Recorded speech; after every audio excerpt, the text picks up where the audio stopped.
Economic development. GS paper prelims and GS paper 3 mean.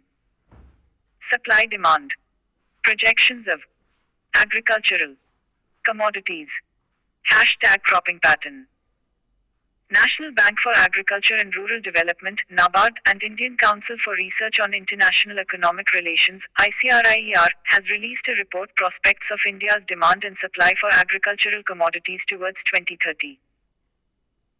As per the report, the per capita consumption of food grains, particularly cereals, has declined considerably, while the demand for high-valued commodities like fruits and vegetables, livestock products as well as processed food have increased over time. The NSSO's consumption expenditure highlights the changing consumption pattern of Indian households. There has been a decline in the per capita consumption of cereals from 12.68 kilograms per capita per month in 1993-94 to 10.62 kilograms per capita per month in 2011-12. Demand-supply gap of agriculture commodities in million tons. Food items gap equals supply, demand. 202021, 2025, 26, 2030, 31 rice 15.8, 25.5, 37.7 wheat 7.6, 15.4, 25.5 cost cereals 0.5, 3.2, 6.4 cereals 23.9, 44.2, 69.6 pulses minus 3.9 minus 2.1, 0.4. Food grains 20.0, 42.0, 70.0 oilseeds minus 0.1 minus 3.0 minus 6.0 milk 2.5, 31.7, 76.2 fruits minus 0.3, 4.0, 10.6 vegetables 1.6, 8.3, 18.4. Factors determining demand for crops and cropping patterns: changes due to consumption patterns. Changes in consumption patterns due to evolving dietary patterns for various reasons resulted in crop pattern changes in the following way. The area under millet cultivation has been significantly reduced over the decades as their consumption substituted by cereals such as rice and wheat due to rise in income, their availability through PDS, penetration of their diversified value-added products, ease of preparation, and short cooking time. Dietary transition towards more protein and mineral-rich foods resulted in increased cultivation of pulses and horticultural crops.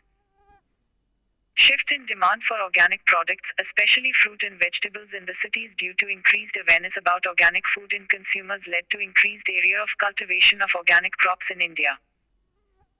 E.g., the share of net area under organic farming in India increased from 0.9% in 2016 to 3.9% in 2022. Changes due to market conditions, government intervention in marketing, MSP support and procurement policies changed the cropping pattern in favor of cereal crops like rice and wheat. Government subsidy support to sugar mills for procuring cane from the farmers at FRP resulted in excessive sugar production in India. The area under cultivation and production of sugarcane in India almost doubled from 1990-91 to 2020-21. Focus, December 2023, Rosa AS2. Economic development. Export demand, commercial crops cultivation increased in India due to favorable export potential after LPG reforms. Area under food grains in gross cropped area, GCA, declined by 11% and replaced by crops like oilseeds, fruits and vegetables, and non-food crops in the last 3 decades. Contract farming, new marketing arrangements like contract farming between corporates, traders and farmers resulted in crop diversification and introduction of new crops in many regions of India. E.g., chicory farming in Punjab, gherkins in Andhra Pradesh, potato in Gujarat. As per the report, the country will continue importing large quantities of pulses and oilseeds by 2030-31 because of a substantial gap between demand and supply of these commodities. Edible oil.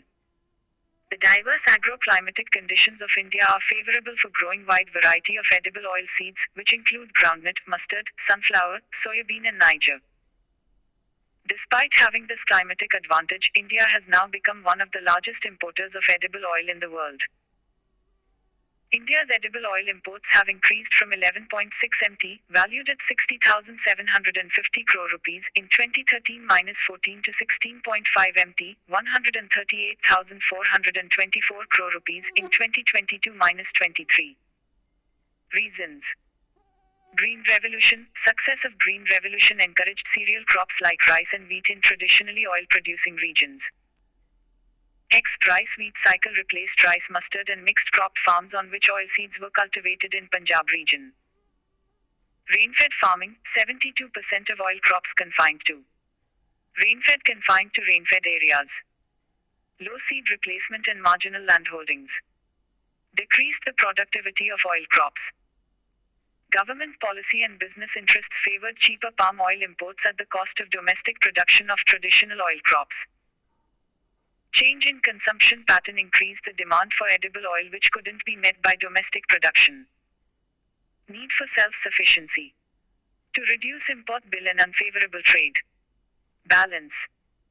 Palm oil accounted for the lion's share of total imports, 62% of edible oil, but consumption of palm oil is unhealthy.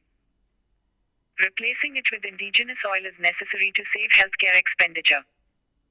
Domestic production of edible oil gives byproducts like oil cake, which is the raw material for dairy and poultry industry. Importing of edible oil deprived the supply of these raw materials. Way forward. Increasing production through adoption of high-yielding varieties of seeds, soil and moisture conservation techniques in rain-fed areas, balanced utilization of fertilizers, intercropping of oilseeds with other crops, contract farming etc. Encourage cooperatives and FPOs and link them to oil processing industries. Reduce per capita consumption of edible oil and minimize import. Campaign for healthy oil consumption. Promotion of secondary sources, rice bran, coconut, cottonseed oil, palm and TBOs. Enhancing capacity utilization of domestic processing industries. Promoting consumption of coconut as edible oil. Challenges in Indian pulses industry. High yield gap. Pulses yield gap. Yield achieved in experimental lab conditions to the actual farmer's field in India in pigeon pea is 50%, green gram 45%. Inputs related challenges. Non-availability of recommended HYVs quality. Certified seeds at all levels. Inflow of spurious and substandard seeds. Lack of demonstration of implements like light seed drills, zero-till machine. Inability of farmers to access institutional credit discourage them to purchase quality inputs and adopt improved technology. Production-related challenges prone to numerous biotic and abiotic stresses, like mid-season cold waves and terminal heat during Rabi season, micronutrient deficiency etc., soil alkalinity, salinity, waterlogging. Focus, December 2023, Rosa AS. 3. Economic development. etc. Crop failure occurred due to reasons like erratic monsoon behavior and moisture stress. Cultivation on marginalized lands. Green Revolution pushed pulses cultivation in marginal and sub-marginal lands, declining productivity. 84% area under pulses is rain-fed with soils relatively of low fertility. Drought and heat stress influence 50% reduction in seed yields, particularly in arid and semi-arid regions. Ineffectiveness of MSP. Though MSPs are announced for 23 commodities, substantial benefits accrue to wheat and rice growers in selected states, leaving pulse growers often receiving prices much below MSP. Lack of assured market make pulse production less attractive for farmers compared to other crops. Price volatility. Inflation in pulses follows a cyclical pattern, with prices shooting up every 2 to 3 years. Pulses follow cobweb phenomenon wherein production responds to prices with a lag, causing a recurring cycle of rise and fall in output and prices. This phenomenon can be attributed to several factors, including pricing policies, import policies, production decisions, and the weather. Road ahead. Enhancing production. Between 1991 and 2010, average increase in yield of two major pulse crops viz. Chickpea and pigeon pea were as high as 81% to 100% in AP, recording a substantially higher increase in yield than the national average yield increase. This has been attributed to on-time availability of high, short duration and wilt resistant varieties, adoption of improved varieties and easy access to production technologies, commercial cultivation by mechanizing field ops, and efficient management. Availability of grain storage facilities to farmers at the local level at an affordable cost. Maintaining buffer stocks, building a need-based buffer stock with accountability for proper management, incurring no wastage. Accessibility to pulses, better system of easy availability of pulses in the open market throughout the year through distribution through PDS if necessary. Provisions of imports, keeping a close watch on the crop growth in 30 pulse exporting countries through services of the FAO and our embassies that can help negotiate favorable terms for timely import as and when imminent. Monetary policy. Transmission. Hashtag monetary policy. A recent RBI report has claimed that the external benchmark-based lending rate (EBLR) system of loan pricing, calibrated normalization of surplus liquidity and robust credit growth strengthened the monetary policy transmission during the current rate tightening cycle. What is monetary policy transmission? Monetary policy transmission refers to the process through which changes in central bank's policy rate get transmitted to banks' deposit and lending rates to meet the monetary policy objectives. What the report says. RBI has started contractionary monetary policy since May 2022 amidst inflationary pressures emanating from the conflict in Ukraine, the concomitant jump in international commodity prices, disruption of supply chains and volatility in global financial markets. The policy repo rate was increased by 250 basis points (BPS) between May 2022 and February 2023. This is in contrast to the expansionary monetary policy adopted by the central bank during the preceding 3 years, February 2019 to March 2022, where the policy repo rate was reduced by 250 bps per second to mitigate the impact of the COVID-19 pandemic on economic activity. As per the RBI report, monetary policy has been efficient during the pandemic phase of the easing cycle and during the current tightening phase. Reasons. EBLR system. Since 2019, all the banks had to link their retail and MSME lending rates to any one of the 4 benchmarks: repo rate, T91, T182 or any benchmark published by FBIL. Unlike MCLR, external benchmark is focused December 2023, Rose IAS. 4. Economic development. Influenced solely by the policy rates leading to higher efficiency and greater transparency.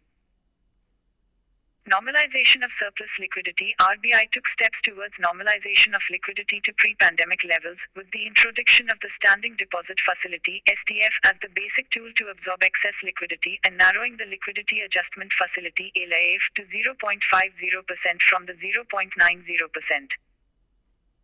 Credit growth. With the sustained robust credit demand, banks increased their term deposit rates significantly to attract fresh deposits, thereby passing on the increasing rates to deposits. Challenges. The changes in key policy rates of RBI are often not reflected in the deposit and lending rates of the banks due to high cost of funding, NPA crisis and resultant heavy capital provisioning requirements, competition from small savings schemes, financial repression lowers the lending capability of banks and hindered the transmission of monetary policy through the interest rate channel. NBFCs do not follow a uniform methodology in the pricing of loans. The lack of transparency in their pricing of loans has resulted in weak transmission of monetary policy in this segment of financial market. Significant presence of informal lending system in India also impedes transmission of monetary policy. Measures to be taken.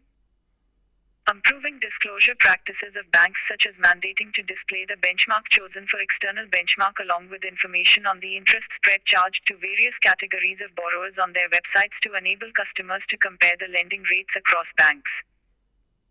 Aligning interest rate setting processes of NBFCs with those of banks.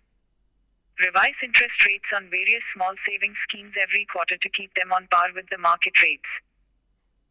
Harnessing fintechs to reach customers who are outside the pale of the financial system, thereby promoting financial inclusion. This will eventually strengthen the monetary transmission. PM Kisan. Hashtag agricultural subsidies. Prime Minister has released the 15th installment of the Pradhan Mantri Kisan Samman Nidhi (PM Kisan) scheme today. PM Kisan. It is a centrally sponsored scheme under which an input support of 6,000 per year in 3 equal installments will be provided to all landholding farmer families. The fund will be directly transferred to bank accounts of the beneficiaries. Exclusions: farmer families who pay income tax, with government employees and professionals like doctors etc. are excluded.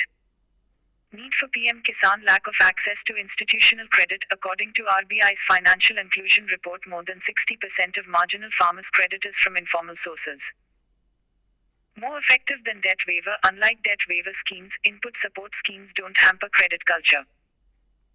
Crop neutral: unlike MSP support, this is crop neutral. MSP mechanism favored cereal crops like rice and wheat over other crops. WTO subsidy limit: income support schemes like PM Kisan do not come under amber box of WTO subsidies and hence don't cross the OA agreement in agriculture limit. Better price realization for the farmers: farmers are still preferring to sell their produce to the trader or commission agent in the local mandi even after the advent of ENAM. This is primarily due to the input credit support extended by the traders to the farmers. As a result, farmers often do not realize the prices. Issues with agricultural input support scheme: insufficient support. The financial support given under the scheme are often insufficient to meet the input costs of the farmers. Identification of beneficiaries is a challenge because of lack of proper digitalization of land records. Tenants and sharecroppers are not covered. Focus: December 2023, Rosa AS. 5. Economic development. Inefficient disbursement: banks often adjust these deposits, the money deposited to the beneficiary by the GOT under the scheme, against the past liabilities. Inefficient use of inputs, fertilizer and water, increases the input costs and render input support scheme by the GOT ineffective in helping the farmer, reducing the input cost burden. Misuse of input money: often money credited as part of DBT is not used for the intended objective. X. Using the money for alcohol consumption. Not a permanent solution. Input support through DBT is not going to address the fundamental issues that are responsible for farming crisis in India. Way forward: digitalization of land records to identify beneficiaries properly and avoid exclusion errors. Implement Model Tenancy Act. In India, land tenancy is often informal.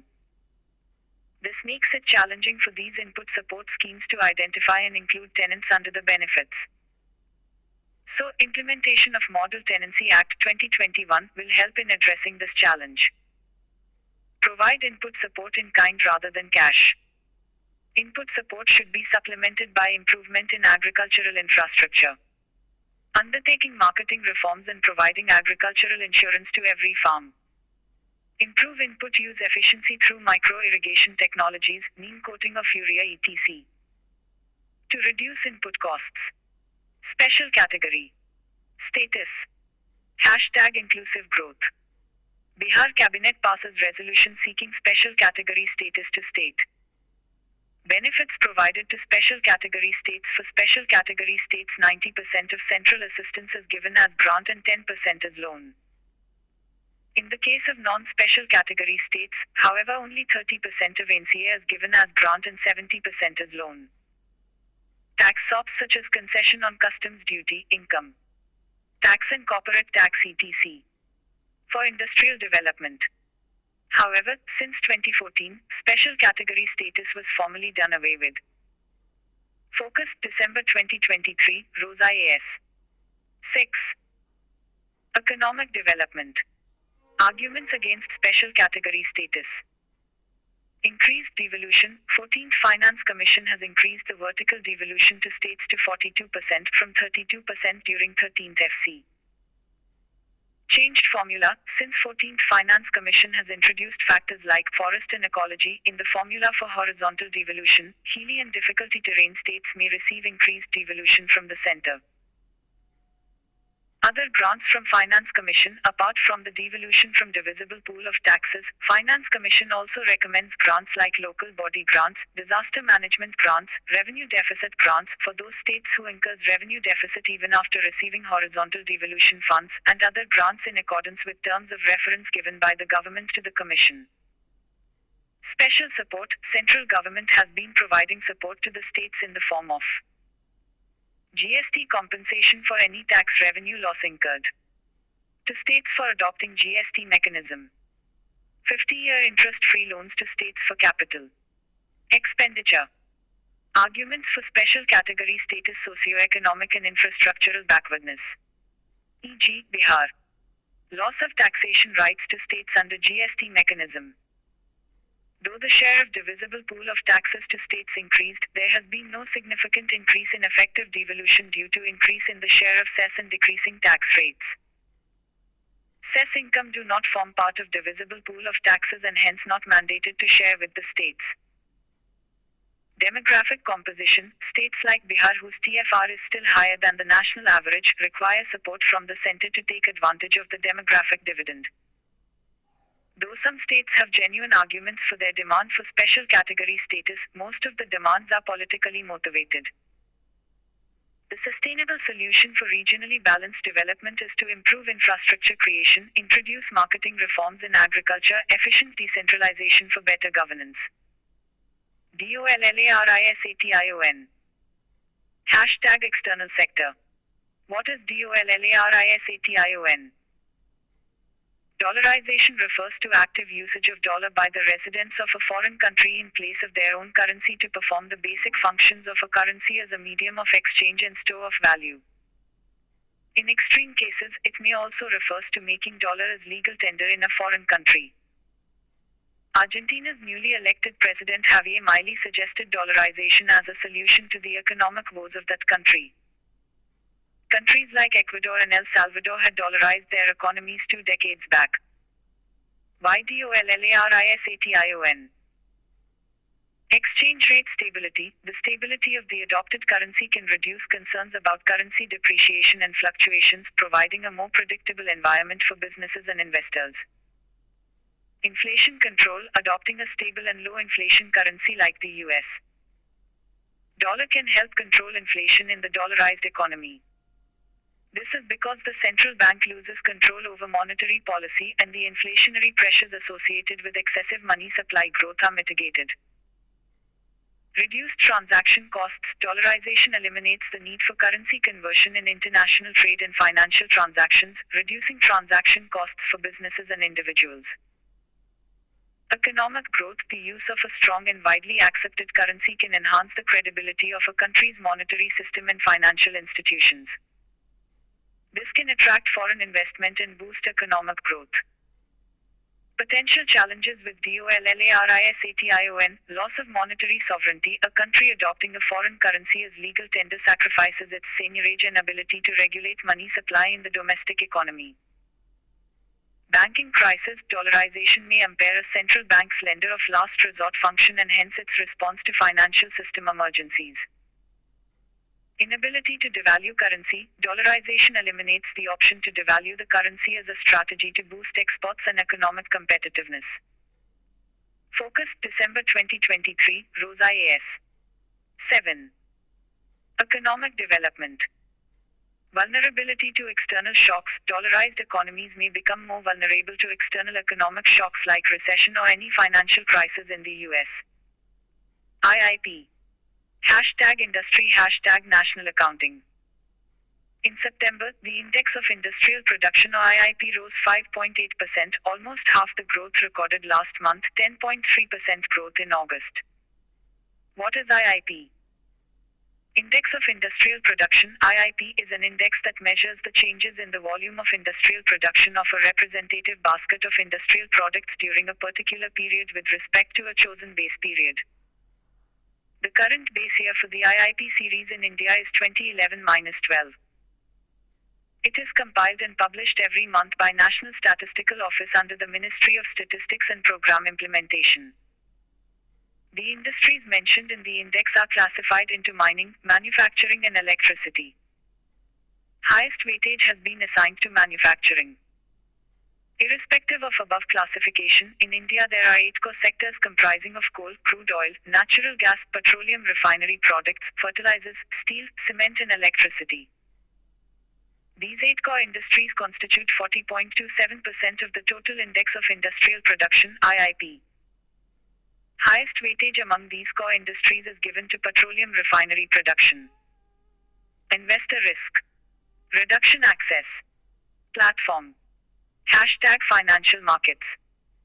India's stock exchanges, including BSE and NSE, have jointly developed the IRRA platform to reduce risks faced by investors due to certain technical glitches. Need for IRRA. With increasing dependence on technology in the securities market, there has been a rise in instances of glitches in trading members' systems, some of which lead to disruption of trading services and investor complaints.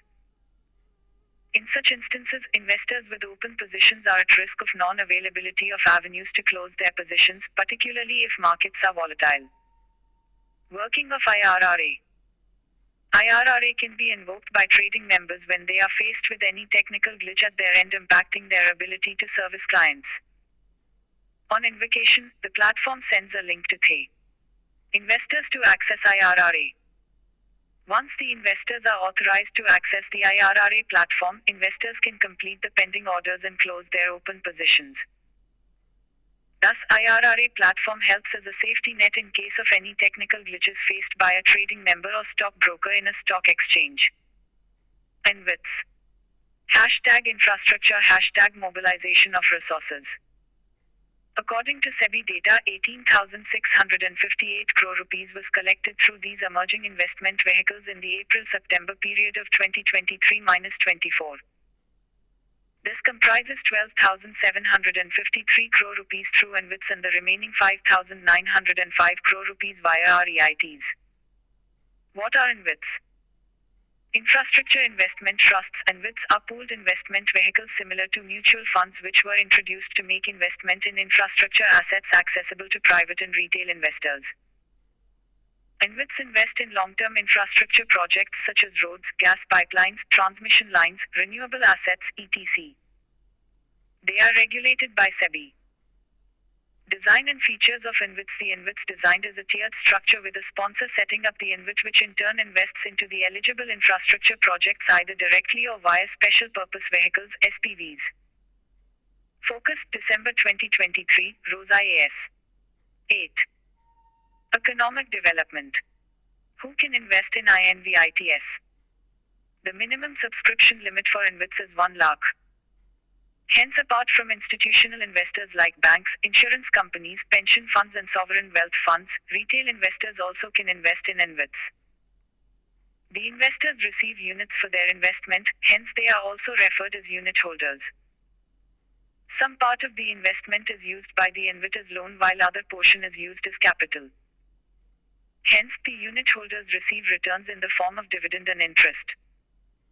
Both the dividend and interest are taxed. If the investor receives profit upon selling his units, capital gains tax is imposed on any such gain. Low risk. As per SEBI regulations, InvITs must invest at least 80% of their assets in projects that are completed and revenue generating. This lowers the risk for investors as this reduces the typical risk associated with the infrastructure sector, i.e. delay in completion, due to lack of regulatory approvals, poor project management etc. InvITs and REITs are recognized as borrowers under the Securitization and Reconstruction of Financial Assets and Enforcement of Securities Interest SARF-AESI Act. This enables the investors, especially banks, to initiate action against the trustees of InvITs in case of any default. Rise in unsecured loans and tightening risk management norms. Hashtag banking. Indian banks have seen a sharp rise in unsecured loans, mostly personal loans and credit cards. Over the last couple of years, growth in retail credit has been close to 30%, which is higher in comparison to 12-14% of credit growth in other segments. In the process of credit creation, banks disperse various types of loans like retail loans, vehicle loans or credit card loans, business loans and loans to government, GSECs. The loans disbursed or investments made by the bank are considered as its assets. However, these loans, assets, are subjected to various types of risks like credit risk, market risk or operational risk. Hence, these assets are attached with a risk weight for the sake of calculating minimum capital requirements for the bank. As per Basel III norms, RBI mandated all the scheduled commercial banks to maintain a minimum capital of 9% of their total risk weight assets. Capital adequacy ratio equals total capital Tier 1 plus Tier 2, risk weight assets. How risk weight assets are calculated? Example. Asset value, credit exposure, GSEC 2000 0% zero credit card loan, education loan, housing loan. Category of asset. Risk weighted asset. Risk weight percent. 1125% 1250. 5100% 5000. 7075% 5250. Focus December 2023, Rosa AS. 9. Economic development. Total risk weighted asset equals 11,500. Total asset equals 15,000. RBI's latest norms on risk weights. The RBI increased the risk weights for consumer credit exposure of commercial banks and NBFCs personal loans by 25 percentage points to 125%. Housing loans. Education loans, vehicle loans are excluded from this hike. The RBI also increased the risk weights on banks' exposures to NBFCs by 25 percentage points. All top-up loans extended by banks and NBFCs against movable assets which are inherently depreciating in nature, such as vehicles, should be treated as unsecured loans for credit appraisal, prudential limits and exposure purposes. Practice questions. MCQs.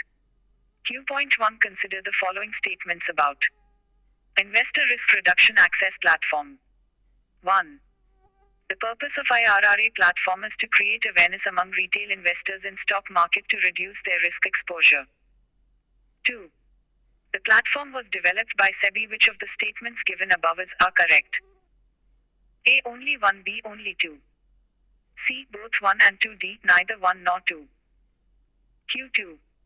Consider the following statements about Index of Industrial Production (IIP). 1. IIP measure that measures the changes in the value of production of a basket of industrial products during a particular period. 2. The current base year for the IIP series in India is 2011-12. 3. Out of the 8 core industries in the index, petroleum refined production is given the highest weightage. Select the correct answer using the code given below. A. 1 and 2 only. B. 2 and 3 only. C. 1 and 3 only. D. 1, 2 and 3. Q3. Which of the following statements are correct regarding the Monetary Policy Committee (MPC)? 1. It decides the RBI's benchmark interest rates. 2. It is a 12-member body including the governor of RBI and is reconstituted every year. 3. It functions under the chairmanship of the Union Finance Minister. Select the correct answer using the code given below. A. 1 only. B. 1 and 2 only. C. 3 only. D. 2 and 3 only. Q4. Consider the following statements. 1. Capital adequacy ratio (CAR) is the amount that banks have to maintain in the form of their own funds to offset any loss that banks incur if the account holders fail to repay dues. 2. CAR is decided by each individual bank. Which of the statements given above are correct? A. 1 only. B. 2 only. C. Both 1 and 2. D. Neither 1 nor 2. Q5. With reference to US dollars, consider the following factors. Focus December 2023, Rosa AS. 10. Economic development. 1. Trade in US dollars. 2. Expansionary monetary policy by the US Federal Reserve. 3. Invoicing foreign trade in Indian currency. 4. Trust in the US financial markets. How many of the factors given above can cause the dollarization? A. Only 1. B. Only 2. C. Only 3. D. All 4. Descriptive questions. Q1. Explain the changes in cropping pattern in India in the context of changes in consumption pattern and marketing conditions. Q2. Elaborate the policy taken by the Reserve Bank of India to meet the challenges of monetary policy transmission. Focus December 2023, Rosa AS. Answers 1B, 2B, 3A, 4A, 5B. 11. Constitution, Polity and Governance. GS Paper Prelims and GS Paper 2 Main. Arguments in favor of UCC. Uniform Civil Code #personal laws #secularism. UCC is the proposal to administer same set of secular civil laws to govern all people irrespective of their religion, gender, domicile, caste, etc. This law will be distinguished from public law and will subsume all laws covering marriage, divorce, inheritance, adoption and maintenance of different religions into one codified law. However, so far it has been difficult to achieve uniformity in personal laws of all religion. Why confusion emerges? Article 14 and 15 guarantees equality in the eyes of state. Prohibits state from discriminating among citizens not only on the basis of sex but also religion.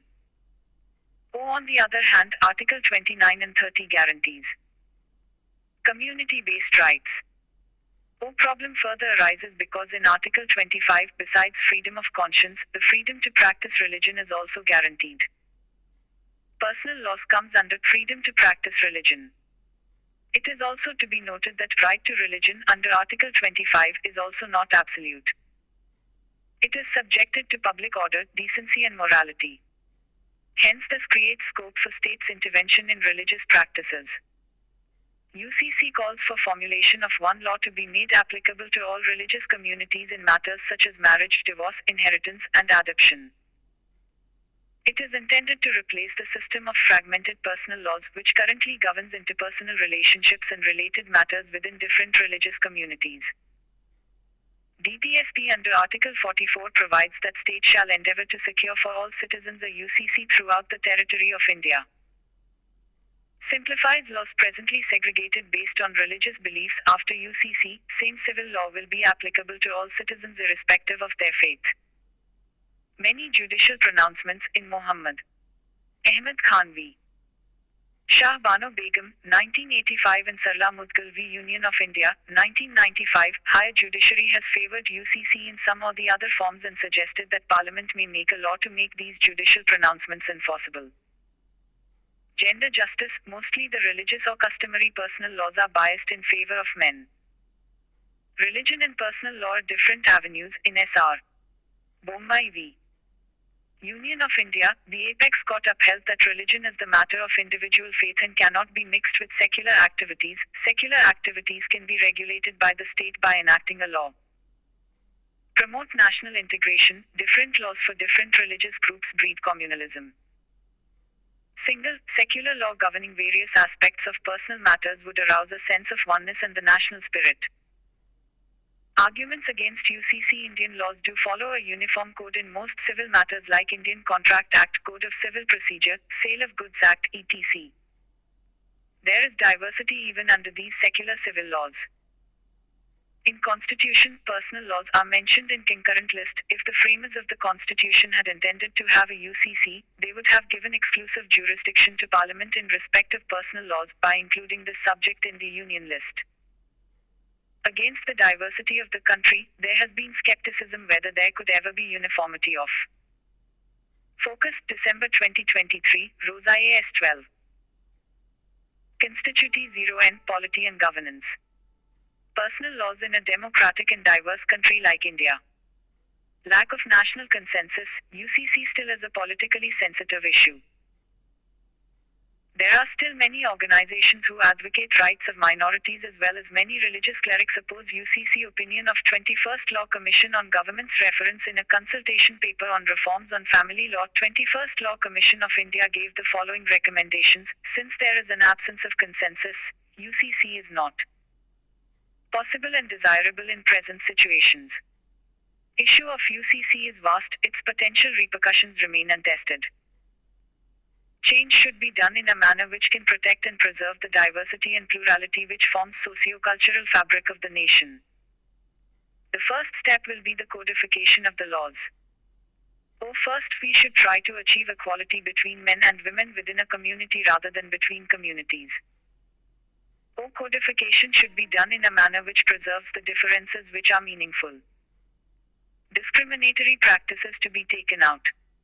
Absolute uniformity is not needed. Follow piecemeal approach. By giving the example of Special Marriage Act, Law Commission held that codification of laws are themselves not the guarantee of justice. Law should not contain loopholes. O freedom of religion has to be protected, but evils should not take refuge in the name of social customs. Human rights as a touchstone. If practices violate human dignity, even when they are essential practices, they cannot be allowed. O it argued that mere existence of difference does not imply discrimination, it is indicative of a robust democracy. Most countries are moving towards the recognition of difference in place of legal provisions that are founded on uniformity between culturally diverse people. These are unfair to the weaker and vulnerable sections. Rather than enacting a UCC, family laws of every religion must be reformed to make them gender just. There should be uniformity of rights, not laws. Women must be guaranteed their freedom of faith, without any compromise on their right to equality. 22nd Law Commission of India. 22nd Law Commission took into consideration the relevance and importance of the subject and decided to deliberate afresh over the subject. Recently, various pleas are filed in High Courts and Supreme Court to enact gender and religious neutral legislations in India, which they have refused to entertain since Law Commission is already looking into it. Ladakh's demand for inclusion in the 6th Schedule Area #Autonomous Areas number 6th Schedule. The Ministry of Home Affairs (MHA) has agreed to examine the demands of civil society groups in Ladakh and has formed a high-powered committee to assess the feasibility, with specific terms of reference. Ladakh's demand for inclusion on the 5th of August 2019, the erstwhile state of Jammu and Kashmir, J&K, was bifurcated into two union territories, J&K with a legislature and Ladakh without a legislature. Ladakh, the newly created union territory with a population of 2.74 lakh 2011 census, has concerns regarding the protection of land, resources, and employment for the locals. The following are the main concerns for the demand for the inclusion in 6th Schedule. UT of J&K would have a legislature, the UT of Ladakh would not lead to administration of the region being completely in the hands of bureaucrats. The changed domicile policy in Jammu and Kashmir has raised fears in the region about its own land, employment, demography, and cultural identity. The UT has two hill councils in Leh and Kargil, but neither is under the 6th Schedule. Their powers are limited to collection of some local taxes such as parking fees and allotment and use of land vested by the centre. Inclusion of Ladakh in 6th Schedule. Focus, December 2023, Rosa A.S. 13. Constituti 0N, Polity and Governance. National Commission for Scheduled Tribes recommended the inclusion of Ladakh under 6th Schedule, noting that the new UT was predominantly tribal. More than 97% people from other parts of the country had been restricted from purchasing or acquiring land there, and its distinct cultural heritage needed preservation. Notably, no region outside the Northeast has been included in 6th Schedule. In fact, even in Manipur, which has predominantly tribal populations in some places, the autonomous councils are not included in the 6th Schedule. Nagaland and Arunachal Pradesh, which are totally tribal, are also not in 6th Schedule. Although Ladakh's inclusion in 6th Schedule would be difficult. The constitution is very clear, 6th Schedule is for the Northeast. For tribal areas in the rest of the country, there is the 5th Schedule. However, it remains the prerogative of the government. It can, if it so decides, bring a bill to amend the constitution for this purpose. Recent developments in Ladakh's demand for 6th Schedule. The Ministry of Home Affairs has constituted a committee chaired by Minister of State for Home Nityanand Rai with the following terms of reference. To discuss measures to protect the region's unique culture and language, taking into consideration its geographical location and strategic importance. To ensure protection of land and employment for the people of Ladakh. To discuss measures for inclusive development and employment generation in the region. To discuss measures related to the empowerment of the Ladakh Autonomous Hill District Councils of Leh and Kargil. To examine constitutional safeguards that could be provided to ensure the measures and protection detailed above.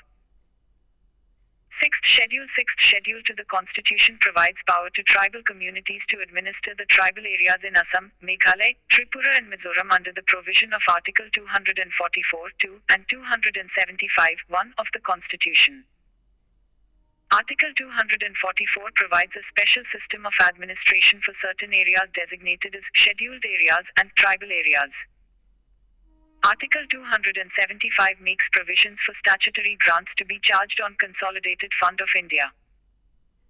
Such grants also include specific grants for promoting the welfare of the scheduled tribes or for raising the level of administration of the scheduled areas in a state. Sixth Schedule under Article 244 provides for formation of autonomous administrative divisions, autonomous district councils (ADCs) that have some legislative, judicial, and administrative autonomy within a state.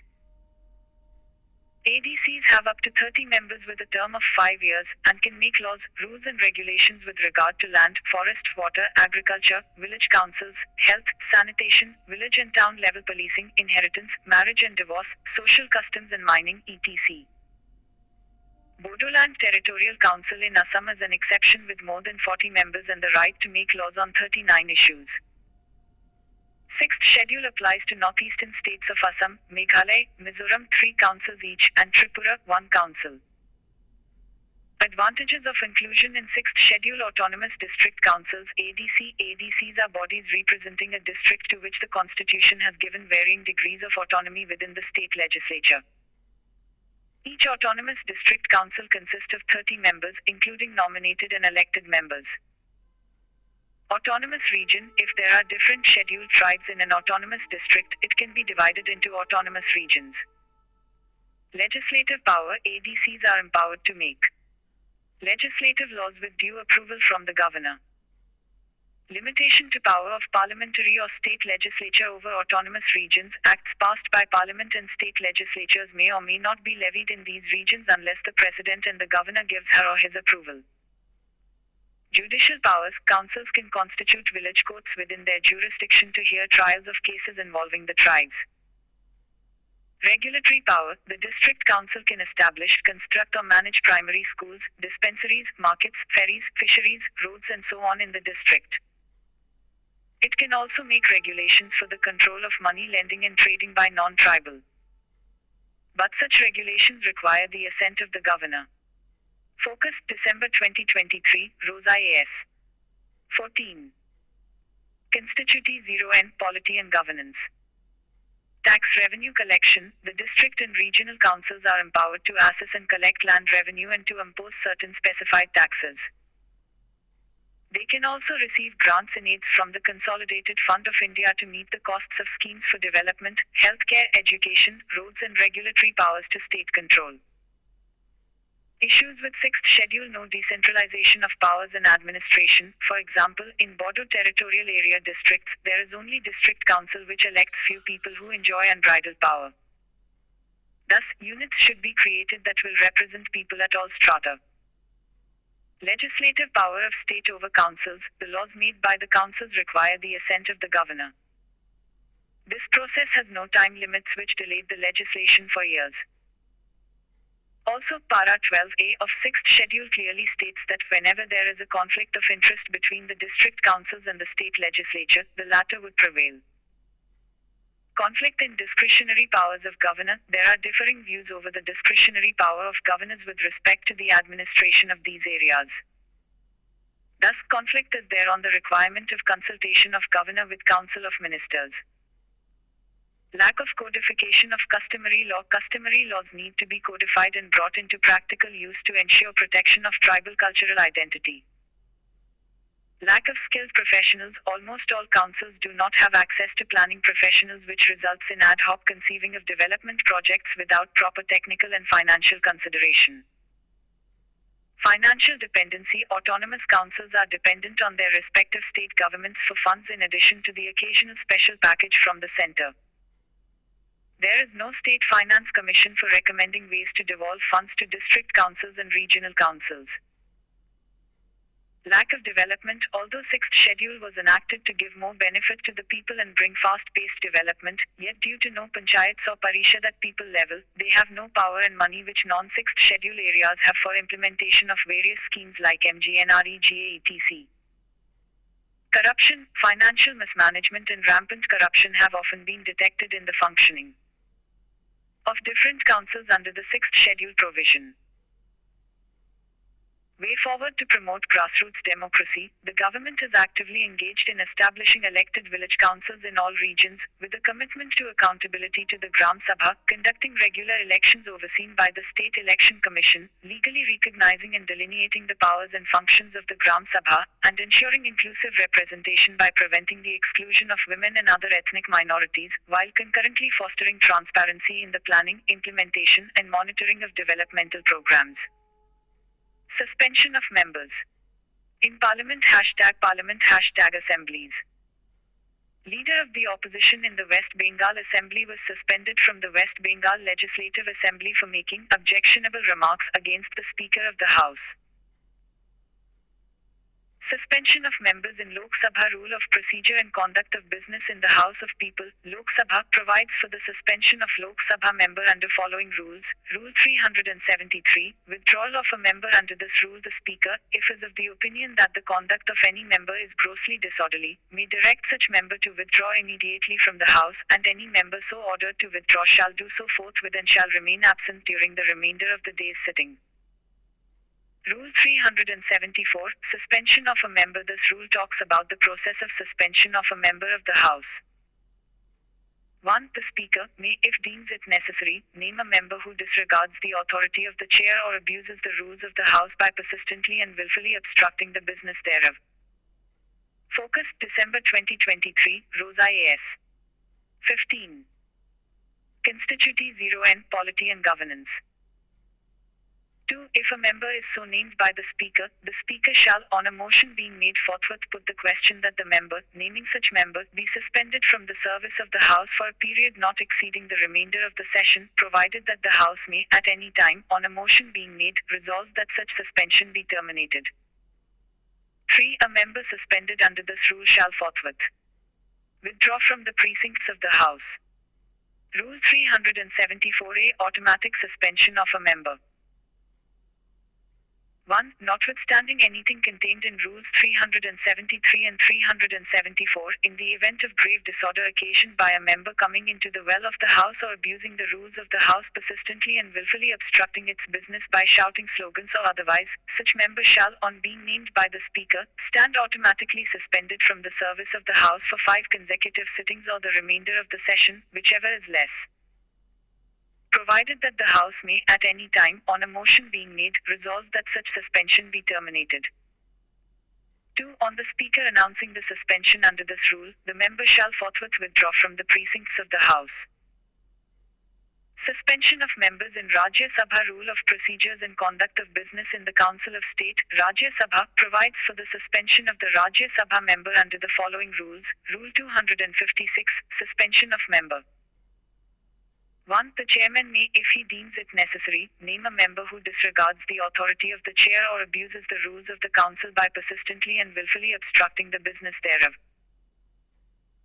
2. If a member is so named by the chairman, he shall forthwith put the question on a motion being made, no amendment, adjournment or debate being allowed, that the member, naming him, be suspended from the service of the council for a period not exceeding the remainder of the session, provided that the council may, at any time, on a motion being made, resolve that such suspension be terminated. 3. A member suspended under this rule shall forthwith quit the precincts of the council. Previous year question. Prelims 2022. Q. With reference to Deputy Speaker of Lok Sabha, consider the following statements. 1. As per the rules of procedure and conduct of business in Lok Sabha, the election of Deputy Speaker shall be held on such date as the Speaker may fix. 2. There is a mandatory provision that the election of a candidate as Deputy Speaker of Lok Sabha shall be from either the principal opposition party or the ruling party. 3. The Deputy Speaker has the same power as of the Speaker when presiding over the sitting of the House, and no appeal lies against his rulings. 4. The well-established parliamentary practice regarding the appointment of Deputy Speaker is that the motion is moved by the Speaker and duly seconded by the Prime Minister. Which of the statements given above are correct? A. 1 and 3 only, B. 1, 2 and 3. C. 3 and 4 only, D. 2 and 4 only. Ans. A. Prelims 2019. Q. With reference to the Legislative Assembly of a state in India, consider the following statements. 1. The governor makes a customary address to members of the House at the commencement of the first session of the year. 2. When a state legislature does not have a rule on a particular matter, it follows the Lok Sabha rule on that matter. Which of the statements given above are correct? A. 1 only. B. 2 only. C. Both 1 and 2. D. Neither 1 nor 2 ans. A. Focus, December 2023, Rosa A.S. 16. Constituti 0N, Polity and Governance. Women's Political Empowerment. Hashtag Social Justice. As the Assembly elections are undergoing and the Women's Reservation Bill 2023 has been passed by both the houses, the issue of women representation in politics has become a subject of discussion. Present status in India Lok Sabha, presently, 15% of the total members of the 17th Lok Sabha are women. State legislative assemblies, women on average, constitute 9% of the total members. The number of women MPs has increased from 5% in the first Lok Sabha to 15% in the 17th Lok Sabha, but the number continues to be quite low. Constitution, 106th Amendment, Act of 2023, it reserves by law 33% seats in Lok Sabha and state assemblies. Mechanism of political empowerment through legislation, reservation of seats in assemblies for women. Quotas in political parties. Political parties on their own volition provide quota for women while declaring the candidates. Example of women inclusion by political parties. Australia, 38% seats are represented women. South Africa, 45% seats are represented by women. Sweden, 46% seats are represented by women. Mexico, 36% legislated party quota for women. Examples of provision of reservation route. Pakistan, 17%. Reservation for women Bangladesh, 14%. Reservation for women Nepal, 33% reservation for women. India, 33% reservation for women. Reasons for merits of women reservation. Inclusive policy making. Proportional inclusion in the political system leads to inclusive policy making in ability to influence the decisions of various stakeholders. International obligation. Convention on the Elimination of All Forms of Discrimination Against Women mandates that discrimination against women must be eliminated in political and public life. Investment in public goods. A 2003 study about the effect of reservation for women in panchayats showed that women elected under the reservation policy invest more in the public goods closely linked to women's issues and concerns. More meaningful contributions. Standing Committee on Personnel, Public Grievances, Law and Justice 2009 observed that reservation of seats for women in local bodies has enabled them to make meaningful contributions. O Committee also noted that concerns regarding women being proxies to men in local bodies have turned out to be baseless. O Enhanced representation and involvement in the public sphere. The Inter-Parliamentary Union 2022 has noted that legislated quotas have been a decisive factor in enhanced women's representation. O Leadership. Countries led by women during COVID-19 did much better in comparison to those led by men. O Better lawmaking. Gender experiences are largely excluded from our lawmaking. Providing more space for women will make our laws more inclusive. Issues with respect to reservation. Constituent Assembly debates. In Constituent Assembly debates, Renuka Ray argued against reserving seats for women. When there is reservation of seats for women, the question of their consideration for general seats, however competent they may be, does not usually arise. We feel that women will get more chances if the consideration is of ability alone. Narrow outlook. Separate constituencies for women may not only narrow their outlook but lead to perpetuation of unequal status because they would be seen as not competing on merit. Larger issues untouched. Mere reservation will not lead to political empowerment of women as the larger issues of electoral reforms such as measures to check criminalization of politics, internal democracy in Focus, December 2023, Rosa A.S.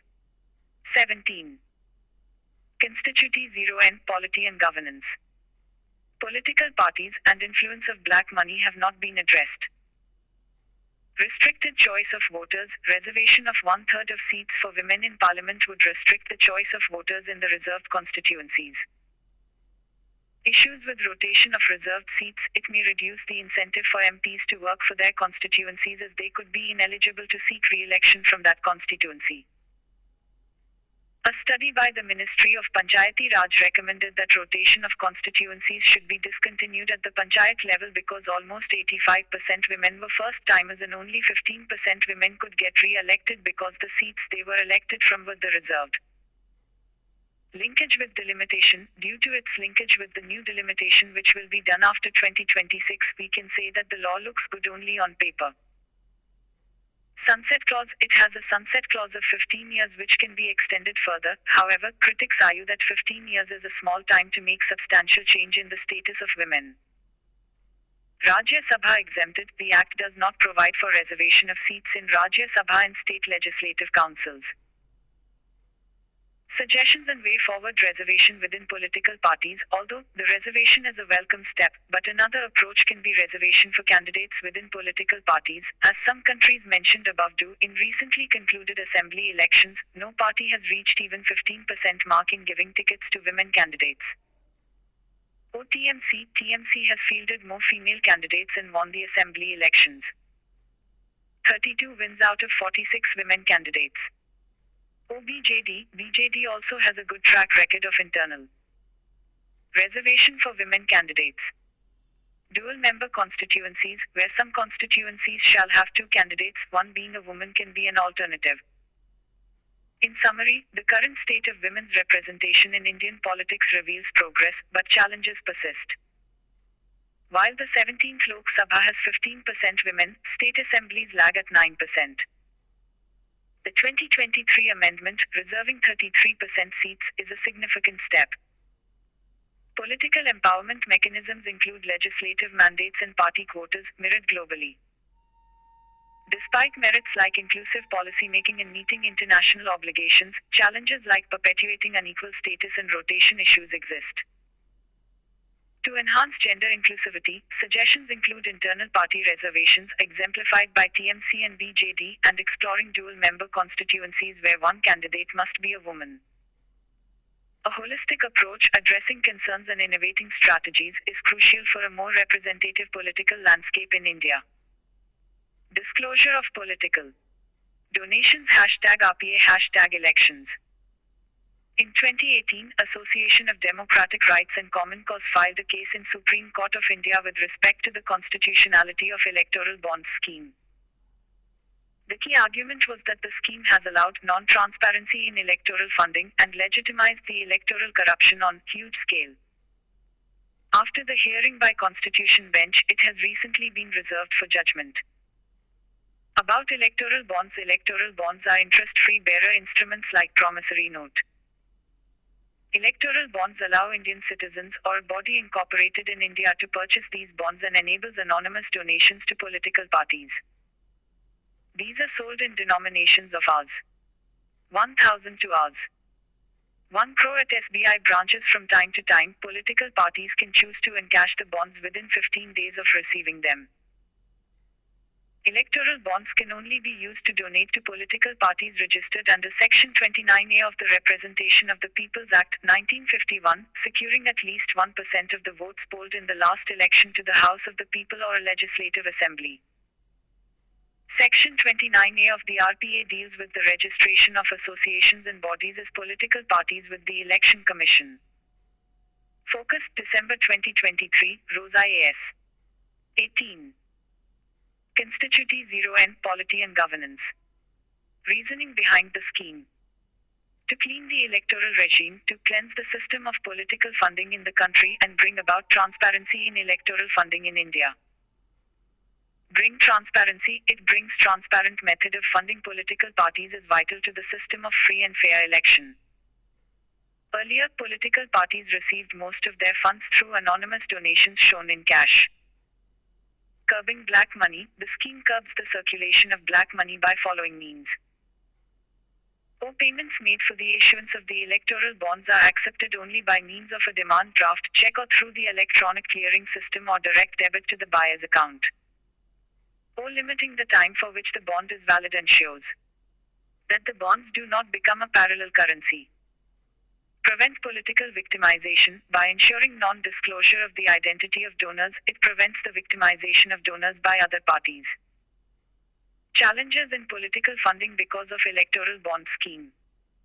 Identity of donor. The identity of donor remains unknown, which goes against transparency of electoral funding. No upper limit for donation, it increases corruption. And red tapeism. Exemption allowed under RTI Act. Exemption allowed in Section 8 of RTI Act results in frivolous donations from unaccounted source. Further, it strengthens corporate political nexus and results in quid pro quo scenario post-elections. 3 years clause removed. Prohibition of donation to be provided only by companies older than 3 years is removed. This has led to formation of shell companies to route funds as part of electoral finance. Restrictions removed. Restrictions on corporates for donating more than 7.5% of their average net profit over the previous 3 years to the political parties removed. FCRA Amendment 2018, it enables political parties to accept donations from foreign companies. Indian elections may have foreign influence. Need for regulating the political funding. Need for disclosure is essential because political parties are the pillars of representative democracy. Transparent accounting is the key to preserving citizens' trust in parties. To uphold rule of law and remove corruption in electoral and political process. Unchecked donations bring disrepute to the democratic process. Outcome of elections should not depend on which party has deeper pockets. Separation of wealth from power is basic condition for a democratic system. International Best Practices USA, the Publicity Act 1910 mandates the disclosure of funding of political parties and candidates. It also imposes limits on political contributions. There are laws on limits of campaign spending which are diligently followed. United Kingdom, the Political Parties Elections and Referendum Act 2000 provides certain restrictions on political parties from taking donations and loans, and there are requirements for declaration of sources of donations. European Union, in 2014, EU enacted an act to set up limits on value of donations that parties can accept in a year and per donor. While donations by citizens under a certain value are anonymized, all donations exceeding that value must be disclosed. Large donations must be immediately reported to the authorities. Parties are also required to file annual financial statements of revenue and expenditure, list of donors and corresponding donations. France bans on donations from foreign entities, corporations, trade unions and anonymous donors. There are also limits for how much political parties and candidates can receive. Public funding available for parties based on the share of votes in the previous election, which is allocated proportionally. Way forward. Separate legislation. Need of separate legislation to mandate public disclosure of identity of donors to political parties above certain limit. Focus, December 2023, Rosa A.S. 19. Constituti 0N, Polity and Governance. RPA Amendment exempting political parties from disclosing donations received through electoral bonds needs to be reconsidered and modified. Making accounts public. Political parties' accounts should be made public and reported to Election Commission to ensure public scrutiny. Independent audit. Auditing of accounts of political parties by an independent authority. Setting limits on funding in expenditure by political parties. State funding of elections. Wider reforms for state funding of elections can be arrived at through consensus. In summary, electoral bonds scheme in India, currently under judicial scrutiny, raises significant concerns about transparency and accountability in political funding. While introduced to cleanse the system, challenges persist, including the anonymity of donors, lack of donation limits, and exemptions under the RTI Act. International best practices emphasize disclosure mandates and limits on political contributions. The way forward involves separate legislation for public disclosure, reconsidering RPA amendment, public reporting of party accounts, independent audits, and setting funding limits. Wider reforms, including state funding of elections, should be explored collaboratively for a more robust democratic system in India. The judgment by Constitution Bench is eagerly awaited as it will shape the future landscape of political funding in the country. State funding of elections. #RPA #elections. PYQ. Q.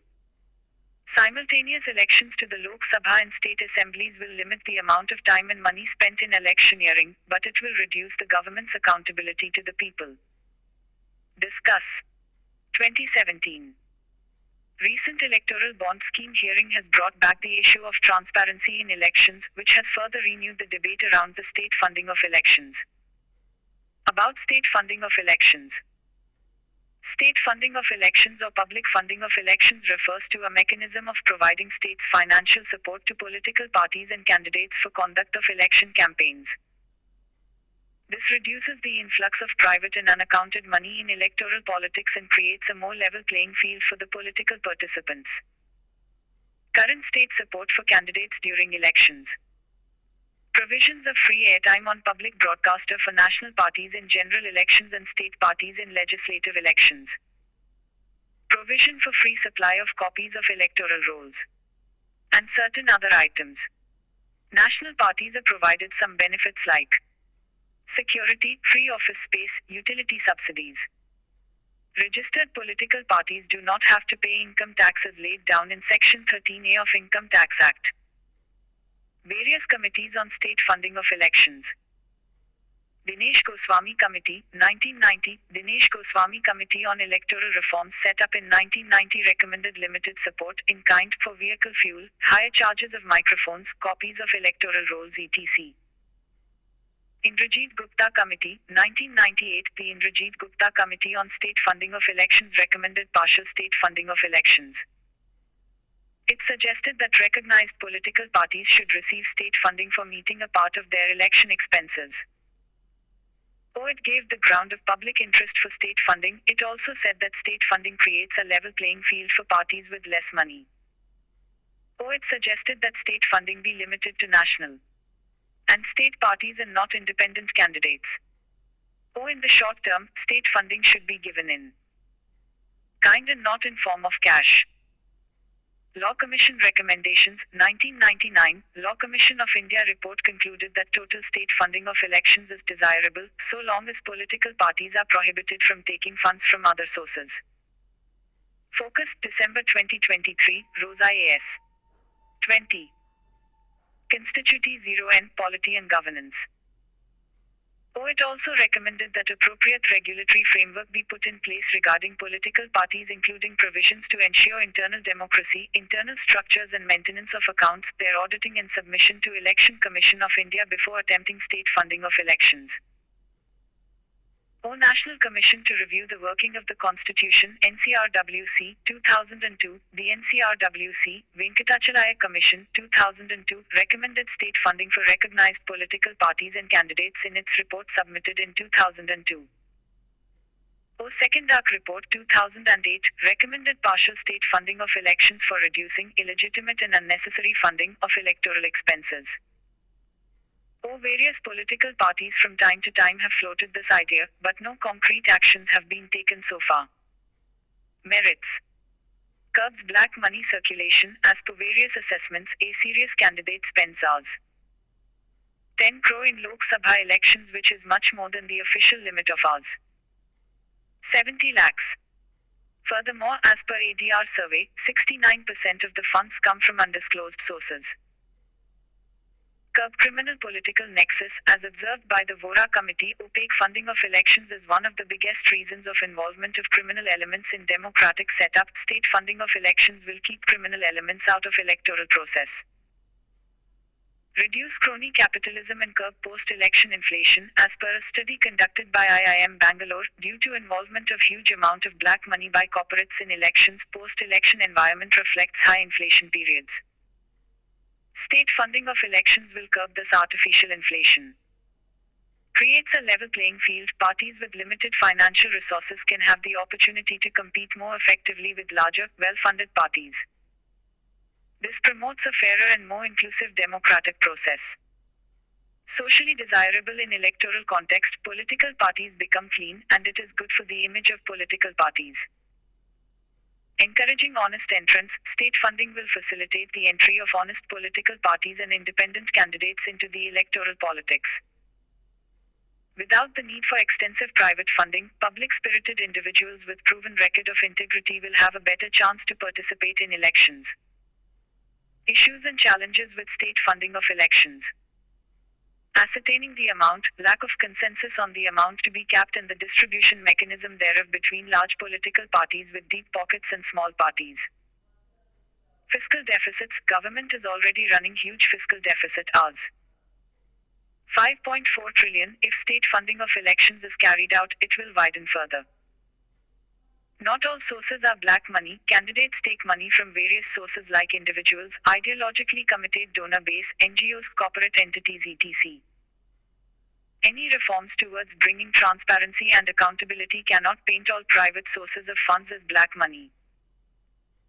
Small and subaltern parties. Small and subaltern-based political parties do not have corporate base. They are dependent on small cash amounts for electioneering. If state funding excludes them, they have no option but to revert to the donor base.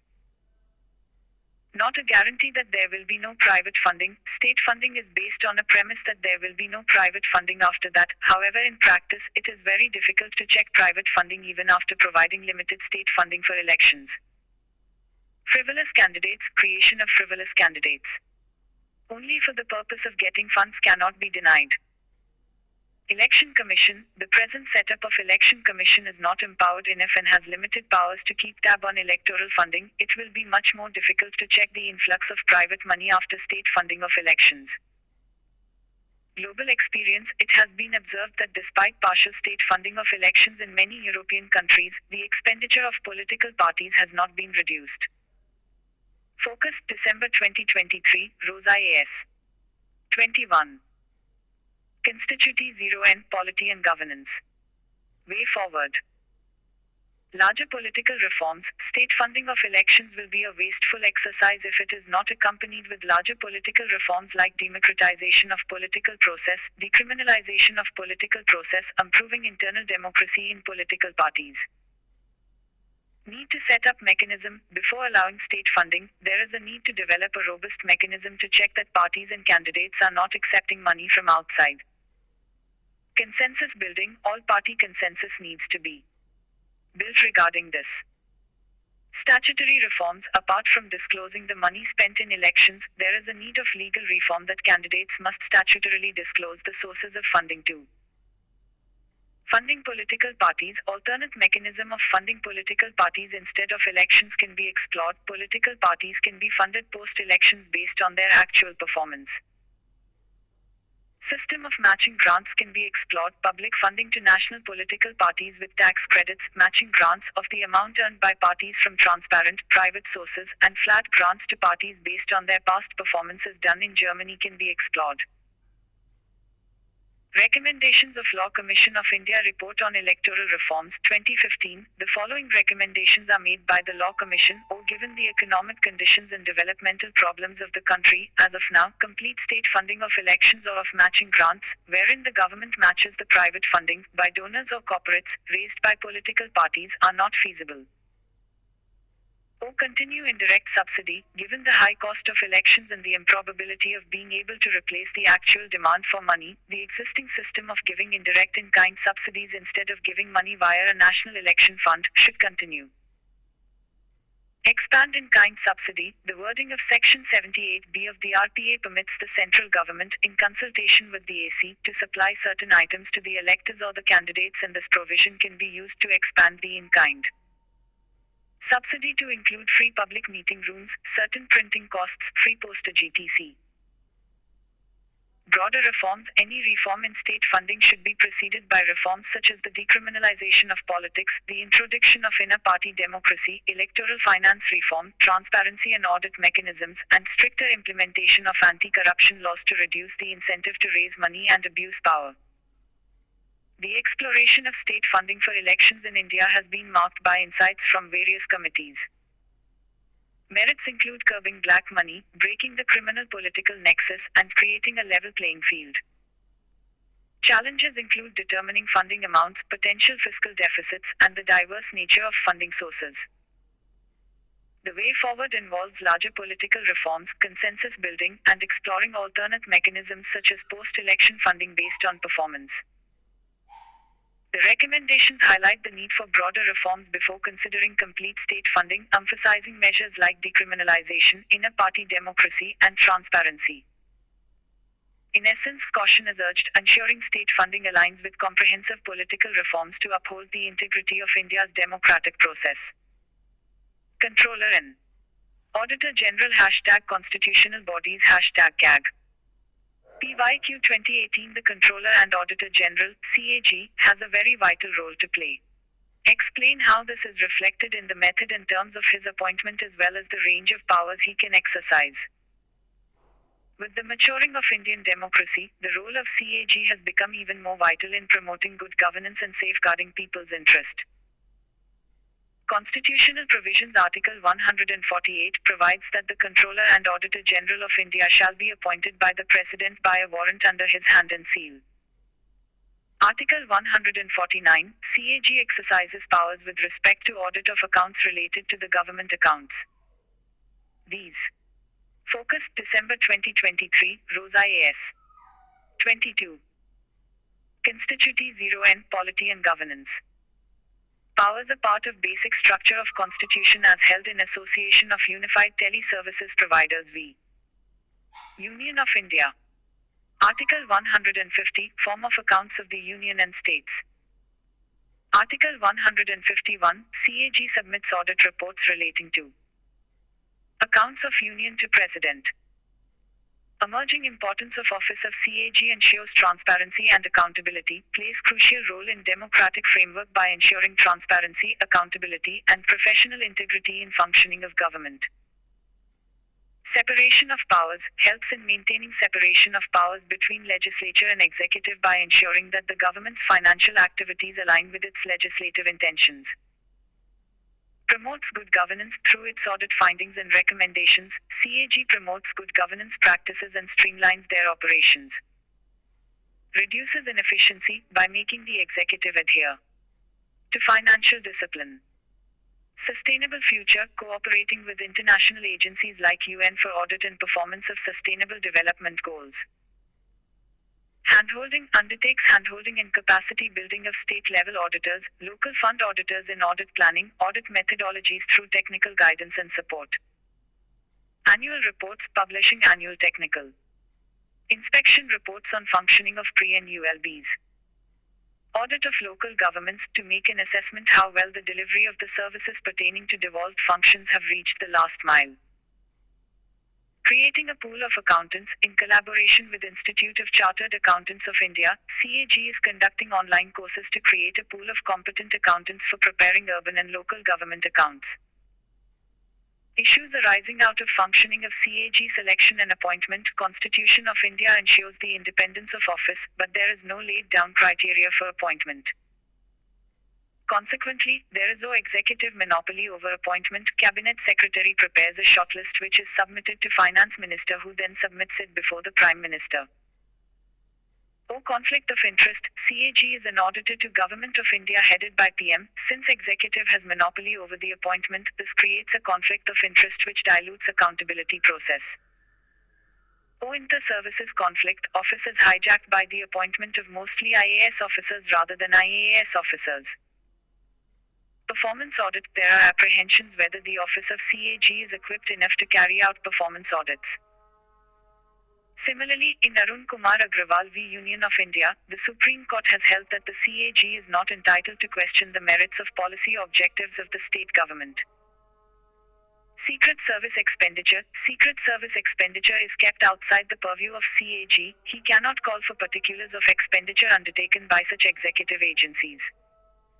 Procedural issues.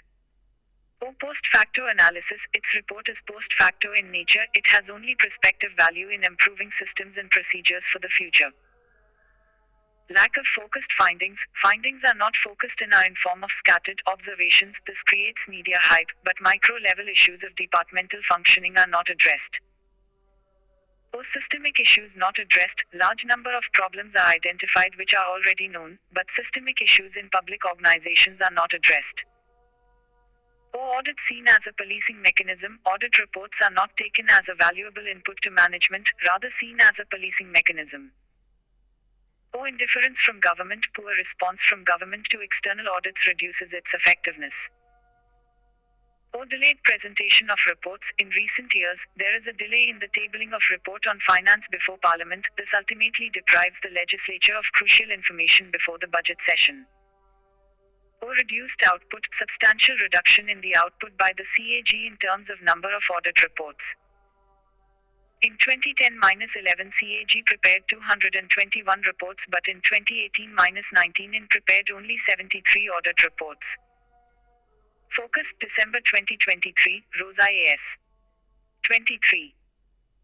Constituti 0N, Polity and Governance. Recommendations and way forward. Appointment, need to consider the best practices to add qualifications and bring transparency in appointment. UK, CAG is jointly selected by Prime Minister and Chairman of the Committee of Public Accounts and later ratified by the House of Commons. USA, a commission advises the President with respect to the name, and Controller General is appointed by the President on the consent of Senate. Canada, Auditor General of Canada is appointed after consultation with the leader of every recognized party in the Senate and House of Commons and approval of the appointment by resolution of the Senate and the House of Commons. It is suggested that in India, recommendation should be done by a search committee comprising of Prime Minister, Home Minister, and Leader of Opposition. Enlarging the scope, bringing Panchayati Raj institutions, state-funded societies under the ambit of CAG audit. Powers and performance. Or empowered CAG like New Zealand. CAG in New Zealand has the power to ask for liability of the loss from the government and another party. Or amend CAG Act 1971. Amend the CAG Act 1971 to include pre-audit of defense expenditure of more than 3,000 crore. Further, the State Auditor General should be given the status of Judge of High Court. ORTI lifetime limit. Auditors should be provided access to records on priority basis within a stipulated time of 7 days, like 30 days in RTI Act, failing which the heads of department should be required to explain the circumstances that caused the delay. In summary, the role of the Controller and Auditor General, CAG, in India's democratic landscape is crucial for promoting good governance. While constitutional provisions establish its authority, challenges such as the selection process, limited scrutiny of Secret Service expenditure, and procedural issues persist. Addressing these issues is crucial for the CAG to maintain its effectiveness in fostering accountability and good governance in India. Revamping the structure of Supreme Court #Judiciary #Judicial reforms. Presently, there are 78,813 cases pending before the 34 judges of Supreme Court. Therefore, there is an increasing demand of structural changes in the Supreme Court to handle the caseload. CJI Drive. Chandrachud has suggested for the creation of constitutional benches of varying strengths as a permanent feature of Supreme Court. Jurisdictional structure of Supreme Court. Under the Constitution, Supreme Court has 3 types of jurisdictions: original, appellate, and advisory. For example, original jurisdiction includes a dispute between center and states. Appellate jurisdiction may include appeal in constitutional, civil, or criminal matters from high courts, and advisory jurisdiction under Article 143, in which the President seeks the opinion of Supreme Court. For the disposal of these matters, Supreme Court sits in benches of varying capacity.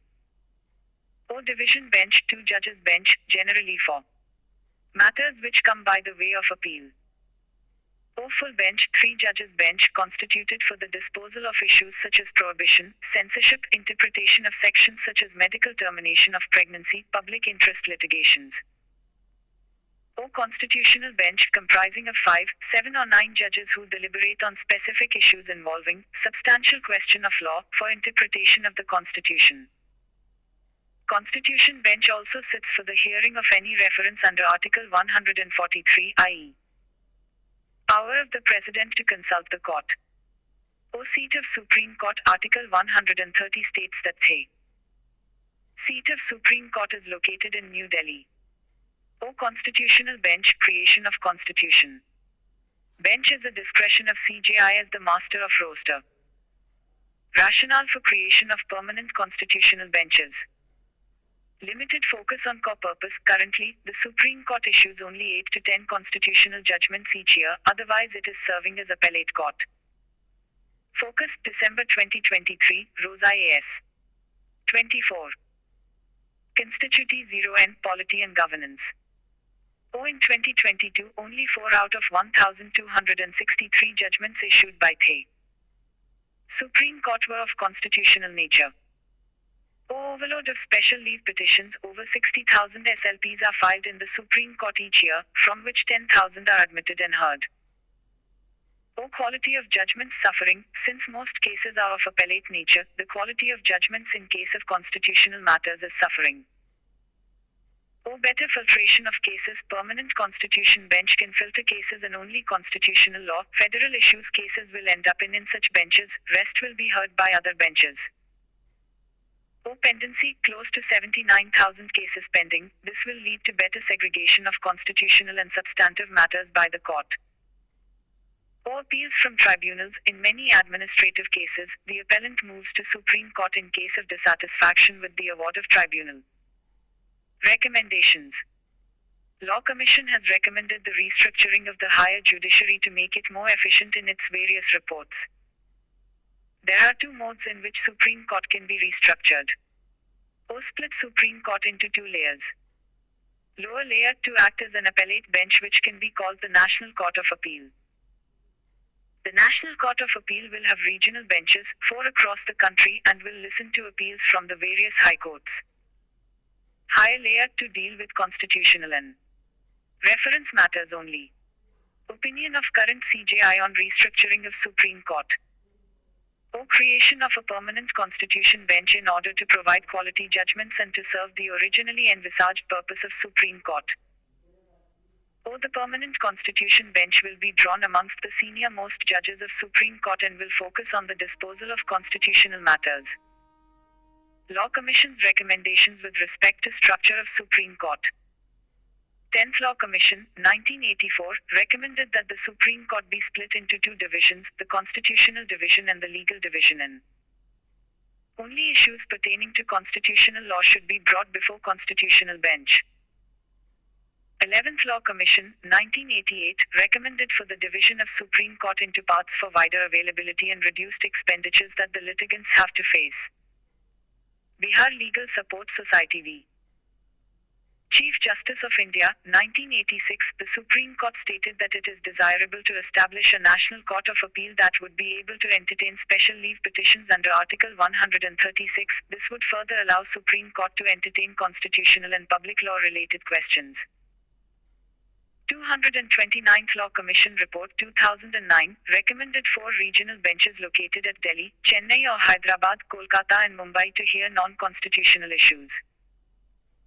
6 judges from each region and the 4 regional benches can take up appellate responsibilities while the constitutional bench in New Delhi works on regular basis. Dividing the heavy backlog of non-constitutional cases among regional benches, the Supreme Court will get time for dealing with constitutional issues and other cases of national importance on day-to-day basis.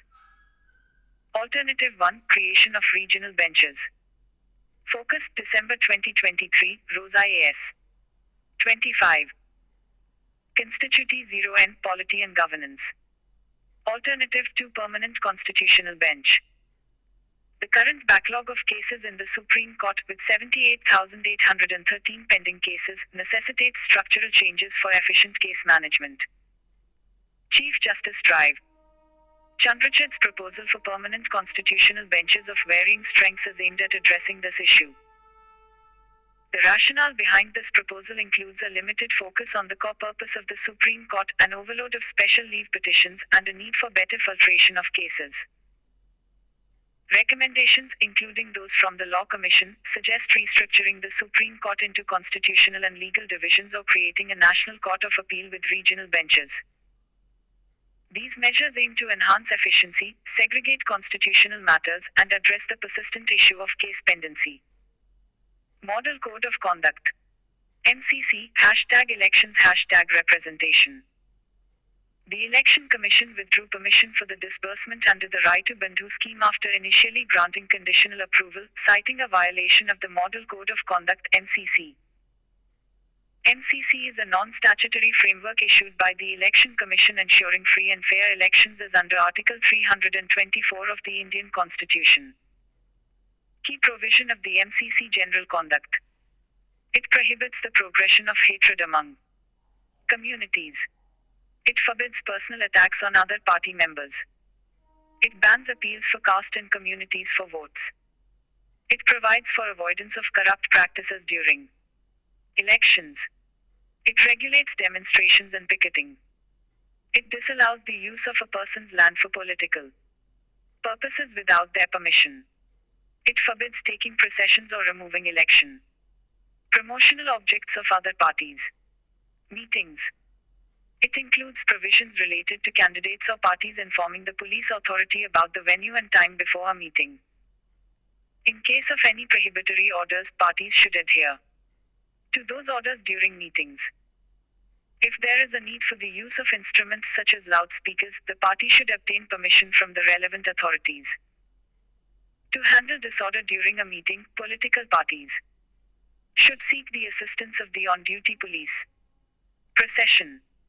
Before any procession, a party or candidate should decide the time, place, and route in advance. They should also give advance notice to the local police authorities about the programs. The party or candidate shall comply with the restrictions unless exempted by the competent authorities. The procession shall be regulated to an extent that ensures the right of the road is maintained as much as possible. Polling day, all parties and candidates shall cooperate with the officers on election duty to ensure peaceful and orderly polling.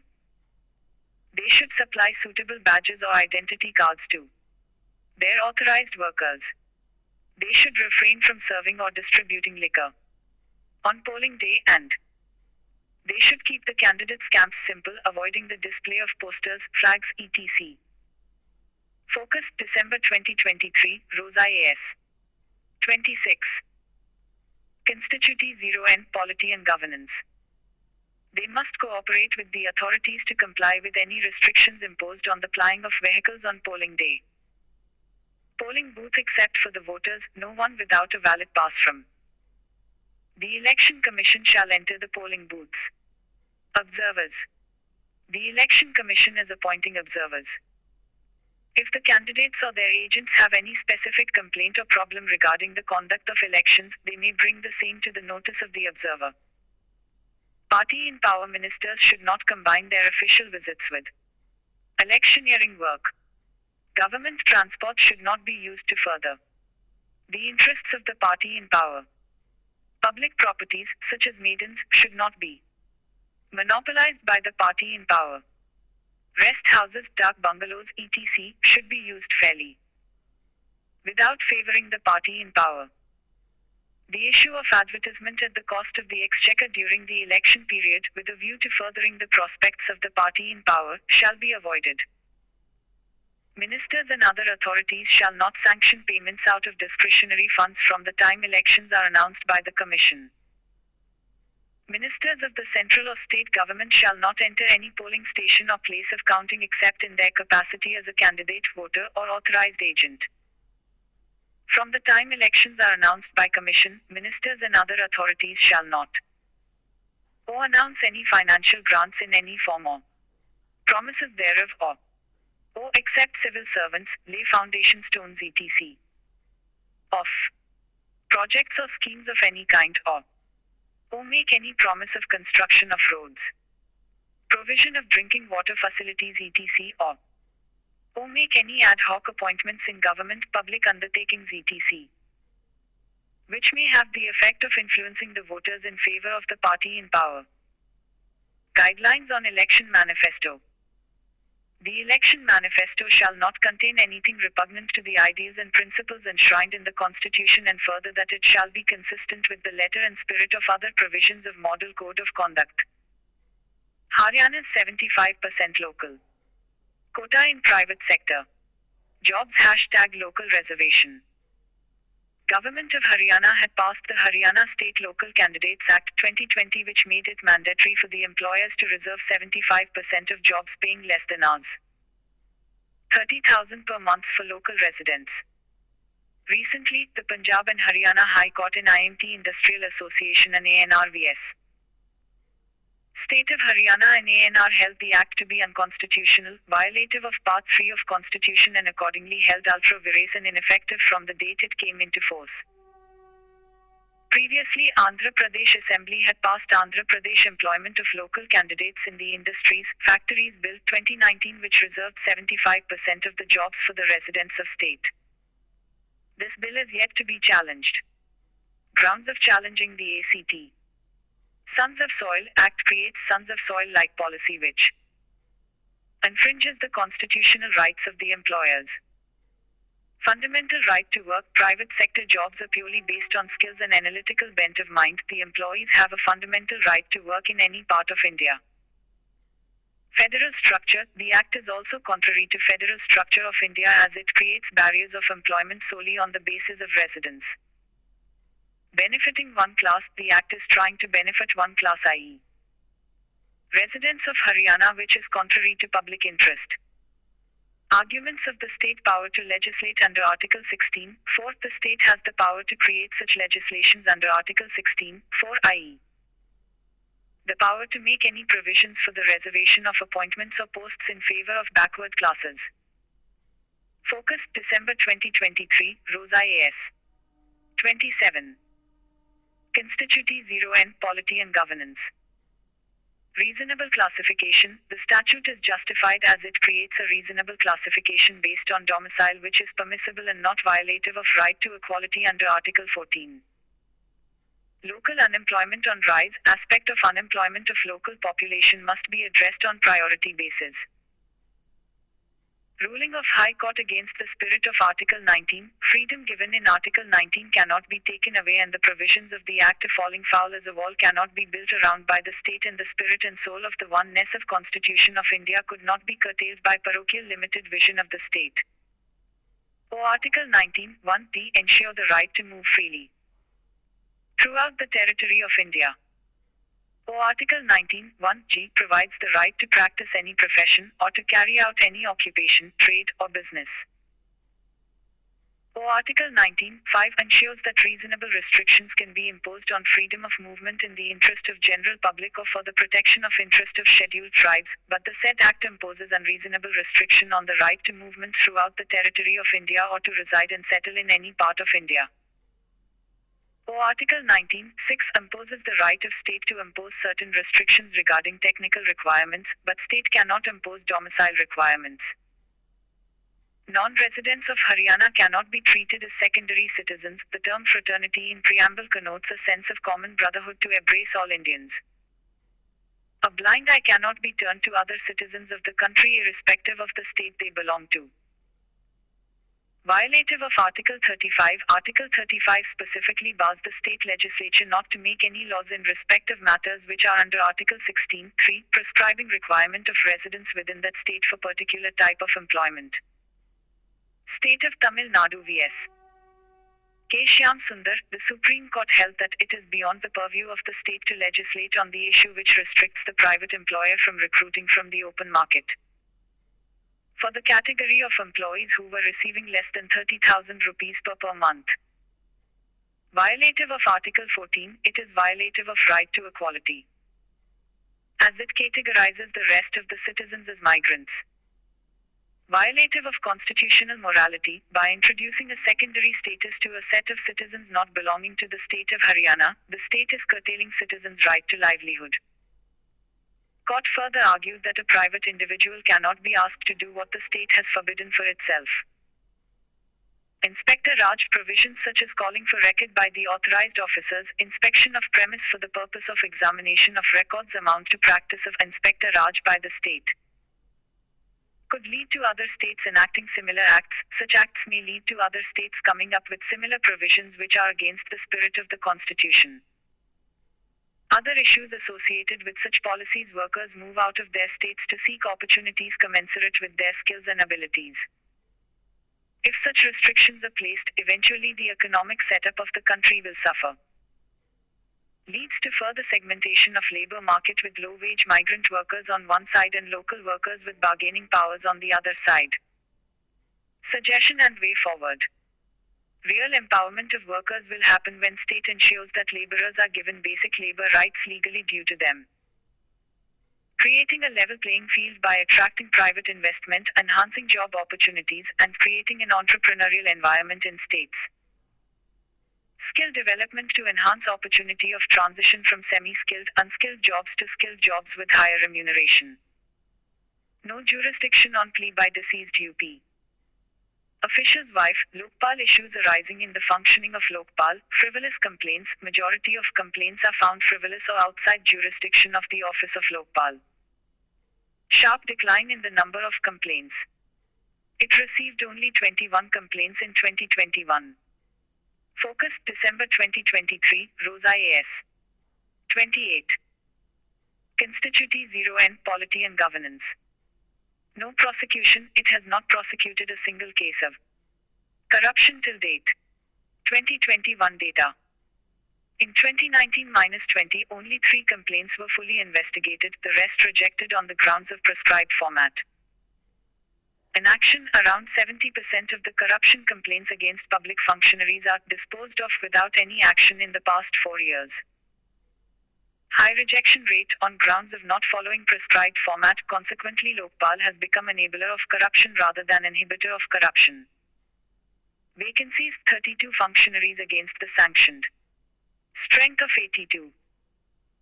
Delays in appointment of members. Section 5 of the Lokpal and Lokayukt Act 2013 lays down that President shall take all necessary steps for appointment of new chairperson at least 3 months before the expiry of term of chairperson or member, but there is 2 to 3 years of delay in the appointment of members. Suggestions. Lokpal should not reject genuine complaints merely on technical grounds of not following the prescribed format. Capacity building programs for citizens to empower them and promote the usage of Lokpal office. The Lokpal should rise to the occasion and proactively strengthen anti-corruption framework. Governors nod for Bihar bill to raise quota for SCS STSN. ECBS #caste census. Government of Bihar recently conducted a comprehensive caste survey. It provided the details that EBCs comprise of 36% of population and backward classes comprise of 27.1% of population in Bihar. Subsequently, the government of Bihar introduced a bill to increase the reservation in seats for the marginalized communities from existing 50% to 65%. With the addition of the EWS quota, the total reservation in the state stands at 75%. Key provisions of the bill makes the following changes in the existing scheme of reservation. Community existing reservation. Other backward classes. Extremely backward classes. Increased reservation. 12% 18%. 18% 25%. Scheduled classes 16% 20%. Scheduled tribes 1% 2%. Economically weaker sections. 10% 10%. Additionally, the 3% reservation for backward class women has been scrapped. Based on the provisions of bill, quota in educational institutions and government jobs will be increased. Issues with respect to increasing the quota limit. Perpetuates notion of caste in society, rather than weakening the role of caste in society. The reservation policy has further strengthened the role of caste in society. Benefits taken up by select few castes. It is alleged that the benefits of reservation are taken by select few castes and the benefits do not reach the deeper strata. Violates the limit set by Indra Soni judgment in Indra Soni v. Union of India. The Supreme Court set a limit of 50% for reservation. The above amendment violates this limit. Caste not a sole criterion of reservation. In Mr. Balaji vs. State of Mysore, it was held that caste of a person cannot be a sole criterion of determining whether a particular caste is backward or not. Reservation only an enabling provision. Reservation must be seen as an enabling provision and not as a fundamental right. Article 335 states that the claims of the member of scheduled caste and scheduled tribes shall be taken into consideration, consistently with the maintenance of the efficiency of administration and making of. Focus, December 2023, Rosa AS. 29. Constituency 0N, Polity and Governance. Appointments to the services and posts in connection with the affairs of union or the state. Parole and furlough # criminal procedure. Dera Sasha Soda Chief Gurmeet Ram Rahim Singh was granted a 21-day furlough from Rohtak's Sunaria jail, his 8th temporary release in the past 4 years. Parole. The word parole originates from the French phrase, je donne ma parole, which means, I give my word. Parole is a system of releasing a prisoner with suspension of the sentence. The objective of parole is to allow the prisoner to redeem himself. But parole is a form of release that is applicable only for offenders who are undergoing their prison sentence. The release is conditional, usually subject to behavior, and requires periodic reporting to the authorities for a set period of time. Parole is a major correctional process in jail reform and is part of an emolument which is granted to the prisoners to aid them to come back into conventional life. Furlough. This is a concept broadly similar to parole, but with some significant differences. Furlough is given in cases of long-term imprisonment. The period of furlough granted to a prisoner is treated as remission of his sentence. Furlough is seen as a matter of right for a prisoner to be granted periodically irrespective of any reason. Its objective is merely to enable the prisoner to retain family and social ties, and to counter the ill effects of prolonged time spent in prison. Furlough is a type of leave from prison.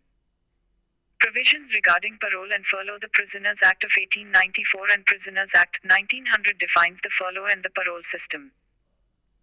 Parole and furlough are the rights which are available to the prisoners under Section 432 of Criminal Procedure Code 1973, which is the power to suspend or remit sentences. The parole and furlough systems are defined by the Prisons Act of 1894 under Sections 5A and 5B. State of Gujarat v. Narayana, 2021. The Supreme Court held that parole and furlough are distinct in nature and that although furlough can be claimed without a reason, the prisoner does not have an absolute legal right to claim furlough. The principles laid down by the court of furlough and parole envisage a short-term temporary release from custody. While parole is granted for the prisoner to meet a specific exigency, furlough may be granted after a stipulated number of years have been served without any reason. The grant of furlough is to break the monotony of imprisonment and to enable the convict to maintain continuity with family life and integration with society. Although furlough can be claimed without a reason, the prisoner does not have an absolute legal right to claim furlough. The grant of furlough must be balanced against the public interest and can be refused to certain categories of prisoners. ASFAQV. State of Rajasthan, 2017. Key differences between parole and furlough highlighted in the judgment are: both parole and furlough are conditional release. Parole can be granted in case of short-term imprisonment, whereas in furlough it is granted in case of long-term imprisonment. Duration of parole extends to 1 month, whereas in the case of furlough it extends to 14 days maximum. Parole is granted by Divisional Commissioner and furlough is granted by the Deputy Inspector General of Prisons. For parole, specific reason is required, whereas furlough is meant for breaking the monotony of imprisonment. Focus, December 2023, Rosa A.S. 30. Constituti 0N, Polity and Governance. The term of imprisonment is not included in the computation of the term of parole, whereas it is vice versa in furlough. Parole can be granted a number of times, whereas there is limitation in the case of furlough. Since furlough is not granted for any particular reason, it can be denied in the interest of the society. PYQ. Prelims 2021. Q. With reference to India, consider the following statements. 1. When a prisoner makes out a sufficient case, parole cannot be denied to such prisoner because it becomes a matter of his/her right. 2. State governments have their own prisoners' release on parole rules. Which of the statements given above are correct? A. 1 only, B. 2 only. C. Both 1 and 2, D. Neither 1 nor 2 ans, B. Practice questions. MCQs. Q1. With reference to Indian Constitution, consider the following pairs. 1. Article 148 provides that the Controller and Auditor General of India shall be appointed by the President by a warrant under his hand and seal. 2. Article 150, CAG exercises powers with respect to audit of accounts related to the government accounts. These powers are part of basic structure of Constitution as held in Association of Unified Tele-Services Providers v. Union of India. 3. Article 151, Form of Accounts of the Union and states. How many of the above pairs are correctly matched? A. 1 only. B. 2 only. C. 3 only. D. None. Q. 2. With reference to India, consider the following statements. 1. Parole is a conditional release while furlough is an unconditional release. 2.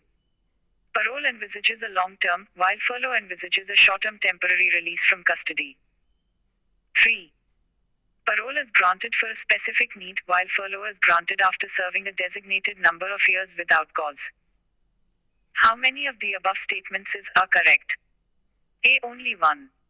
B. Only 2. C. All 3. D. None. Q. 3. With reference to Indian Constitution, consider the following pairs. 1. Article 19, 1d ensure the right to move freely throughout the territory of India. 2. Article 19, 1g provides the right to practice any profession or to carry out any occupation, trade, or business. 3. Article 19, 5 ensures that reasonable restrictions can be imposed on freedom of movement. How many of the above pairs are correctly matched? A. 1 only. B. 2 only. C. 3 only. D. None. Q. 4. Consider the following statements. 1. Rule 374A of the Lok Sabha deals with automatic suspension of a member. Focus, December 2023, Rosa A.S. 31. Constituti 0N, Polity and Governance. 2. Rule 256 of the Rajya Sabha deals with suspension of member. Which of the statements given above are incorrect? A. 1 only. B. 2 only. C. Both 1 and 2. D. Neither 1 nor 2. Q. 5. Consider the following statements regarding the Indian Constitution. 1. Article 14, 15 guarantees equality in the eyes of state. 2. Article 29, 30 guarantees community-based rights. Which of the statements given above are correct? A. 1 only. B. 2 only. C. Both 1 and 2. D. Neither 1 nor 2. Descriptive questions. Q1. As our democracy matures, CAG's role is becoming more vital. Discuss. 250 words. Q2. Secularism in India is defined as equality of all religions and practitioners of all religions before the law. Will this understanding of religion be altered due to application of Uniform Civil Code? Focus, December 2023, Rosa A.S. 32. Answers 1A, 2A, 3C, 4D, 5C. International Relations and Security. GS Paper Prelims and GS Paper 2 and 3 mean. New World Disorder # International Relations. It is apparent that the initial phase of the 21st century has showcased a disorder of an unparalleled level due to wars and geopolitical tensions. The world is facing a multitude of complex and interconnected challenges that threaten global peace, prosperity, and security, which are as follows. Terrorism, rise of extremist groups like Al-Qaeda and Lashkar-e-Taiba has posed a significant threat to global stability. They utilize violent tactics to achieve their political or ideological goals, causing widespread fear, destruction, and loss of life. Wars. Recent conflicts, such as Hamas attacks on Israel and Russia's invasion of Ukraine, highlight the ongoing tensions and instability in the world. These conflicts not only bring immediate devastation to the affected regions but also have far-reaching consequences, straining international relations and diverting resources from other critical issues like climate action. Challenges in Indo-Pacific region. Indo-Pacific region has indeed become a focal point for geopolitical tensions, strategic competition, and contestation. United States has sought to maintain its presence and influence in the region, while China aims to expand its own influence, resulting in a strategic rivalry that impacts regional dynamics. Technology-related risks. The increasing dependence on artificial intelligence (AI) and cyberspace has introduced new vulnerabilities to the world. AI has the potential to be misused for malicious purposes, such as creating deepfakes that can manipulate public opinion and undermine trust in institutions. Cyber attacks pose a significant threat to critical infrastructure and sensitive data, potentially causing widespread disruption and economic damage. Health issues. Emergence of pandemics, such as COVID-19, and the recent pneumonia outbreak in China underscore the global vulnerability to infectious diseases. These pandemics can cause widespread illness and economic hardship. Non-functional institutions and peace agreements. Perceived inaction of United Nations Security Council (UNSC) in responding to conflicts and human rights violations raises concerns about the effectiveness of international institutions. Additionally, peace agreements such as Abraham Accords have faced challenges in fostering lasting peace and reconciliation. Addressing these present issues requires a multifaceted approach that involves international cooperation, diplomacy, investment in education and development, and promotion of peace and tolerance. Only through concerted global efforts can we hope to build a more secure, prosperous, and just world for all. India-Australia. Bilateral relations #bilateral ties. During the opening of the 2+2 dialogue in New Delhi, Australian Deputy Prime Minister highlighted that China is the biggest security concern for both India and Australia. About India-Australia 2+2 dialogue. It is a diplomatic summit held between foreign and defense ministers of two countries to discuss and work on common issues of concern. Focus, December 2023, Rose IAS 33. International relations and security. India held 2+2 dialogue with United States, United Kingdom, Australia, Japan and Russia, 5 countries. India-Australia relations. The bilateral ties between India and Australia are founded on shared values of pluralistic democracy, Commonwealth traditions, and deepening economic collaboration, bolstered by increased high-level engagement. Australia and India upgraded bilateral relationship from strategic partnership in 2009 to comprehensive strategic partnership (CSP) in 2020. Over the years, an array of institutional mechanism has been put in place to promote bilateral cooperation. Australia's India Economic Strategy to 2035 demonstrate a proactive approach to leverage mutual strengths across sectors and states for sustainable economic growth in India. Areas of cooperation between India and Australia. Dimensions. In 2021, India was Australia's sixth largest two-way goods and services trading partner and fourth largest goods and services export market. Bilateral trade was $27.5 billion United States dollars in 2021.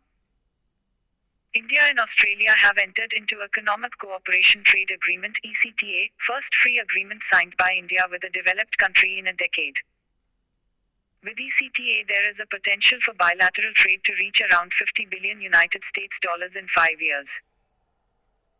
The ECTA has resulted in an immediate reduction of duty to zero on 96% of Indian exports to Australia in value, 98% of tariff lines, and zero duty on 85% of Australia's exports in value to India.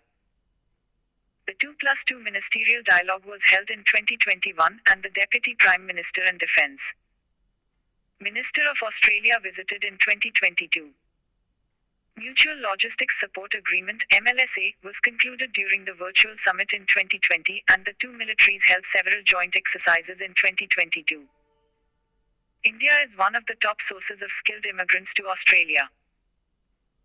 Around 9.76 lakh people in Australia reported their ancestry as Indian origin, making them the second largest group of overseas-born residents in Australia. To celebrate India at 7/5, Australian government illuminated more than 40 buildings across the country, and Prime Minister Albanese issued a personal video message. Mechanism for Mutual Recognition of Educational Qualifications (MREQ) was signed and implemented. This will facilitate mobility of students between India and Australia. Deakin University and University of Wollongong are planning to open campuses in India. More than 1 lakh Indian students are pursuing higher education degrees in Australian universities, making Indian students the second largest cohort of foreign students in Australia. A civil nuclear cooperation agreement between the two countries was signed in 2014 during the visit of the Australian Prime Minister to India.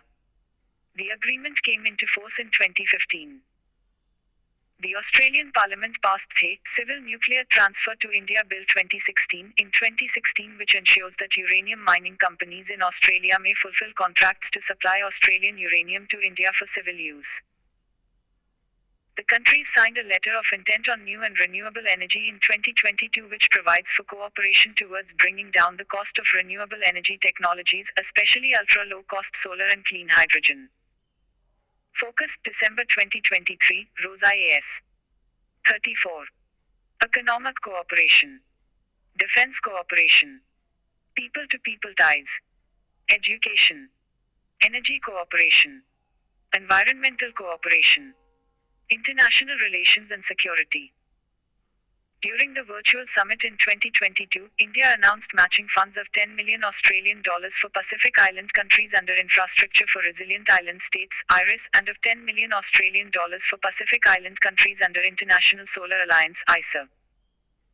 Both countries are member of Quad, G20, Indian Ocean Rim Association, Euro-East Asia Summit. Regional and international cooperation through organizations. Challenges and ties.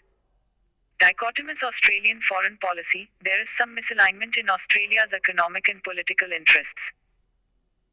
Though Australia has been actively engaging with India and US as part of Quad grouping, its economy still depends on China owing to its huge share in bilateral trade and investment.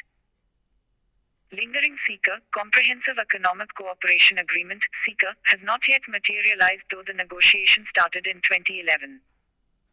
This is a hindrance to the bilateral trade.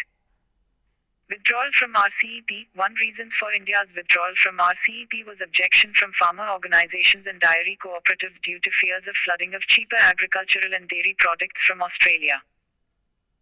RCEP is a FTA between 10 ASEAN countries and its 5 FTA partners: Australia, New Zealand, South Korea, Japan and China. Challenges in Indian economy. Australia feels India is too complicated for its growth story to be linear and has skepticism about India's economic progress, which is constrained by political compromise, burdened by interfering bureaucracy, dented by corruption and shaped by a political tradition which puts greater faith in government intervention than the efficiency of market. Roadmap to strengthen bilateral ties. India and Australia can play a significant role in creating a strong and prosperous Indo-Pacific region. Quad partnership must be leveraged and widened in its relevance and influence by enhancing security and economic cooperation among the member nations. India and Australia need to take a leadership role in maritime security affairs in the two oceans and have deeper engagements with the Pacific and Indian Ocean island countries. Joint defense manufacturing has a tremendous potential to be explored, leveraging Atmanirbhar Bharat initiative.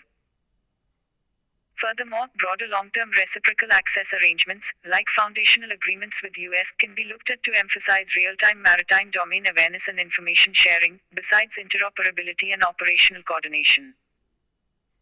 Close cooperation in critical emerging technologies will be a win-win for both countries, for example in fields of artificial intelligence, semiconductors, drones, 6G, blockchain, etc.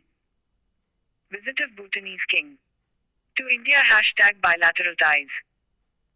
During the official visit of Bhutanese King Jigme Khesar Namgyal Wangchuk, India and Bhutan made a joint commitment to strengthen regional connectivity. India-Bhutan relations. Both nations have committed to move forward with the construction of a 58 km cross-border railway connection linking Galefu and Kokrajhar in Assam, and they are focused, December 2023, Rosa A.S. 35. International relations and security. Also considering the possibility of establishing a second railway connection between Bhutan and West Bengal. India-Bhutan bilateral relations. India and Bhutan share unique and exemplary bilateral relations, which are based on mutual trust, goodwill, and understanding. Formal diplomatic relations between India and Bhutan were established in 1968. The basic framework of India-Bhutan relations is the Treaty of Friendship and Cooperation signed in 1949 between the two countries, which was renewed in 2007. India is Bhutan's largest trading partner both as an import source and as an export destination. India's merchandise trade with Bhutan accounts for about 80% of Bhutan's overall trade, with the balance of trade in India's favor. India has been extending economic assistance to Bhutan's socio-economic development since the early 1960s when Bhutan launched its 5-year plans. The key areas of focus of GOI's assistance include agriculture and irrigation development, health, industrial development, energy, civil aviation, human resource development etc. Mutually beneficial hydropower cooperation with Bhutan is a key pillar of bilateral economic cooperation. The ongoing cooperation between India and Bhutan in the hydropower sector is covered under the 2006 Bilateral Agreement for Cooperation and its protocol signed in 2009. 4 hydroelectric projects, HEPs totaling 2,136 megawatts are already operational in Bhutan and are supplying electricity to India. E.g., Chukha Hep, Krichu Hep, and Tala Hep, Dorjilung Hep, Mangdechu Hep. India and Bhutan share a profound cultural and spiritual connection, with Buddhism serving as a pivotal pillar of their deep-rooted relationship. Annually, a considerable number of Bhutanese pilgrims embark on journeys to sacred Indian locations such as Bodh Gaya, Rajgir, Nalanda, Sikkim, Udaygiri, and more. India under 2007 treaty mandated to protect territorial integrity and sovereignty of Bhutan. Under this treaty, India intervenes in Doklam against China. India and Bhutan agreed to collaborate on the joint development of a small satellite for Bhutan, and the MoU between India and Bhutan on cooperation in the peaceful uses of outer space signed in 2020. India-Bhutan SAT was launched into space in 2022 by ISRO's Polar Satellite Launch Vehicle PSLV. Areas of cooperation. 1. Trade and economic ties. 2. Developmental partnership. 3. Hydropower cooperation. 4. Cultural ties. 5. Defense cooperation. 6. Space cooperation. Challenges in India-Bhutan relations. Democracy in Bhutan and rising anti-India sentiment. Before the dawn of democracy in Bhutan, India had very close ties with the monarchy in Bhutan. However, with the coming of democracy in India, there have been rise of political forces in Bhutan which often flare anti-India sentiment and want Bhutan to tilt towards China to extract maximal gains for Bhutan's future. There is a need for India to have a broad spectrum bipartisan support in Bhutan. Concerns of Bhutan's economic progress under India's umbrella. There has been a change in the pattern of financial grant from India towards Bhutan. Focus, December 2023, Rosa AS. 36. International Relations and Security. With respect to hydropower projects, earlier the grant used to dominate the package, 60% is grant and 40% is loan, which has now dominated by loan component under changed methodology, 70% is loan and 30% is grant. Bhutan, China Bonomi, both countries have engaged in boundary talks to address border disputes. Additionally, China has raised new territorial claims in the Sekteng region, leading India to carefully assess Beijing's intentions and its capacity to change the existing situation. Furthermore, Bhutan's establishment of diplomatic ties with China positions it as the most recent South Asian nation to navigate the complex India-China rivalry. BBIN project. Bhutan's decision to withdraw from the BBIN project stemmed from concerns about potential environmental repercussions. They were wary that the project's execution might result in elevated pollution levels, primarily due to a surge in vehicular traffic and industrial operations. Bhutan ethnic clashes with neighboring countries. In 1990s, Bhutan expelled Lhotshampa, an ethnic group with its origins in Nepal which made up 1/6 of Bhutan's population, to preserve its unique national identity. More than 30 years on, thousands remain in camps in Nepal, lost in their own country. It has had a notable impact on the regional stability of the South Asia. Way forward, India continuously needs to explore new areas of cooperation with Bhutan. Decision of setting up of ISRO's ground station in Bhutan is a welcome step. The station will help Bhutan in providing weather-related messages to its far-flung areas. Safety of border from China is a concern for both nations. Therefore, both sides need to work together on this issue. Also, it needs to be ensured that border areas remain militants-free. Both the countries must enhance connectivity as a central pillar of India's neighborhood first and Act East policies. India must address Bhutanese grievances over hydropower projects and ensure terms of loans are favorable to Bhutan. India must draw Bhutanese public attention to China's role in debt trap. Therefore, it will have to ensure that its finance model for projects in Bhutan is different from Chinese model. Indian projects must be more inclusive and generate jobs for Bhutanese. India should not take sides in the domestic politics and cultivate bipartisan relations with overall Bhutanese polity. These demands following Gujarat Doctrine in India's relations with Bhutan. The long-standing India-Bhutan partnership has evolved into a robust and mutually advantageous alliance that cannot easily be dismantled. To further fortify this alliance for the future, India should prioritize confidence and unwavering faith in the relationship and refrain itself from displaying any insecurity and diverse opinions. Expansion of BRICS #International organizations. Recently, Pakistan has applied for the membership in BRICS grouping. This application to join the five-nation bloc Brazil, Russia, India, China and South Africa came when the grouping is set for its biggest expansion with 6 new members under Russia's presidency in 2024. More about the news. The 15th BRICS summit held in Johannesburg, South Africa, formally admitted Argentina, Egypt, Ethiopia, Iran, Saudi Arabia and the United Arab Emirates, UAE, as new members. These countries will formally join the grouping during the 16th Summit 2024 to be held in Kazan, Russia. Pakistan too wants to be admitted in the group during the 16th Summit. The recent decision of expansion has been taken 13 years after the organization was last expanded in the year 2010, with the inclusion of South Africa. Significance of expansion of BRICS. New dynamism and energy in BRICS. The addition of Iran, Saudi Arabia and UAE will have special significance. These countries will represent the energy-rich Gulf in the grouping. BRICS will now represent almost half the world's population, and will include 3 of the world's biggest oil producers, Saudi Arabia, the UAE and Iran. Focus, December 2023, Rosa A.S. 37. International Relations and Security.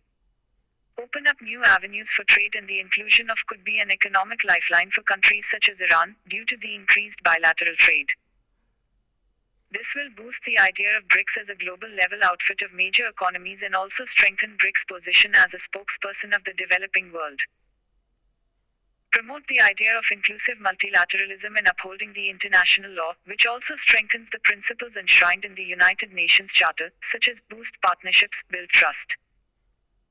The expansion also highlights the role played by countries like India and China to actively engage in regions where traditionally United States played a leading role. Re-establishment of ties between Saudi Arabia and Iran, which was brokered by China. Agreement between UAE and India to trade in Indian rupees and Emirati dirhams instead of the US dollar.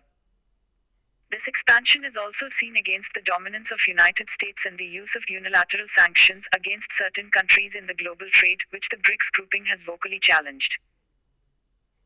Create new opportunities for BRICS nations to trade more easily with one another using local currencies, or increase the potential for using the currencies other than the US dollar, which will create a network of countries that enhances the utility of their respective currencies. Inclusion of Ethiopia, a country with one of the fastest growing economies, which also hosts the headquarters of the African Union, is seen as a strategic move. What this expansion means for India. China wants to promote the expansion of BRICS as an anti-Western group, while the Indian view is that it is a non-Western group and should stay that way. India looks at the new members as partners for developing of economies. Concerns have been raised that the group could become more pro-China due to its increased financial investments. One of the new members, Iran, is at odds with the West, and it could clearly take an anti-Western stand, especially given China's and Russia's influence. or that would present a challenge for India, which aims to balance relations with the West and the countries beyond it. However, there can be potential benefits as well. More members may grant more influence for BRICS itself. India has seen BRICS as an important entity, and the increased membership champions the cause of the global south and contributes to multipolarity, to foreign policies that India prioritizes. National security strategy # internal security # means exhaustive. After years of deliberations in the military and strategic community, India is moving towards formalization of national security strategy. The National Security Council Secretariat (NSCS) is putting in place a comprehensive national security strategy in consultation with several central ministries and departments.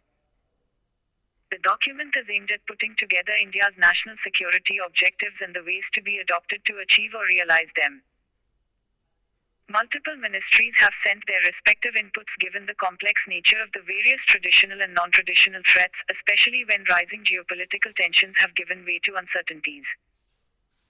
In the past, 3 attempts were made to come out with a national security strategy, but there was hesitation at the political level.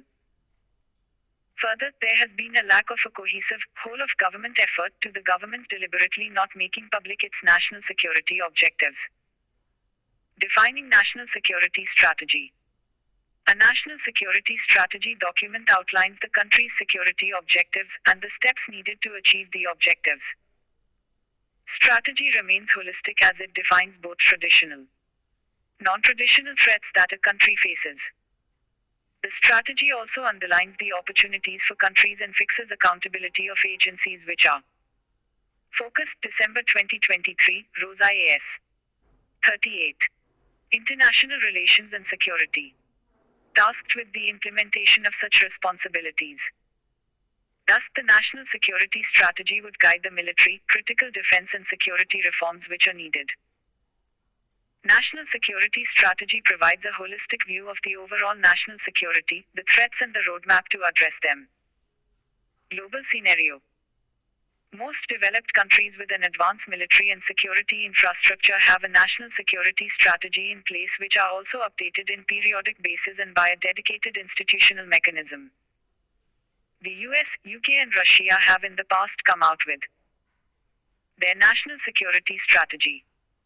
India's neighbors like China have such a strategy in place called the Comprehensive National Security Policy Document. Pakistan has brought out National Security Policy 2022-2026 highlighting its security concerns and mechanisms. Need for Indian national security strategy. Diverse threats. India faces a range of traditional, border issues with China and Pakistan, also the collusive threat and non-traditional threats, necessitating a cohesive strategy to effectively address them. Border vulnerability. Smuggling and contraband trade along India's borders provide channels for terrorists and criminals to infiltrate the country. Terrorism. The threat of terrorism not only jeopardizes domestic security but may also have external links. Combating terrorism requires both domestic and external interventions. Water security. Managing water resources, especially shared major rivers with neighboring countries, requires a coordinated approach that spans domestic and external dimensions. Outdated directives. The existing political directive for the armed forces, the Raksha Mantri's Operational Directive of 2009, is outdated and needs revision. Ad hoc responses. The absence of an overarching strategy often leads to ad hoc responses with uncertain effectiveness. Such an approach overlooks the broader political, social, and economic context within which specific security incidents occur. Expert recommendations and military reforms. Prominent defense personnel recommend the adoption of a comprehensive strategy before implementing theaterization. Major military reforms are necessary to ensure forces remain combat-ready and aligned with current geosecurity conditions. These reforms should ideally stem from a national security strategy. Learning from experience. A comprehensive NSS is essential for a structured mechanism to learn from past experiences and improve future security policies. Suggest focus areas for India's national security strategy. Definition of national security and political security objectives. The document must define national security in broad terms including military as well as non-military dimensions of security. It must clearly state the objectives of national security strategy to maximize security for India. Appreciation of the geopolitical environment. The document should describe the geopolitical environment and how it has affected India. These include the rise of multipolarity and malalignment, the rise of China and its intense drive for military modernization, the growing dysfunctionality of Pakistani state, the impending withdrawal of US, the discovery of energy resources in Arctic Ocean and economic uncertainty in the US and Europe. Challenges from the neighborhood. The document may pay special attention to the neighboring countries, the extended neighborhood and Indian Ocean, as instability in these regions will cause instability in India. Internal security. The document will need to give urgent attention to internal security issues including left-wing extremism, Jammu and Kashmir, the Northeast, communalism, corruption, religious fundamentalism and extremism, regional and socio-economic inequalities. Focusing on technology. As the 21st century is the era of technology, it will underpin many of our strengths. Thus, India will need to build capacities in research and development (R&D) in diverse fields to help socio-economic economic development, and self-reliance in strategic sectors including space, defense technologies, agriculture, manufacturing, information technology, clean and green technologies etc. Focus, December 2023, Rosa A.S. 39. International Relations and Security. Holistic approach, interlinkages, feedback loops and coherent template. There is a need for interconnections and feedback mechanisms among diverse challenges to achieve multidisciplinary and multi-sectoral interventions. Protecting democracy, democratic rights and surveillance state concerns. The danger of cumulative ad hoc responses in curtailing democratic rights raises the importance of preventing national security from justifying a surveillance state. Eminent panel, diverse expertise, considering national security in its diverse dimensions. There is a need of tasking a group of eminent persons from different disciplines to evaluate national security comprehensively. Citizen-centric approach, people-centric NSS. The significance of making the NSS citizen-centric and should ensure that it reflects the values and beliefs of the people in a democracy and is based on broad constitutional ideals. Arctic Council # International organizations. The Arctic is experiencing warming at a rate that is 4 times faster than the global average. Other inhabitants, focusing on issues like sustainable development and environmental protection. About Arctic Council. Establishment of Arctic Council in 1996 through the Ottawa Declaration aimed to foster cooperation, coordination, and interaction among Arctic states, with active participation from indigenous communities in Arctic Council consists of 8 countries exercising sovereignty over Arctic Circle lands: Canada, Denmark, Finland, Iceland, Norway, Russia, Sweden, and the United States. Focus, December 2023, Rosa A.S. 40. International Relations and Security.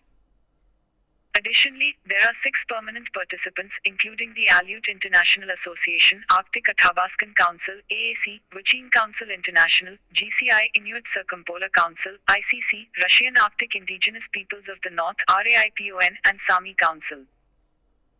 The Council's chairmanship rotates among the 8 member states, with each state holding the position for a 2-year term. Arctic Council has undertaken research on various subjects, including climate change and Arctic shipping. In 2011, Arctic Council member states concluded the Arctic Search and Rescue Agreement, marking the first binding treaty under the Council's auspices. Observer states. This status is open to non-Arctic states approved by the Council.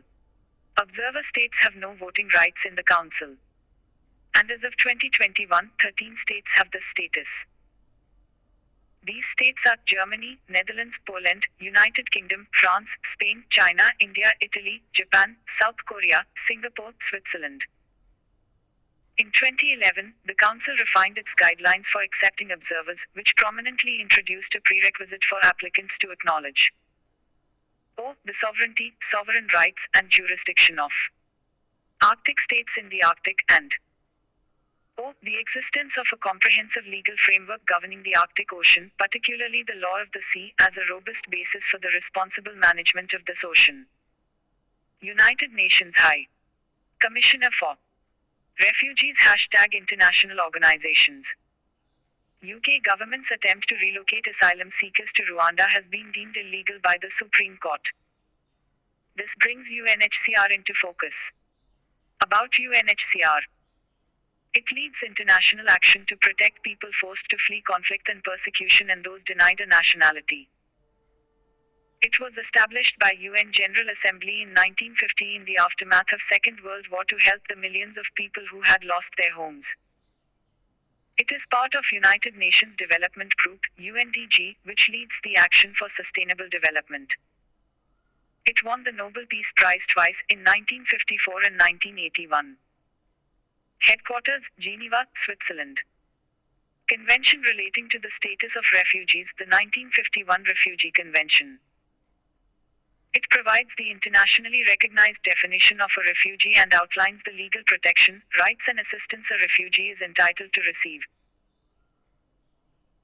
Article 1 of the 1951 Convention defines a refugee as someone who, owing to well-founded fear of being persecuted for reasons of race, religion, nationality, membership of a particular social group or political opinion, is outside the country of their nationality and is unable or, owing to such fear, is unwilling to avail themselves of the protection of that country, or who, not having a nationality and being outside the country of their former habitual residence, is unable or, owing to such fear, is unwilling to return to it. It is a cornerstone of refugee protection and a key legal document that form the basis of UNHCR's work. The core principle of the 1951 Convention is non-refoulement, which asserts that a refugee should not be returned to a country where they face serious threats to their life or freedom. Note: India is not a signatory to 1951 Refugee Convention and its 1967 Protocol. Focus, December 2023, Rosa A.S. 41. International Relations and Security. BDS Movement #International Relations #Prelims Nuggets. Indian poet and curator Ranjit Hoskote resigned after being accused of sympathetic to the BDS boycott, divestment, sanctions movement. About BDS movement: it was launched in 2005 by Palestinian people to garner international support for their rights. It calls for withdrawal of support to Israeli government and end Israeli apartheid. It is inspired from the South African anti-apartheid movement. Key demands of BDS movement are: O, end Israeli occupation of the West Bank, East Jerusalem, Gaza and Syrian Golan Heights. O, recognize the full fundamental rights of the Arab Palestinian citizens of Israel. O, allow Palestinian refugees to return to their homes. Vienna Convention on Consular Relations #International Conventions. In a dramatic turn of events, 8 former Indian Navy officers sentenced to the death penalty by Qatar's local court draws widespread international attention. Vienna Convention on Consular Relations, 1963. It is an international treaty that provides the framework for consular relations between sovereign states. It outlines the roles, privileges, and protections granted to consular officers and their officers. It delineates the responsibilities and entitlements of both the receiving states, where the consul operates, and the sending states, the state represented by the consul. Key provisions of Vienna Convention. Article 31 provides that the consular premises are inviolable, which means the host nation may not enter the consular premises and must protect the premises from intrusion or damage. Article 35 provides that freedom of communication between the consul and their home country must be preserved. Article 36 addresses communications between consular officers and nationals of the sending state. Foreign nationals who are arrested or detained be given notice without delay of their right to have their embassy or consulate notified of that arrest. Ben Gurion Canal Project #Locations. Israel is exploring a new pathway to bypass its reliance on the Egyptian-controlled Suez Canal. Israel has planned Ben Gurion Canal project for this. About Ben Gurion Canal project: it is a proposed canal that will connect Gulf of Aqaba to Mediterranean Sea. It was first envisioned in 1960s to transform global maritime commerce by taking away Egypt's monopoly over Suez Canal. It was proposed by the State of Israel. Focus, December 2023, Rosa A.S. 42. International relations and security. About Suez Canal. It is a man-made canal which connects Mediterranean Sea to the Red Sea, creating a shortest route for shipping between Europe and Asia. It is world's biggest shipping bottleneck situated in Egypt. It begins from Port Said and ends at Suez Port. It is operated and maintained by the state-owned Suez Canal Authority, SCA of Egypt. It is critical for the global economy as it accounts for 13% of the global shipping.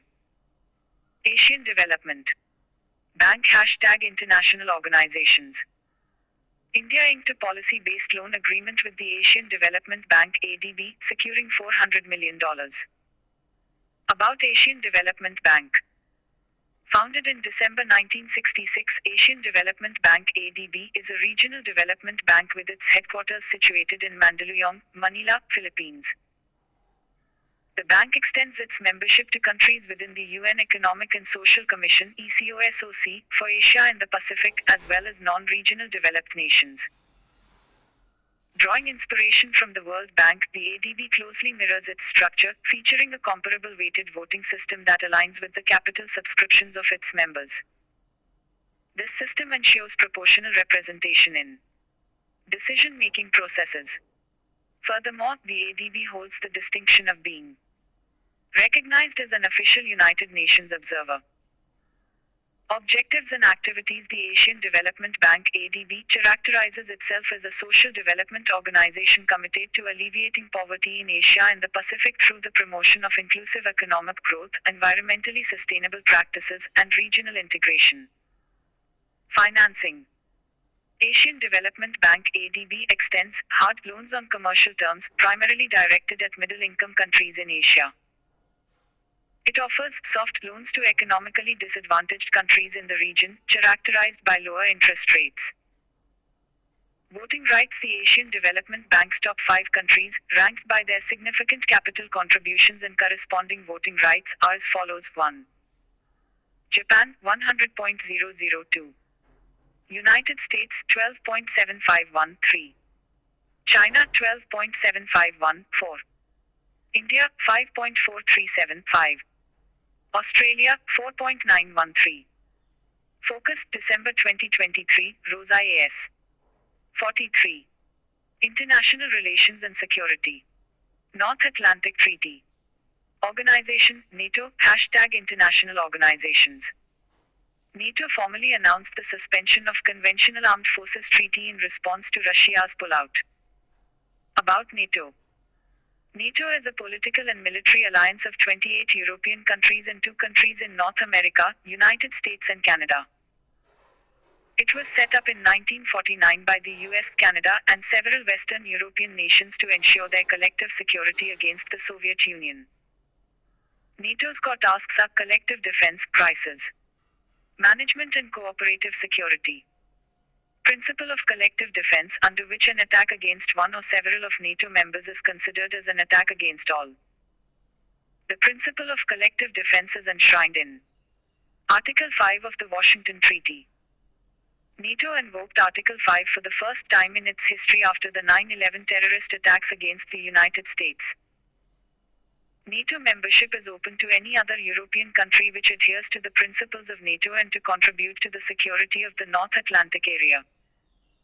About Treaty on Conventional Armed Forces in Europe, CFE. Negotiated during the final years of the Cold War, the CFE Treaty has earned its reputation as the linchpin of European security. It established an agreement aimed at reducing the possibility for major offensive operations in Europe through the reduction of troops and armaments in Central Europe. Financial Action Task Force # International Organizations. According to the latest report, Crowdfunding for Terrorism Financing, by the Financial Action Task Force (FATF), an organization under investigation in India, suspected of being involved in violent extremism, has been found to raise funds through a sophisticated network that encompasses both offline and online fundraising methods. More about the news. The FATF, the Global Authority on Combating Money Laundering and Terrorist Financing, is conducting an on-site evaluation of India in November, with a plenary discussion scheduled for June 2024. This evaluation, originally set for 2023 but delayed due to the pandemic, is the first mutual assessment of India since 2010. The FATF's report on crowdfunding for terrorism financing highlights the challenge of investigating the organizations because their accounts involve both domestic and international transactions. The report identifies 4 primary ways in which crowdfunding platforms can be exploited for terrorist financing. Abuse of humanitarian, charitable or non-profit causes, or utilization of dedicated crowdfunding platforms or websites, or engagement on social media platforms and messaging apps, or integration with virtual assets. About Financial Action Task Force. Financial Action Task Force (FATF) is the global money laundering and terrorist financing watchdog. The intergovernmental body sets international standards that aim to prevent these illegal activities and the harm they cause to society. As a policy-making body, the FATF works to generate the necessary political will to bring about national legislative and regulatory reforms in these areas. The FATF also works to stop funding for weapons of mass destruction. The FATF reviews money laundering and terrorist financing techniques and continuously strengthens its standards to address new risks, such as the regulation of virtual assets, which have spread as cryptocurrencies gain popularity. Focus, December 2023, Rosa A.S. 44. International Relations and Security. FATF does not address all issues related to low tax jurisdiction or tax competition. FATF mandate focuses only on laundering of proceeds of crimes and the financing of terrorism. Members. There are currently 39 members of the FATF, 37 jurisdictions and 2 regional organizations, Gulf Cooperation Council and European Commission. These 39 members are at the core of global efforts to combat money laundering and terrorist financing. India, China, Israel, UK and USA are the members, while Pakistan, North Korea, and Iran are not the members. FATF 40+9 FATF issues a report containing a set of 40 recommendations, which are intended to provide a comprehensive plan of action needed to fight against money laundering. In 2001, the development of standards in the fight against terrorist financing was added to the mission of the FATF, thereby further adding 9 special recommendations. FATF has formed 40 recommendations against money laundering and 9 special recommendations against terrorist financing, which form the commonly known 40+9 FATF standards. ASEAN Defense Ministers Meeting Plus ADMM Plus #Regional Organizations. Defense Minister of India will participate in the 10th Association of Southeast Asian Nations ASEAN Defense Ministers Meeting Plus ADMM Plus to be held in Jakarta, Indonesia. About ADMM Plus. ASEAN Security Community Plan of Action, endorsed during the 10th ASEAN Summit, outlines the commitment to establish an annual ASEAN Defense Ministers Meeting ADMM. In line with this, the inaugural ADMM took place in Kuala Lumpur in 2006, becoming the preeminent defense consultative and cooperative mechanism within ASEAN.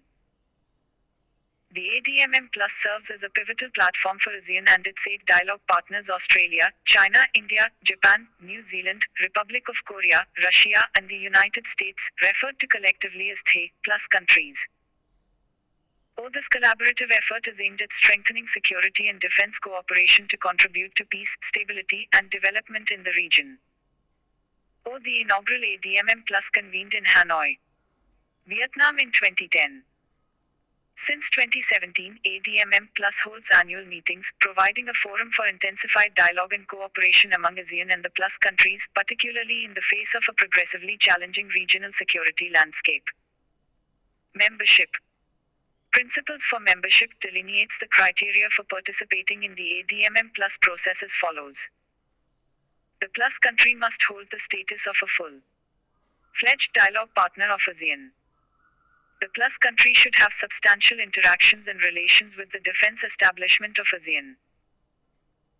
The Plus country must demonstrate its ability to collaborate with the ADMM in building capacity, contributing significantly to regional security, and actively promoting capacity building initiatives in the realms of defense and security within the region. ICET #bilateral relations #prelims nuggets About ICET. The latest addition to the expanding list of India-US ties has been the potentially consequential Initiative for Critical and Emerging Technologies (ICET).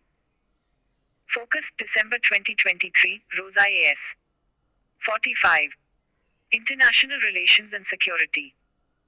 ICET was conceived as an initiative which will be spearheaded by the National Security Councils of the India and USA countries to expand partnership in critical and emerging technologies. The two most prominent aims of the ICET are to elevate and expand strategic technology partnerships and defense industrial cooperation between India and the US.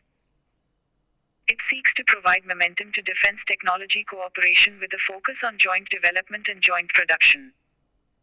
Focuses on space sector and cooperation in education sector, including expansion of universities in India. About the US. Department of Defense (DoD) and the Indian Ministry of Defense (MOD) launched the India-US Defense Acceleration Ecosystem (INDEX) to expand the strategic technology partnership and defense industrial cooperation between our governments, businesses, and academic institutions. Practice questions. MCQS4. All the members have equal voting share, and they. Q.1 INDEX is a partnership program between which of the following countries? A. China and Pakistan. B. India and USA. C. India and EU. D. Pakistan and USA. Q.2 With reference to the water bodies, canals, which one the following statements is incorrect? A. Suez Canal is a natural waterway which connects Mediterranean Sea to Black Sea. B. Ben Gurion Canal connects Gulf of Aqaba and Mediterranean Sea. C. Both Israel and Syria open to Mediterranean Sea. D. The Strait of Gibraltar connects Mediterranean Sea to Atlantic Ocean. Q.3 With reference to Asia-Pacific Economic Cooperation (APEC), consider the following statements. 1. It is an intergovernmental governmental regional forum established in 1989. 2. BOGO goals serve as the fundamental framework for APEC's vision and objectives. 3. Both India and China are its member states. Decisions are made by consensus. How many of the statements given above are correct? A. Only 1. B. Only 2. C. Only 3. D. All 4. Q.4 Consider the following statements. 1. 40 plus 9 Standards Against Terrorist Financing are formed by FATF, an Organization for Economic Cooperation and Development. 2. Countries placed under the grey list of FATF are uncooperative in international efforts against money laundering. Which of the statements given above are correct? A. 1 only. B. 2 only. C. Both 1 and 2. D. Neither 1 nor 2. Q.5 Consider the following statements with reference to Association of Southeast Asian Nations (ASEAN). Focus December 2023, Rosa AS. 46. International Relations and Security. 1. Vientiane Action Program is associated with the ASEAN Defense Ministers Meeting Plus Mechanism (ADMM+). 2.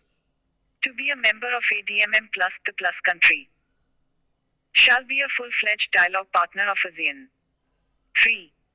India is not a participatory to the ASEAN Defense Ministers Meeting Plus mechanism. How many of the statements given above are incorrect? A. Only 1. B. Only 2. C. All 3. D. None. Descriptive questions. Q1.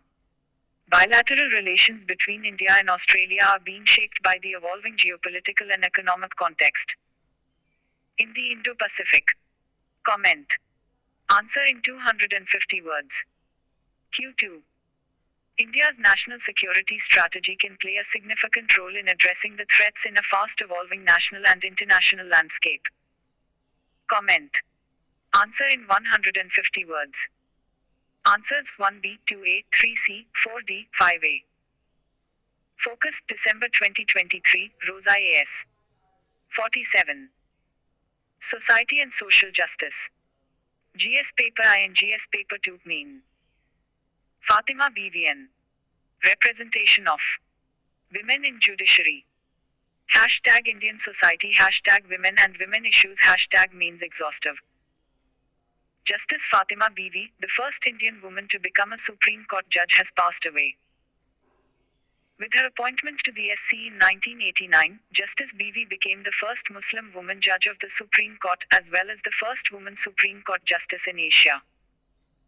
Her death has brought the issue of underrepresentation of women in Indian judiciary to the forefront. Women's participation in judiciary at global level. According to the International Bar Association, women lawyers make up 51% of the profession but only occupy 32% of senior roles. In the judiciary, women make up 43% of all judges and hold 26% of all senior positions. In India, according to India Justice Report IJR 2022, women make up approximately 35% of the total number of judges at the district court level and around 13 at the high court level. According to the Press Information Bureau, as of March 2023, India had 25 high courts with a total sanctioned strength of 1,114 judges. Of these, only 785 are working while the remaining 329 posts remain vacant. Of the 785, only 107 judges or 13% are women. Currently, only of the country's 25 HCs, Gujarat HC, have a woman Chief Justice, Justice Sunita Agrawal. Importance of women in judiciary. Judicial diversity is fundamental to the quality of judging. Lack of representation in judiciary leads to infringement and violation of rights of vulnerable sections. Lack of appreciation for views and values of society as a whole, particularly on issues around diverse, cultural and generational matters, as judges often judges these issues based on their social background. Lead to discrimination. Diversity improves quality of judgments. A bench that reflects society is essential for public confidence in judiciary. Female judges often bring a heightened sensitivity to gender-related cases, including those involving domestic violence, sexual harassment, and discrimination. Their presence can lead to fairer and more informed decisions in such cases. Women judges serve as role models for aspiring female lawyers and judges. They inspire and encourage more women to pursue legal careers and work towards breaking down gender barriers in the profession. Bringing different perspectives and diverse reasoning on the bench creates greater public trust and confidence because it is more reflective of the composition of society. Women judges bring their unique life experiences and perspectives to the table. It integrates varied social contexts and experiences that need to be included, recognized, and, most importantly, valued. Reason for low participation of women in judiciary.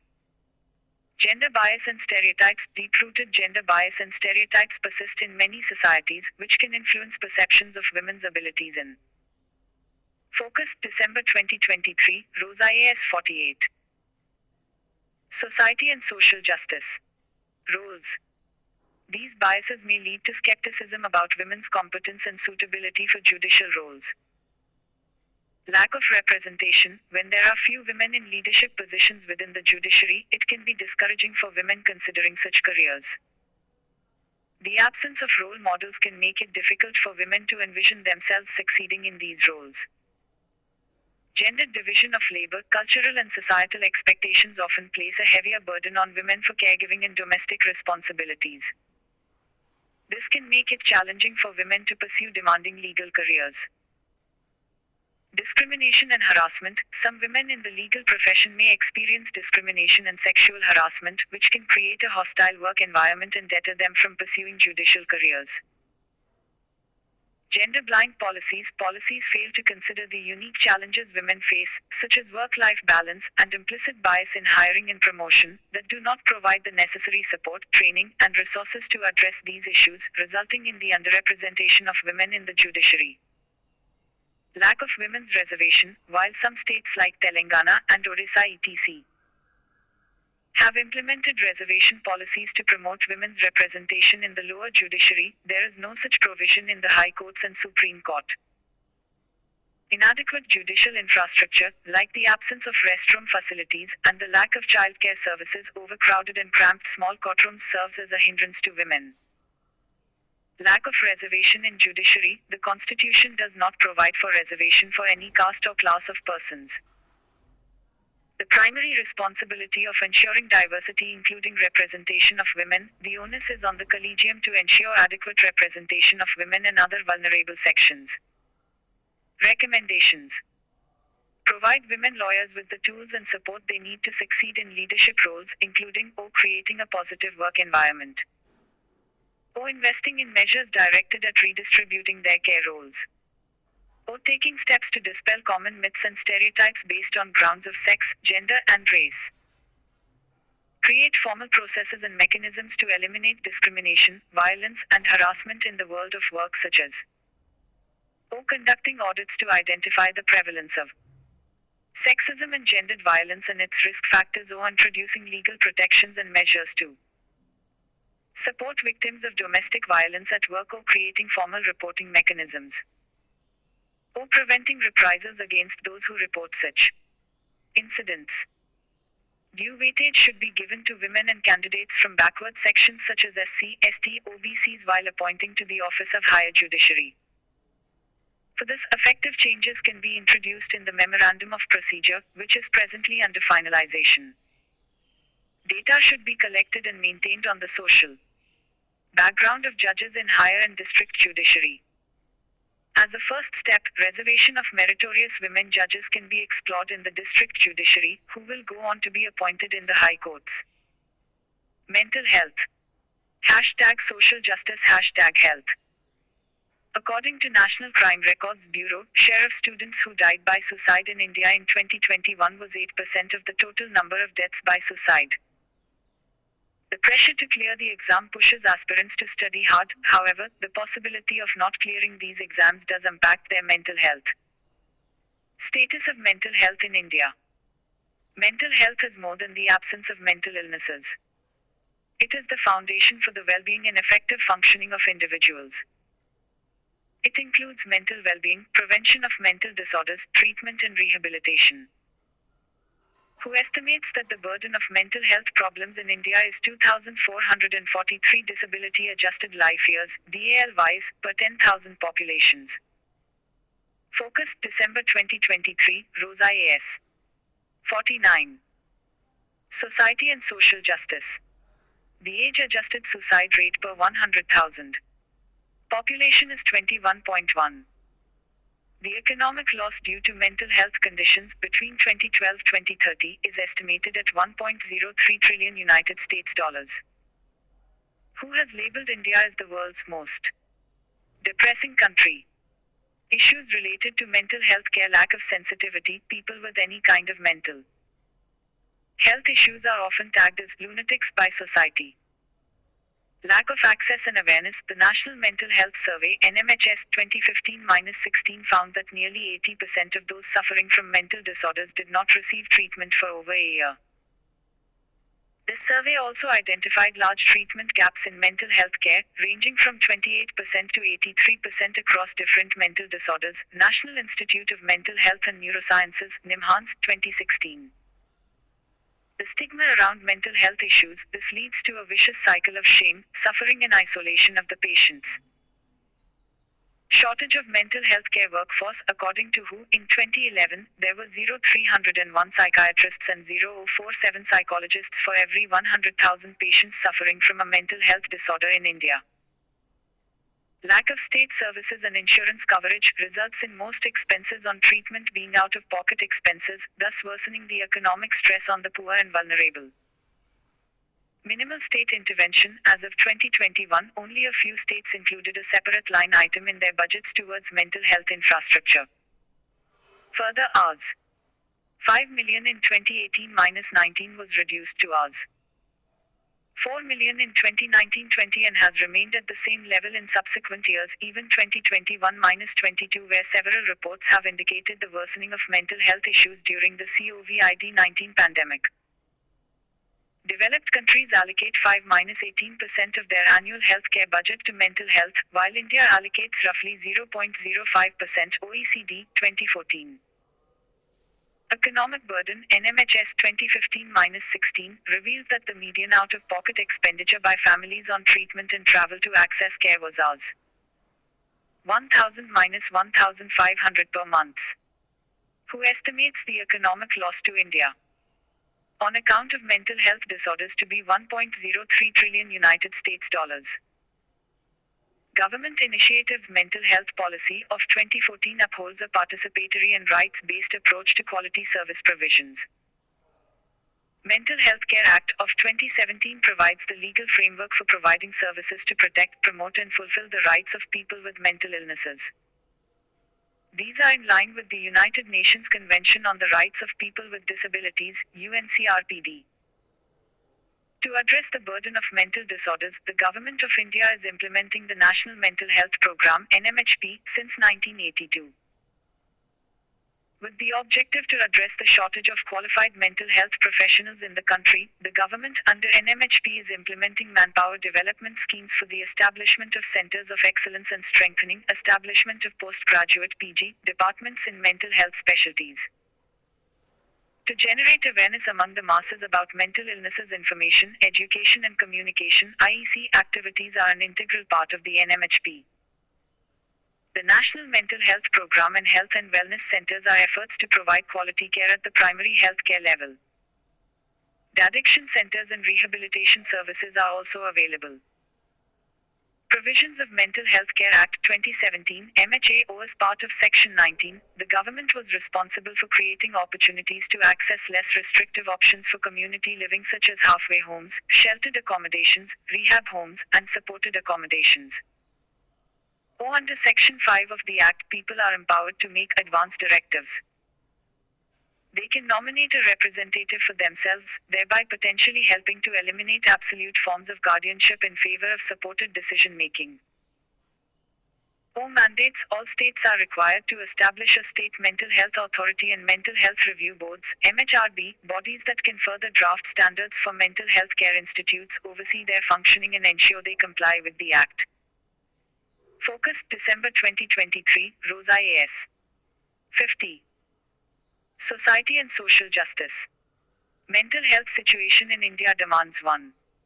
Active policy interventions and resource allocation by the government. 2. Measures to train and sensitize the community, society to reduce the stigma around mental health. 3. Awareness through persistent nationwide efforts to educate society about mental diseases is done by accredited social health activist ASHA, by the Ministry of Health and Family Welfare. 4. Steps to connect the patients with each other by forming a peer network, so that they could listen and support each other. 5. People experiencing mental health problems should get the same access to safe and effective care as those with physical health problems. 6. Mental illness must mandatorily be put under the ambit of life insurance. This will help people to see mental illness with the same lens they use for physical diseases. Domestic violence. #Indian Society #Women and Women Issues. 40 years after the introduction of the domestic violence provision in the Indian Penal Code, women are still at risk of having their complaints dismissed or disbelieved by police and judiciary.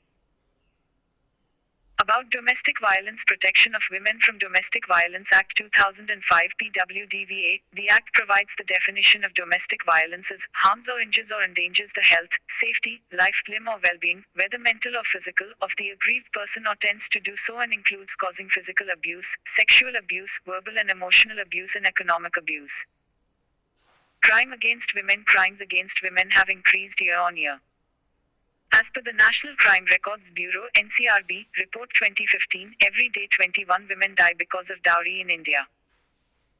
According to the NCRB report 2019, 4 lakh cases were registered under Section 498A of the Indian Penal Code (IPC). As per the National Family Health Survey 5 2019-20, 30% of women between the ages of 18 and 49 experienced physical violence from the age of 15, that's over 20 crore women, while 6% experienced sexual violence in their lifetime. In 2021, 136,000 complaints were registered under Indian Penal Code Section 498A, cruelty by husband or his relatives. According to NFHS data, 87% of married women who are victims of marital violence do not seek help. Cause for domestic violence against women: cultural factors. Patriarchy: it is a cultural value that places men in power and authority over women. This leads to an unequal power dynamic between the sexes. This imbalance of power can lead to the use of physical force to exert control over women. Collectivism: this cultural value places a greater emphasis on the requirements of the community and family over those of the individual, and honor and reputation within the family are highly valued in collectivist societies. As a direct consequence of this, instances of domestic violence go unreported, thus ensuring that the cycle of abuse continues. Religious beliefs: in traditionalist societies, religion is used to justify domestic violence, with men citing religious texts to support that male is superior than female. Socioeconomic factors: lack of education. A lack of education might result in a lack of knowledge regarding women's rights and Focus, December 2023, Rosa A.S. 51. Society and social justice. Gender equality. As a result, women may experience domestic violence and be treated as less valuable. Poverty. Due to the tension that financial strain can cause inside families, poverty can make domestic violence worse. Due to their possible financial dependence on their abusers, women in low-income households may be especially susceptible to domestic violence. Alcohol and substance misuse. In India, alcohol and drug misuse might be risk factors for domestic violence. Alcoholism can cause people to lose their inhibitions and act violently. Dowry. It is often linked to social status and can be seen as a measure of a family's wealth and prestige. In situations where the dowry is not considered sufficient, the bride may face mistreatment as a way for the groom's family to assert dominance and control, reinforcing power imbalances. Initiative taken by government. Dowry Prohibition Act 1961. The court is empowered to act in its own knowledge or on a complaint by any recognized welfare organization on dowry murder. Indian Evidence Act is also amended to shift the burden of proof to the husband and his family when the bride dies within 7 years of marriage. Amendment to Criminal Act 1983. This act talks about domestic violence as an offense. Rape is also made a punishable offense. Protection of Women from Domestic Violence Act 2005 PWDVA 2005. Any person who has reason to believe that an act of domestic violence has been, or is likely to be committed, may give information about it to the concerned protection officer, police. The Act also defines physical abuse, sexual abuse, verbal and emotional abuse, and economic abuse. Indian Penal Code (IPC). Section 498A IPC. It was introduced in 1983 with the objective to tackle the problem of the large number of women dying in their homes. The section addresses the subjection of any woman to cruelty, whether mental or physical, of such a nature that is likely to drive the woman to commit suicide or to cause grave injury or danger to life, limb or health, and also with unlawful demand for any property or valuable security. Sections 319 to 338 of the IPC deal with assaults and grievous hurt in various forms. National Commission for Women (NCW). The NCW is an organization that works to support and assist women who have experienced domestic abuse. Their helpline number is 1091. Domestic Violence Helpline. It is a toll-free hotline that offers victims of domestic violence support and assistance around the clock. Their phone number for their helpline is 181. Challenges in addressing domestic violence: misuse of law. In Rakesh and Reena Rajput v. Jharkhand case, the Jharkhand High Court said, there is a phenomenal increase in matrimonial disputes in recent years, and it appears that in many cases, the object of Section 498A IPC is being misused and the section is used as weapon rather than shield by disgruntled wives. This is one of the reasons where innocent individuals have been wrongly implicated. Under PWDVA law, state governments are required to appoint protection officers (POs). Several states are yet to implement POs.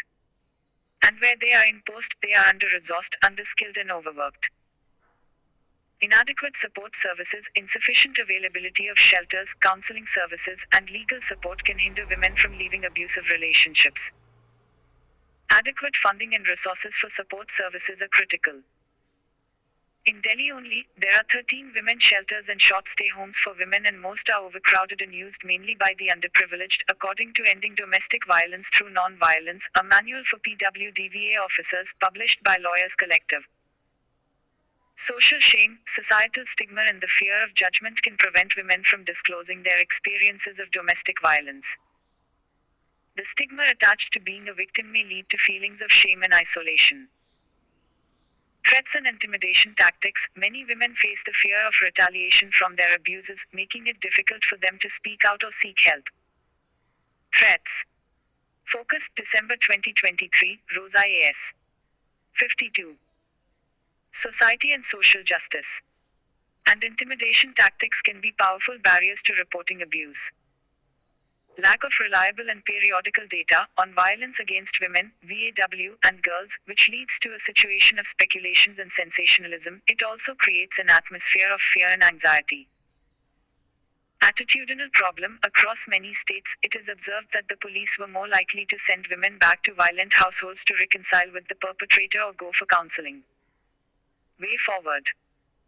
Prevention of violence requires numerous immediate, medium, and long-term interventions, including large-scale campaigns to sensitize and educate men and women on VAW.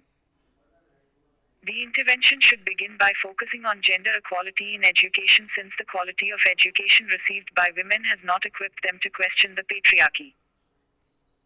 Trauma-informed institutional response, revamping of the support systems based on impact assessments and increasing the number of one-stop centers with adequate professionals are some of the other measures needed.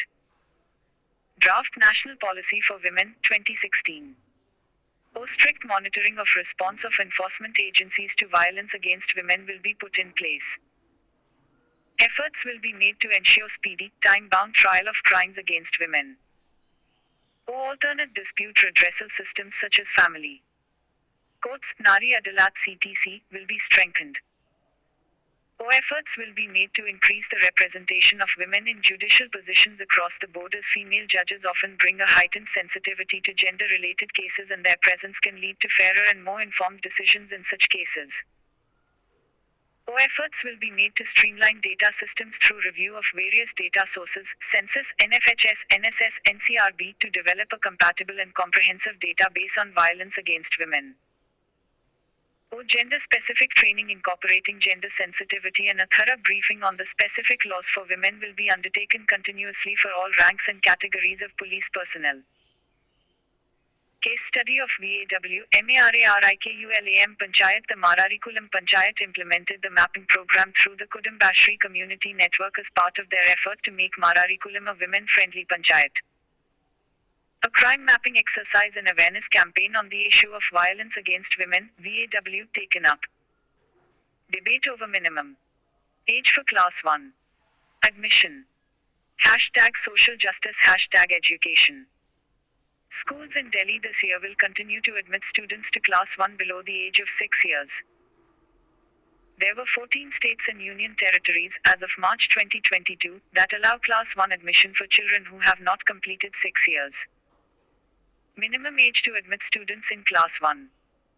National Education Policy 2020, it say about the minimum age to admit students in Class 1. The new NEP pitches for 5+3+3+4, designed for formal schooling corresponding to the age groups 3 to 8 years, foundational stage 8 to 11 years, preparatory stage 11 to 14 years, middle stage, and 14 to 18 years, secondary stage. This brings early childhood education, also known as preschool education for children of ages 3 to 5 years, under the ambit of formal schooling. This effectively means that a child should be 6 years old to be eligible for admission into Class 1 after completing 3 years of early childhood education. In 2022, Kendriya Vidyalaya increased the age of admission from 5 to 6 years for Class 1 in an effort to sync with the recommendations of the NEP 2020. Right to Education RTE Act 2009. The RTE Act guarantees education from the age of 6 years to 14 years. This means that a child is expected to begin. Focus, December 2023, Rosa A.S. 53. Society and Social Justice. Elementary education, i.e., Class 1, at the age of 6 years. or the Act had to specify the entry age for enforcement of formal compulsory education. Or the age 6, which the RTE says is the age to begin Class 1, is simply a reiteration of Constitution Article 21A. This was also the same in Gandhi's idea of basic education, that 6 years of primary education, 3 years of lower secondary education and 3 years of upper secondary education. Report of the Sargent Commission on Post-War Education Development in India, which goes back to the 1940s, it recommended the introduction of free and compulsory education for all Indian children in the 6 to 11 years age groups. Global practice. 6 is the standard age for starting primary school across East Asia, not just in Japan. This age is also common in most European countries. It is usual, though not compulsory, for younger children in these societies to attend some sort of preschool. In the USA and the UK, children generally start school at 5. Potential benefits associated with this age requirement. School environments involve a significant amount of social interaction. A child entering school at the age of 6 is likely to have had more opportunities for socialization in preschool or informal settings, helping them adapt to the social dynamics of a classroom. Ability to manage emotions, work collaboratively with peers, and follow instructions. They may have early developed basic numeracy and literacy skills, as well as problem-solving abilities that are foundational for early learning. Enrolling children in school when they are developmentally ready can help reduce stress and anxiety associated with the academic environment. This can contribute to a more positive attitude towards learning. Potential challenges associated with this age requirement. Children develop at different rates, and a strict age requirement may not account for individual differences in readiness for formal education. Some children may be developmentally advanced and ready for school before the age of 6, while others may need more time. A fixed minimum age for admission can lead to academic pressure for children who are not developmentally ready. The rigid age requirement may not consider late bloomers who might thrive with a slightly later start. A fixed minimum age might lead to labeling children as too young or not ready, based solely on their age, potentially affecting their self-esteem and confidence. Research on the entry age for formal education. The early introduction of formal learning approaches to literacy does not improve children's reading development and may be damaging. By the age of 11, there was no difference in reading ability level between the two age groups. But the children who started at 5 developed less positive attitudes to reading and showed poorer text comprehension than those children who had started later. In a separate study of reading achievement in 15-year-olds across 55 countries, researchers showed that there was no significant association between reading achievement and school entry age. Draft National Pharmacy Commission Bill #Bills #Polity and Governance. About National Pharmacy Commission Bill 2023. The Union Ministry of Health welcomed public and stakeholder input regarding the National Pharmacy Commission Bill 2023. The ministry put up the draft bill on its website on November 14, seeking comments from the public. Focus, December 2023, Rosa A.S. 54. Society and Social Justice. Salient provisions of the National Pharmacy Commission Bill 2023. New body, it seeks to establish the National Pharmacy Commission by replacing the Pharmacy Act, 1948, and the Pharmacy Council of India, PCI. PCI will be regulating both the profession and practice of pharmacy. Accessibility of pharma professionals, it seeks to ensure the availability of quality pharmacists across the country. For this, the focus is on increasing access to high-quality, reasonably priced pharmacy education. National Pharmacy Commission, the bill aims to establish the National Pharmacy Commission, HQ New Delhi. The commission will have 14 part-time members, 13 ex officio members, and a chairperson. New boards, the central government will establish 3 boards which will function under the commission. These are the Pharmacy Education Board, the Pharmacy Assessment and Rating Board, and the Pharmacy Ethics and Registration Board. New pharmacy institution, the bill prohibits the creation of new pharmacy schools or programs without first obtaining approval from the Pharmacy Assessment and Rating Board. or the board will review and assess pharmacy schools and post evaluation reports on its website. Or minimum standard violations could lead to fines, ranging from warnings to revocation of recognition. National Pharmacy Register. To ensure openness, a National Pharmacy Register will be maintained under the Pharmacy Ethics and Registration Board with information on pharmacy professionals. Implementation. States are required to create a state pharmacy chapter within a year of the passage of the Act. Or this will facilitate the exercise of any authority and the performance of any obligations outlined in the Act. Periodic and open evaluation. The bill also calls for transparent and periodic evaluation of pharmacy schools.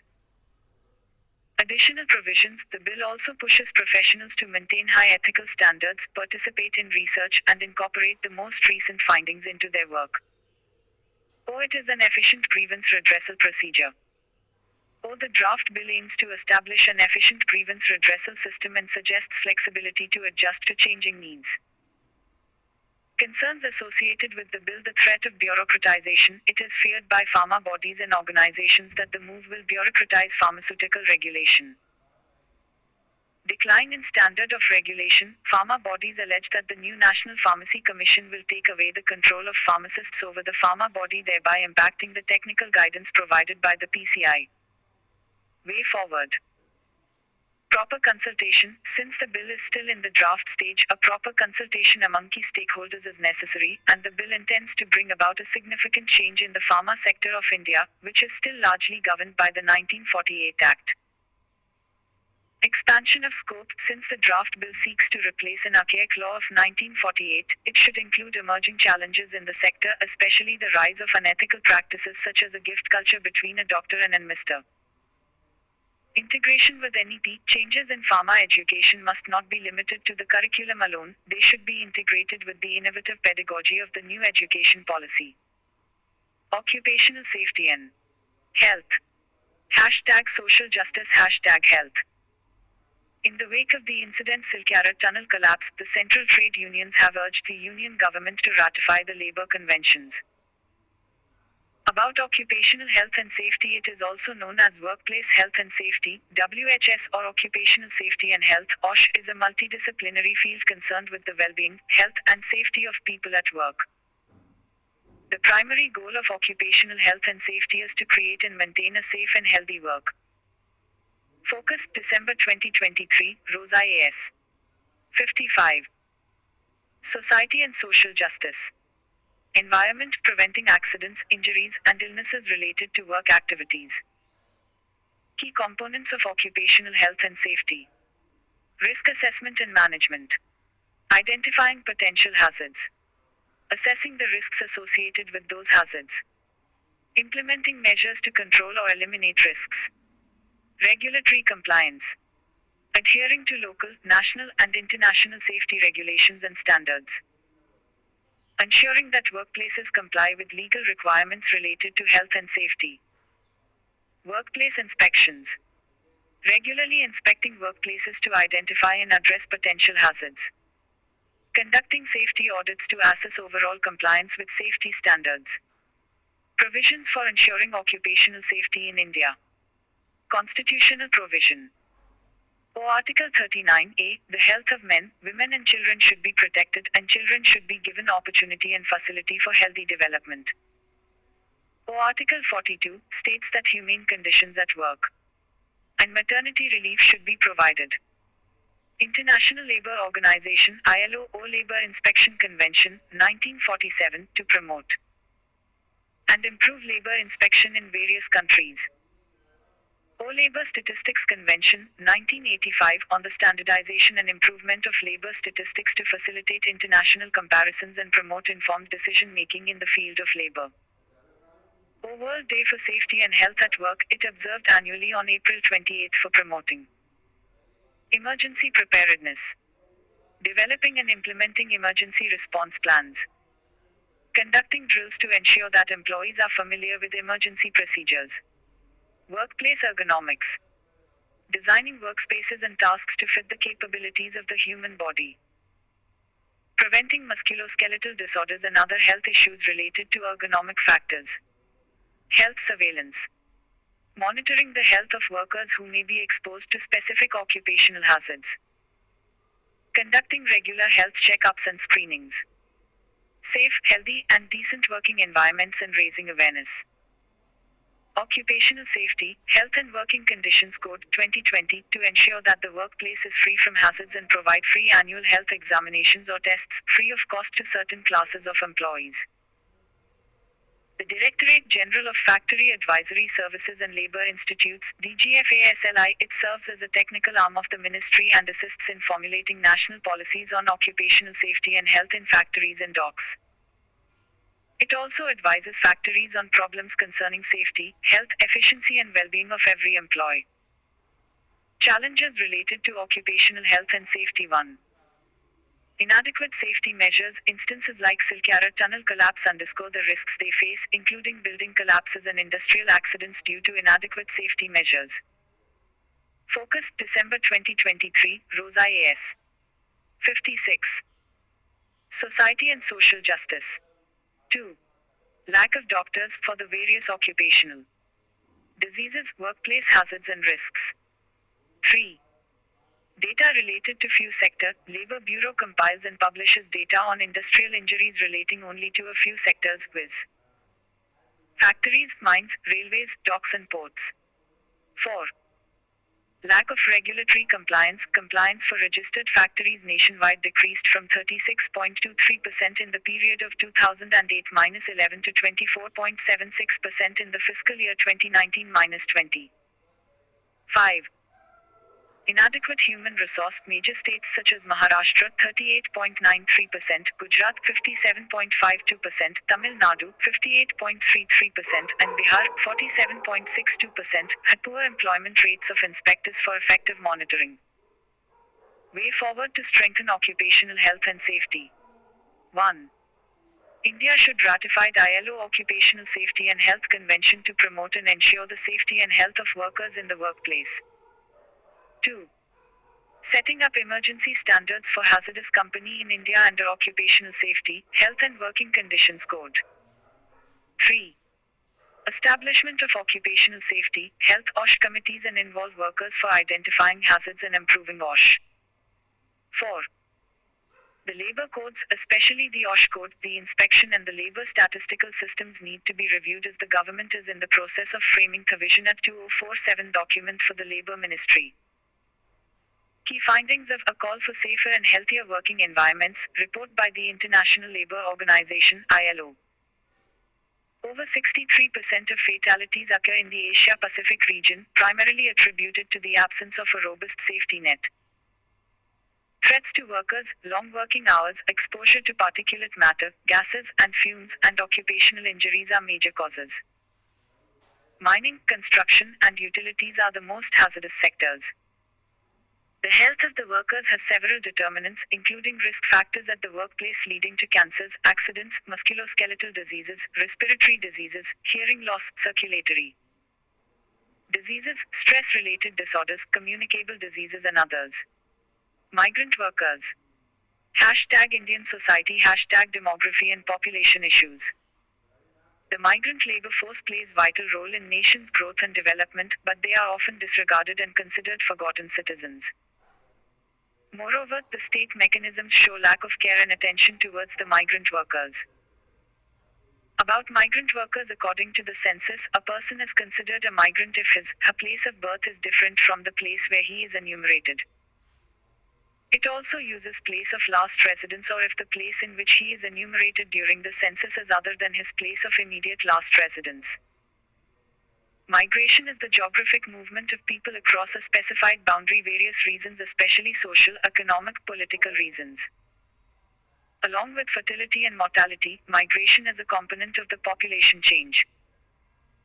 The term in-migration and out-migration are used for migration within a country and are comparable to the terms immigration and emigration used in international migration. Factors for migration. Push factors. Lack of employment. Caste discrimination. Poor availability of basic amenities e.g., sanitation, health. Natural disasters e.g., cyclones, landslides.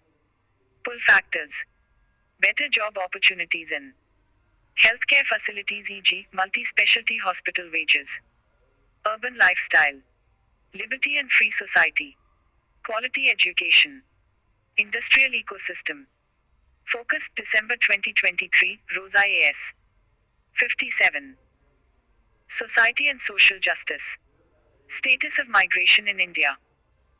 As per the census 2011, the total number of internal migrants in India is 46 crore or 37% of the country's population. As per NSS 2020-21 survey, 1 in 3 urban Indians is a migrant, but mostly intrastate. Among migrants, 55% have moved between villages, mostly women moving after marriage. Marriage is a larger driver of migration than jobs for women. Jobs are the biggest reason of migration from men. Himachal Pradesh and Telangana have the highest share of job-related migrants in their total urban male population. Delhi has the highest share of persons, 21.3%, who have come from outside its territory. Challenges faced by migrant workers: discrimination. Migrant workers may face discrimination based on language, ethnicity, or cultural differences that can lead to social isolation and access essential services.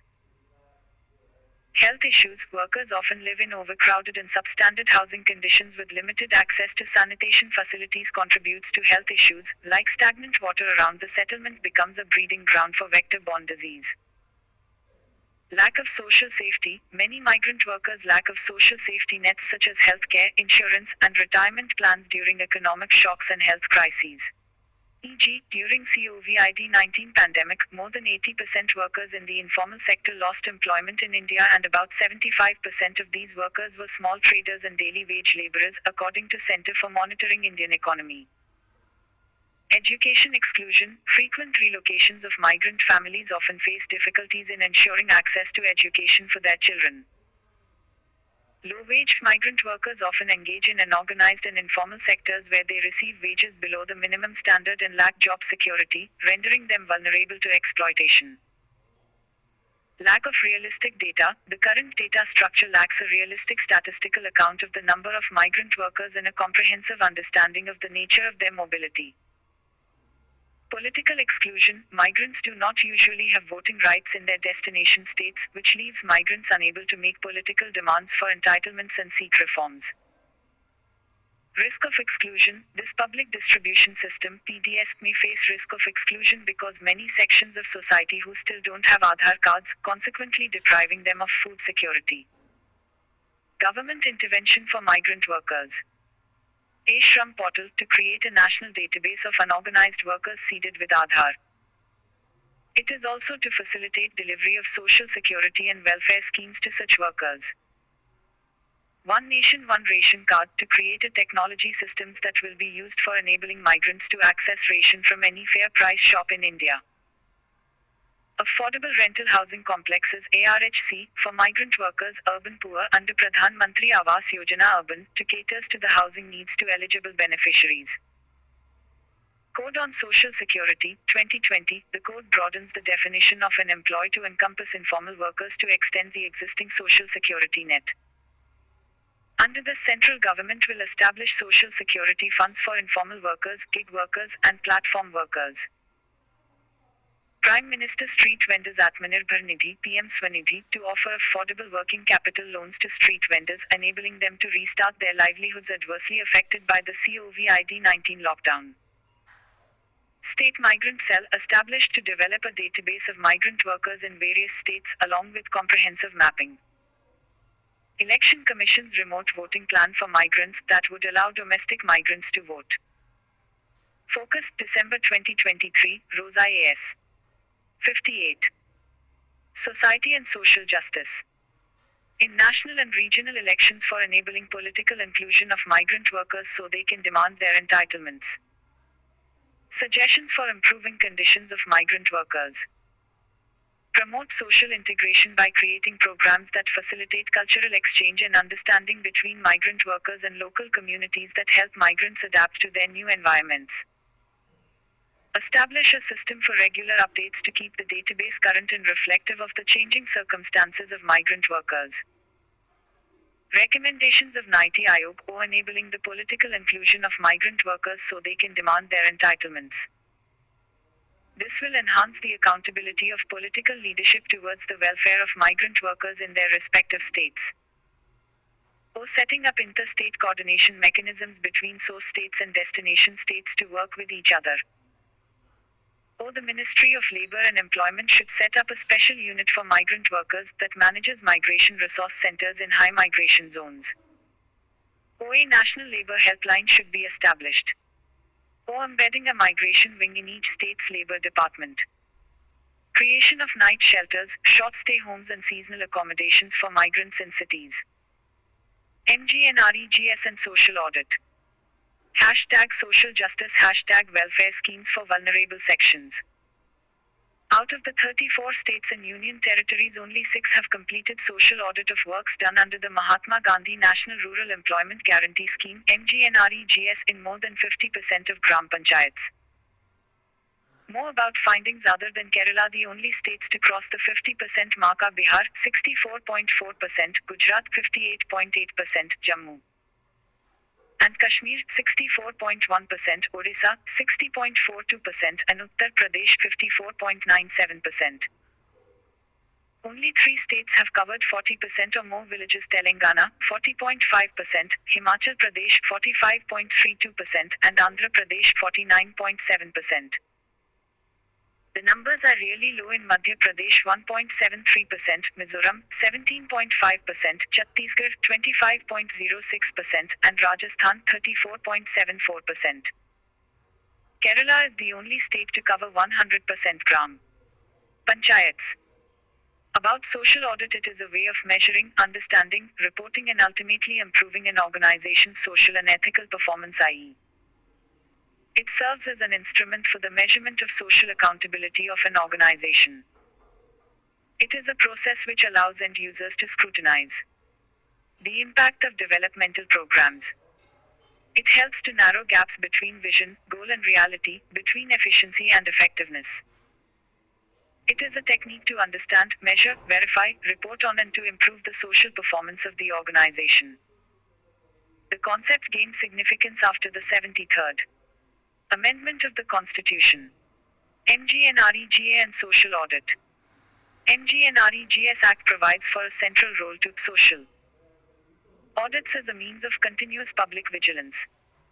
Section 17 of the MGNREGA Act says the Gram Sabha shall monitor the execution of works. Each state. Focus, December 2023, Rosa AS. 59. Society and social justice has social audit units which are supposed to work independent of the implementing authorities. As per the auditing standards laid down by the Controller and Auditor General, every social audit unit is entitled to funds equivalent to 0.5% of the MGNREGA expenditure incurred by the state in the previous year. Or the audit involves quality checks of infrastructure created under the MGNREGA, financial misappropriation in wages, and checking for any procedural deviations. A process is to be conducted in every Gram Panchayat (GP) at least once in 6 months, involving a mandatory review of all aspects.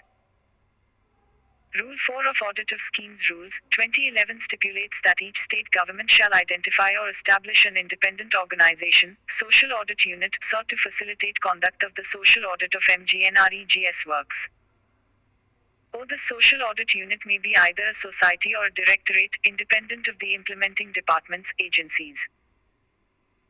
Or the work may also be outsourced to an outside agency, preferably an NGO which is not involved in the planning and implementation of the scheme but possesses adequate experience of having worked in rights and entitlement-based programs.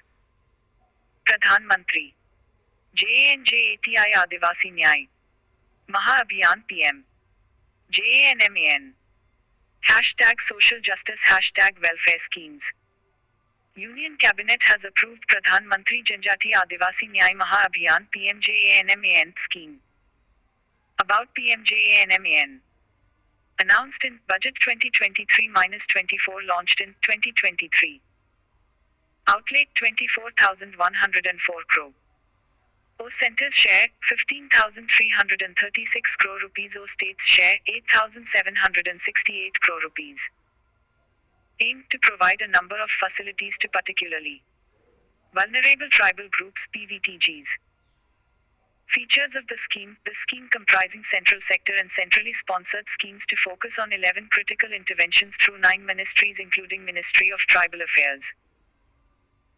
Interventions for provision of pakka houses, road and telecom connectivity, drinking water and sanitation, access to education and health, construction of Anganwadi centers and multipurpose centers. The Ministry of Ayush will set up Ayush Wellness Center to PVTG habitations through mobile medical units. The Ministry of Skill Development and Entrepreneurship will facilitate skill and vocational training in PVTG habitations, multipurpose centers and hostels as per suitable skills of these communities. About PVTG. It is a classification used in India to identify certain tribes or communities that are considered to be focused. December 2023, Rosa AS. 60. Society and social justice. At a particularly high risk of extinction or facing extreme socio-economic marginalization. Tribal communities are often identified by some specific signs such as primitive traits, distinctive culture, geographical isolation, shyness to contact with the community at large and backwardness. In 1973, the Debar Commission created primitive tribal groups, PTGs, as a separate category, which are less developed among the tribal groups. In 2006, the Government of India renamed the PTGs as particularly vulnerable tribal groups (PVTGs). Criteria for identification of PVTGs: pre-agricultural level of technology or low level of literacy, economic backwardness, a declining or stagnant population accordingly. India has ST population of 10.45 crore as per 2011 census, out of which 75 communities located in 18 states and the Union Territory of Andaman and Nicobar Islands have been categorized as PVTGs. Among the 75 listed PVTGs, the highest number are found in Odisha, 13, followed by Andhra Pradesh. 12. South Asian University. SAW. #Social Justice #Education. South Asian University, SAW, India's first international university, is facing a significant depletion in its financial reserves. About South Asian University, SAW, it is an international university sponsored by the 8 member states of the South Asian Association for Regional Cooperation, SAARC. The 8 countries are Afghanistan, Bangladesh, Bhutan, India, Maldives, Nepal, Pakistan, and Sri Lanka. The university started admitting students in 2010 at a temporary campus at Akbar Bhavan, India. Since February 2023, the university is running on its permanent campus at Maidan Garhi in South Delhi. As of 2023, SAW offered Masters and MPhil PhD programs in applied mathematics, biotechnology, computer science, economics, international relations, legal studies and sociology. The degrees of the university are recognized by all the member nations of the SAARC according to an intergovernmental agreement signed by the foreign ministers of the 8 SAARC member states. It attracts students from the 8 SAARC countries, although students from other continents also attend. There is a country quota system for the admission of students. SAW conducts admission tests annually at various centers in 8 countries. At the 13th SAARC summit held in Dhaka in November 2005, India proposed the establishment of a South Asian University. The intergovernmental agreement for the establishment of the South Asian University was signed at the 14th SAARC summit. As per the agreement, India was to bear the entire expenses of building the permanent campus of the SAW with the member countries. Focused December 2023, Rosa AS. 61. Society and Social Justice. Saathi, Self-Assessment. Test and Help for Entrance Exams. #Social Justice #Education. The Ministry of Education, MO, asks all states to encourage aspirants to utilize the newly launched portal for JEE and NEET exam preparation Saathi, Self-Assessment Test and Help for Entrance Exams. About Saathi scheme. Launched by Ministry of Education, MO, and IIT Kanpur. Launched in 2023. Spearheaded by Ministry of Education. Aimed to help students gain access to training in coaching for competitive examinations for free. Features: it has launched a 45-day crash course for aspirants to test their level of preparation. It hosts live and recorded lectures, expertly designed curriculum, and doubt-clearing sessions for students to brush up their knowledge. The interactive program is currently open for coaching help for JEE and NEET but intends to provide lectures and live courses on all National Council of Educational Research and Training (NCERT) syllabus topics. It uses of an indigenously developed AI program called Pruter, which was developed by IIT Kanpur. The initiative is in line with the National Education Policy, with the goal to provide inclusive, high-quality education even to remote parts of the country. Currently, digital learning material is available in 4 languages: English, Hindi, Odia, and Telugu. Plan to extend it to other regional languages of India. Sati Mitras, friends, to increase rural coverage of students appearing for entrance tests, including the JEE and NEET. Also provide parents reports to measure what students know and are able to do in relation to the NCERT 11 and 12 and also JEE standards.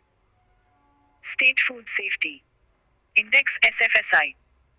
Hashtag Government Intervention Hashtag Index and Reports.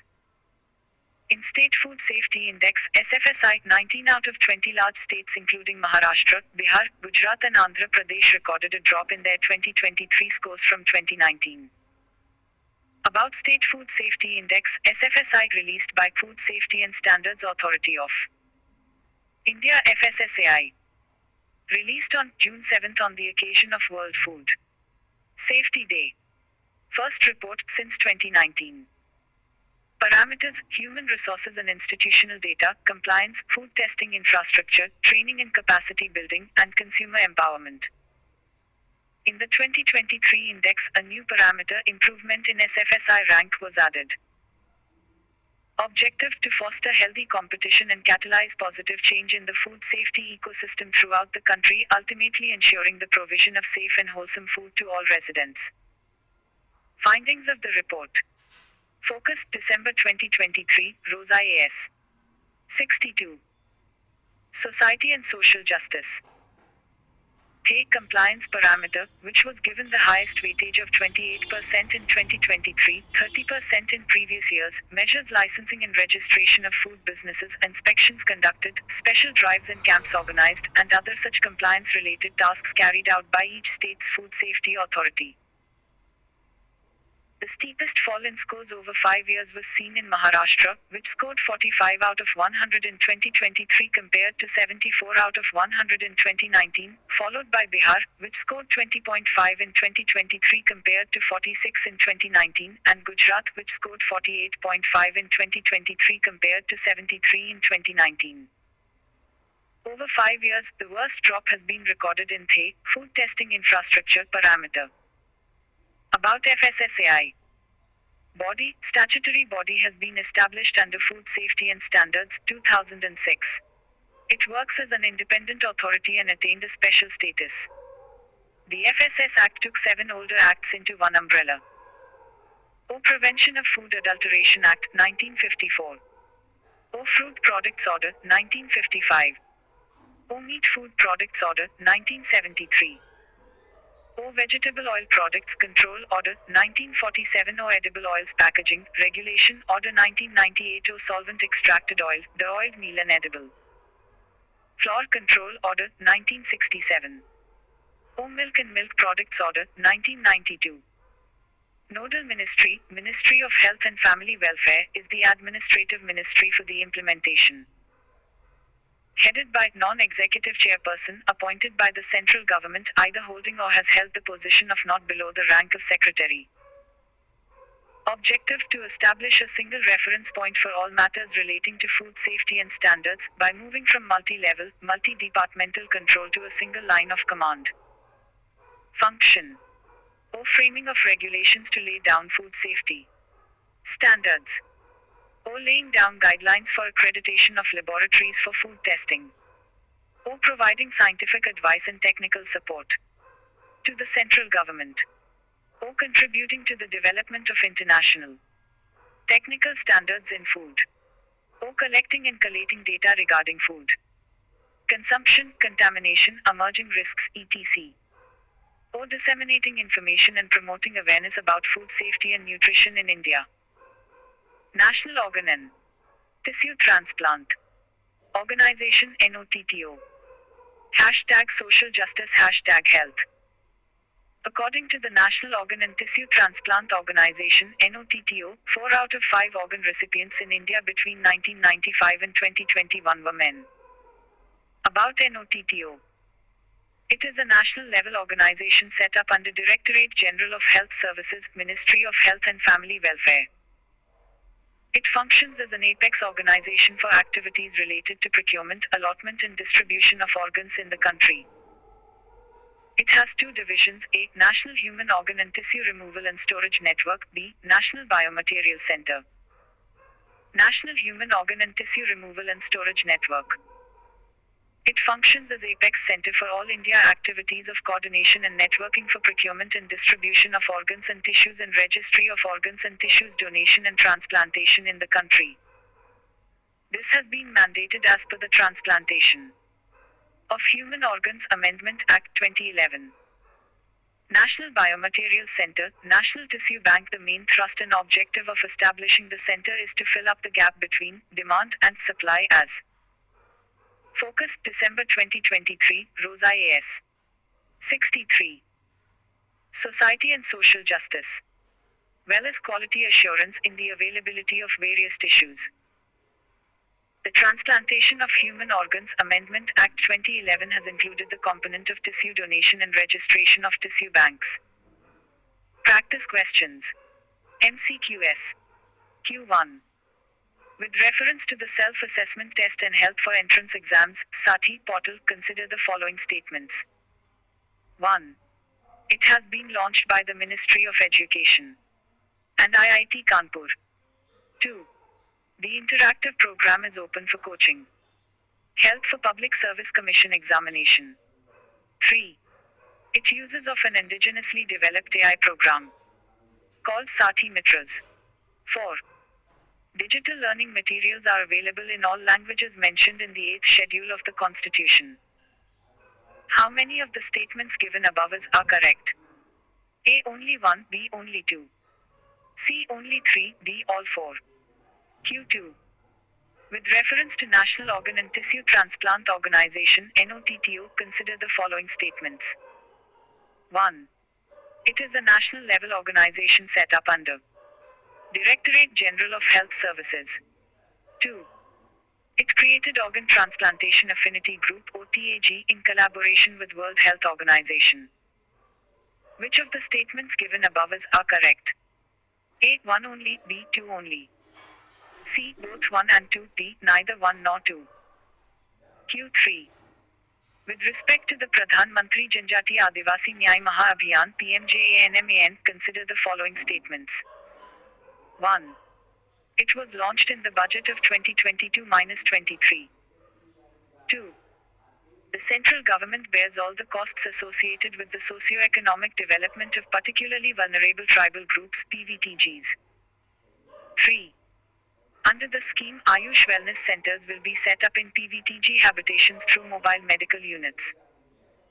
How many of the above statements are correct? A. Only 1, B. Only 2. C. All 3, D. None. Q4. With respect to State Food Safety Index (SFSI), consider the following statements. 1. It is released by Niti Aayog. 2. 19 out of 20 large states including Maharashtra, Bihar, Gujarat and Andhra Pradesh recorded a drop in their 2023 scores from 2019. Which of the statements given above are correct? A. 1 only, B. 2 only. C. Both 1 and 2, D. Neither 1 nor 2. Descriptive questions. Q1. Despite improvements in women's education levels, the representation of women in the judiciary remains very low. Analyze the reasons and suggest policy measures to address them. Q2. Mental health is fast emerging as a new health disorder among the Indian youth. Examine the factors responsible for the same and suggest some measures to address it. Focus, December 2023, Rosa AS. 64. Answers 1A, 2A, 3A, 4B. Geography, environment, biodiversity and disaster management. GS paper prelims and GS paper IN3 mean. Mangroves #ecosystems. Mangroves are salt-tolerant plant communities or halophytes found in the intertidal zones in tropical and subtropical zones of the world. Mangroves are critical for storing blue carbon and protection of coastal ecosystems. Ecological adaptations of mangroves. Pneumatophores commonly found in mangrove species that grow in saline mudflats are lateral roots that grow upward out of the mud and water to function as the site of oxygen intake for the submerged primary root system. Buttress roots, also known as plank roots, stilt roots, are large wide roots on all sides of a shallowly rooted tree. Typically, they are found in nutrient-poor tropical forest soils that may not be very deep. They prevent the tree from falling over, hence the name buttress, while also gathering more nutrients. Adaptations to low oxygen, by propping themselves above the water level with stilt roots and can then absorb air through pores in their bark, lenticels. Nutrient uptake. Pneumatophores, aerial roots, allow mangroves to absorb gases directly from the atmosphere. Limiting salt intake. Mangroves exclude salt by having significantly impermeable roots. Limiting water loss. They can restrict the opening of their stomata, pores on the leaf surfaces, which exchange carbon dioxide gas and water vapor during photosynthesis. Increasing survival of offspring. Mangrove seeds are buoyant and are therefore suited to water dispersal. Global distribution of mangroves. According to Global Forest Resource Assessment, 113 countries have mangrove forests covering estimated 14.79 million hectares. The largest mangrove area is in Asia, 5.55 million hectares, followed by Africa, 3.24 million hectares, North and Central America, 2.57 million hectares, and South America, 2.13 million hectares, and Oceania, 1.30 million hectares. Country-wise, about 40% of global mangrove cover is in just 4 countries: Indonesia greater than Brazil, greater than Nigeria, greater than Mexico. Distribution of mangroves in India. According to India State of Forest Report, mangrove cover in India is 4,992 square km, constituting 0.15% of total area of India. Focus, December 2023, Rosa AS 65. Geography, environment, biodiversity and disaster management. Focus, December 2023, Rosa AS 66. Geography, environment, biodiversity and disaster management. State-wise mangrove cover: West Bengal greater than Gujarat, greater than Andaman and Nicobar Islands, greater than Andhra Pradesh, greater than Maharashtra, greater than Orissa, greater than Tamil Nadu, greater than Goa, greater than Karnataka, greater than Kerala, greater than Daman and Diu and Dadra and Nagar Haveli, greater than Puducherry. About Sundarbans, located within the largest mangrove forest in the world. Located in the delta of rivers Ganges and Brahmaputra on the Bay of Bengal in India and Bangladesh. Sundarbans Tiger Reserve is situated within the site and part of it has been declared a critical tiger habitat under national law and also a tiger conservation landscape of global importance. The site is also home to a large number of rare and globally threatened species such as the critically endangered northern river terrapin, Batagur baska, the endangered Irrawaddy dolphin, and the vulnerable fishing cat. It is listed as World Heritage Site and also in UNESCO Biosphere Reserve. Importance of mangroves. 1. Important refuges of coastal biodiversity. Mangroves provide breeding grounds for marine biodiversity. Underwater, the root system provides nesting and feeding grounds for juvenile fish, oysters, mussels, and sharks. Above ground, mangroves provide homes for cranes, eagles, and monkeys. Broad and towering canopies provide nesting and resting ground for migratory and sea birds and other wildlife. Stable and resilient mangrove ecosystems support the associated ecosystems such as seagrass beds and coral reefs, thus maintaining their health, functioning and integrity. 2. Act as bioshields. Mangroves acts as natural barriers against rising tides and storm surges. Mangrove ecosystems prevent property damages and reduce flood risk in coastal areas.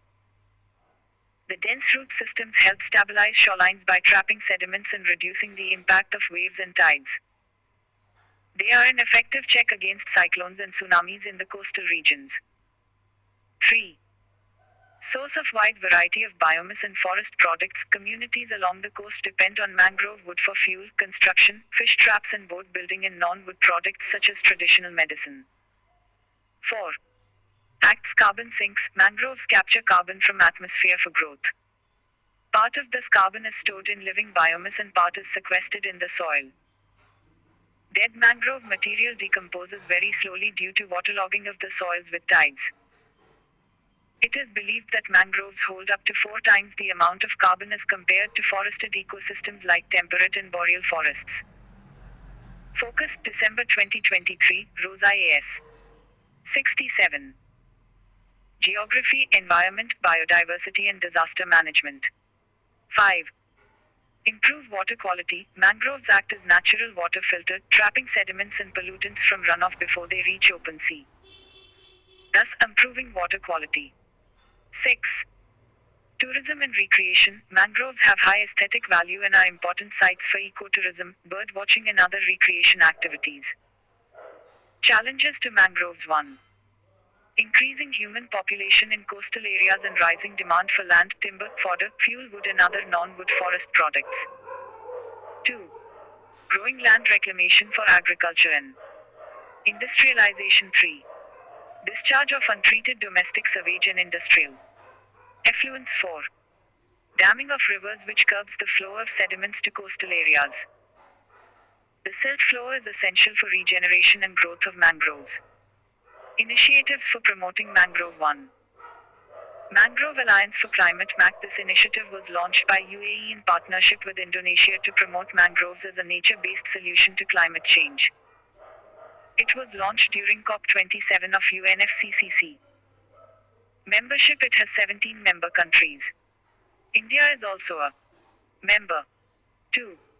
Mangrove Initiative for Shoreline Habitats and Tangible Incomes. MISHTI envisages to comprehensively explore the possible area for development of mangroves covering approximately 540 sq kms, spreading across 11 states and 2 union territories during 5 years commencing free 2023-24 onwards. The sharing of best practices on plantation techniques, conservation measures, management practices and resources mobilization through public-private partnership are objectives of the MISHTI scheme. 3. Planting of over 5 crore mangroves under MGNREGA by West Bengal Government. Mangroves for Future Initiative MFF. Mangroves for the Future MFF is a unique partner-led initiative to promote investment in coastal ecosystem conservation for sustainable development. Co-chaired by IUCN and UNDP, MFF provides a platform for collaboration among the many different agencies, sectors and countries which are addressing challenges to coastal ecosystem and livelihood issues. Steps to promote mangrove forests. 1. Natural regeneration. 2. Promotion of plantation activities in suitable land on the banks of rivers near estuary and on intertidal mudflats associated with the areas that are inundated by sea water on a daily cycle. 3. Regeneration of mangrove forests in areas where it has been degraded. 4. Sharing of best practices. 5. Conservation of existing mangroves. 6. Notification of protected areas in mangroves. 7. Ensuring ecological flows in rivers. 8. Effective implementation of Coastal Regulation Zone Guidelines.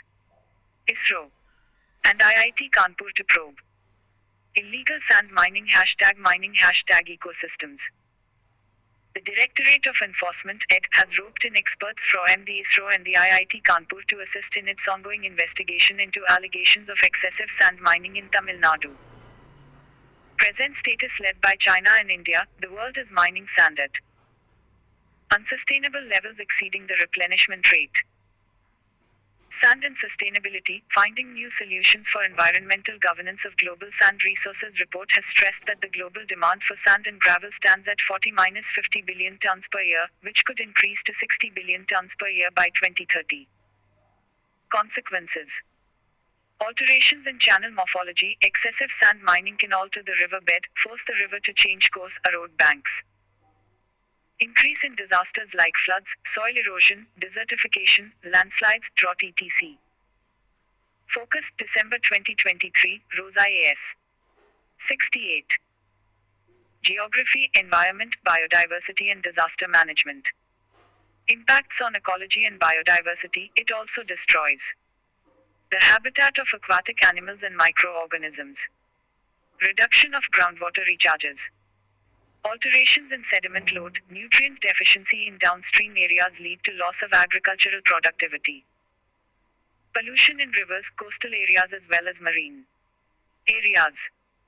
Without proper protection and safety, excessive sand mining also leads to drowning of workers involved in such activities. Case Studies 1. Chanubi Lake in Kulsi Raisa, Assam. Chandubi Lake was formed in 1897 as a result of a major earthquake in the region during which a forest area went down and became a lake. Since then it has supported a rich biodiversity. However, it is connected to a river Kulsi nearby which is prone to illegal sand mining. The river is increasingly getting deeper and water from the Chandubi Lake is flowing into the river, resulting in Chandubi getting shallower and drained out. 2. Narmada River. Sand mining has adversely impacted the ecology of Narmada River, including threats to fish and other aquatic species. The Masir, endangered, often referred to as Thay, Queen of the River, because of its color, or Thay, Tiger of the River, because of its size, is now rarely found in Narmada. Sand mining affects the natural ecosystem of the river and impacts the fish and birds that are dependent on it. This in turn impacts livelihoods of fishes who rely on the ecosystem. 3. Yamuna River once invited huge numbers of sarus cranes, flamingos and migratory birds in the thousands. Fish like Masir, Lalpari, Rohu were also found in large numbers. But all that began to disappear when sand extraction started. The noise of the machines prevented birds from visiting. Nocturnal animals too went away. 4. Global oceans. Some 6 billion tons of sand is being extracted annually from the floor of the world's oceans, causing irreparable damage to benthic life, according to a new global data platform on sand and other sediment extraction in the marine environment. The new data platform, Marine Sand Watch, has been developed by Grid Geneva, a center for analytics within the UN Environment Programme, UNEP. Suggestions.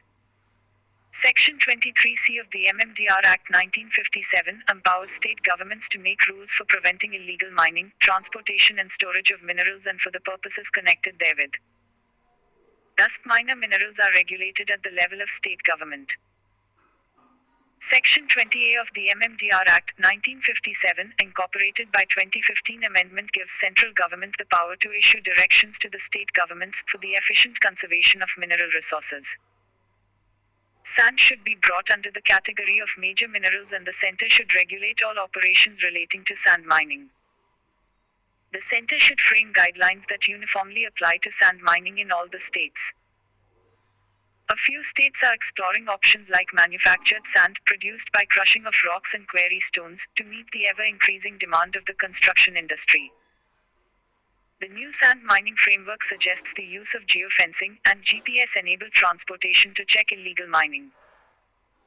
Mining Surveillance System (MSS) to use space technology for facilitating state governments in curbing illegal mining activities in the country.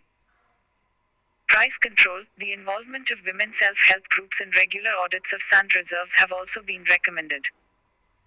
International collaboration is required as it is becoming a transboundary issue. Illegal trade is also growing. The end consumer who is purchasing sand should be able to produce a bill for the same, otherwise the dealing would be termed illegal. Focus December 2023, Rosa AS. 69. Geography, Environment, Biodiversity and Disaster Management. Impact of particulate pollution. Respiratory problems. Inhaling PM can cause or worsen respiratory conditions such as asthma, bronchitis, and other respiratory infections. Particulate matter in air pollution. #Environment and Ecology. Air quality in Delhi deteriorated to severe category. About particulate matter. Particle pollution, also called particulate matter (PM), is made up of particles, tiny pieces of solids or liquids that are suspended in the air. These particles may include dust, dirt, soot, smoke. Drops of liquid. Particle pollution can come from two different kinds of sources, primary or secondary. Primary sources cause particle pollution on their own.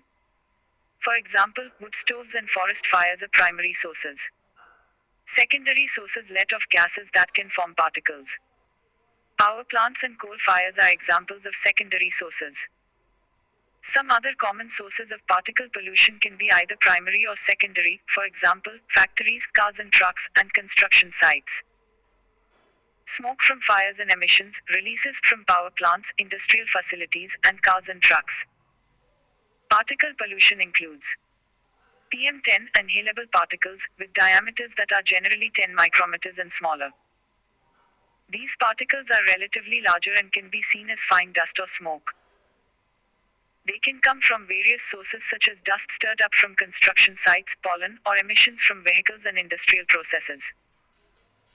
PM2.5, fine inhalable particles, with diameters that are generally 2.5 micrometers and smaller.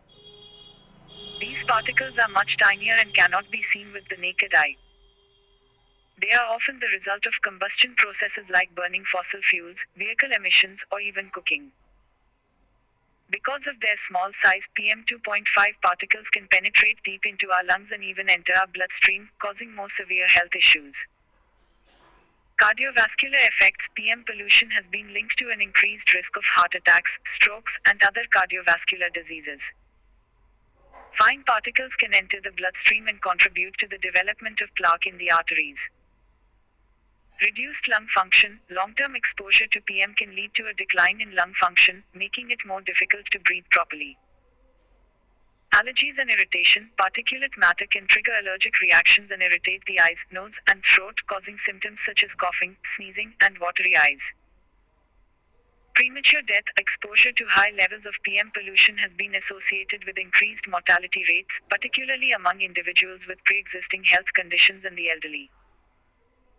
Cancer risk. Certain types of PM, such as diesel exhaust particles and some heavy metals, have been classified as carcinogens and are linked to an increased risk of developing lung cancer. Developmental issues. Pregnant women exposed to high levels of PM pollution may experience complications such as preterm birth, low birth weight, and developmental issues in their children. Impaired lung growth in children. Children exposed to PM pollution may experience reduced lung growth and development, leading to long-term respiratory problems. Aggravation of existing conditions. People with pre-existing respiratory and cardiovascular conditions are particularly vulnerable to the health effects of PM pollution, which can exacerbate their symptoms and increase the severity of their conditions. Steps taken by government. The government is taking all efforts for the mitigation of air pollution in the country. Central government has taken several regulatory measures for prevention, control, and abatement of air pollution in the country. National Clean Air Program (NCAP), a long-term, time-bound, national-level strategy to tackle the air pollution across the country in a comprehensive manner with targets to achieve 20% to 30% reduction. Focus, December 2023, Rosa AS. 70. Geography, Environment, Biodiversity and Disaster Management.